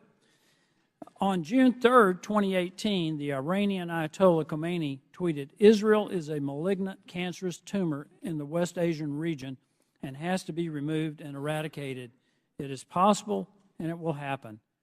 This tweet remains on Twitter to this day. Mr. Roth, how do you believe this tweet from the leader of Iran calling for the eradication of Israel was received and interpreted on and off Twitter? I couldn't say for sure how that tweet was interpreted. You would have a pretty good idea, though, of how many retweets and the amount of traffic it got. Only from what I can see in that illustration. Why does the Iranian leader who has explicitly pledged to eradicate the Jewish state of Israel get to remain on Twitter? Mr. Roth. Like all of Twitter's users, the Ayatollah is subject to the same set of rules. And while I can't speak for Twitter's decisions today, I can say that Twitter took a number of enforcement actions against the Ayatollah's account, the same way that we would against. That's still up. You understand how hypocritical this is, right? You banned a sitting U.S. president and a sitting member of Congress, Marjorie Taylor Greene, while a man who has pledged death to America and can openly call for the death of millions of Jewish people and yet not be removed from Twitter. Do you understand how that looks? How hypocritical that is? I'm asking Mr. Baker, Ms. Gaddy, Mr. Roth, Ms. Navarro. That's amazing. But it shows hypocrisy at Twitter. I want to pivot here, Mr. Chairman. Mr. Goldman made a very troubling statement claiming that as Vice President Joe Biden fired the Attorney General of Ukraine, since he had knowledge of this prior to becoming a member of Congress, Mr. Goldman should provide to the committee documentation about this action. We should know who authorized Vice President Biden to take this action against the Ukrainian Attorney General. We need to know, was there an investigation to justify the firing of the Ukrainian Attorney General, and if yes, who conducted it? He needs to provide all details involving this action, including Vice President Biden's threat to withhold $1 billion of U.S. funding if the Ukrainian AG was not fired, and who authorized Vice President Biden to make that threat. I would request that the committee look into this, and I yield back. Gentleman yields back. Chair now recognizes Ms. Lee for 5 minutes. Thank you, Mr. Chair. This has been an incredibly electric hearing. It'd be funny if it weren't real life. I understand my colleagues on the other side of the aisle want to be victims so very badly. But Ms. Navaroli, if I understand you correctly, public criticism and allegations of anti-conservative bias are actually making Twitter and other social media companies less willing to enforce their own policies against political conservatives, correct? Yes, that was my understanding based on research that was done at Twitter. Meaning the same Republicans insisting on making themselves a victim is working? Could you repeat the question? The same Republicans, folks on this panel who are insisting on making themselves victims in this conversation about Twitter censorship and other accusations they've made, is this working?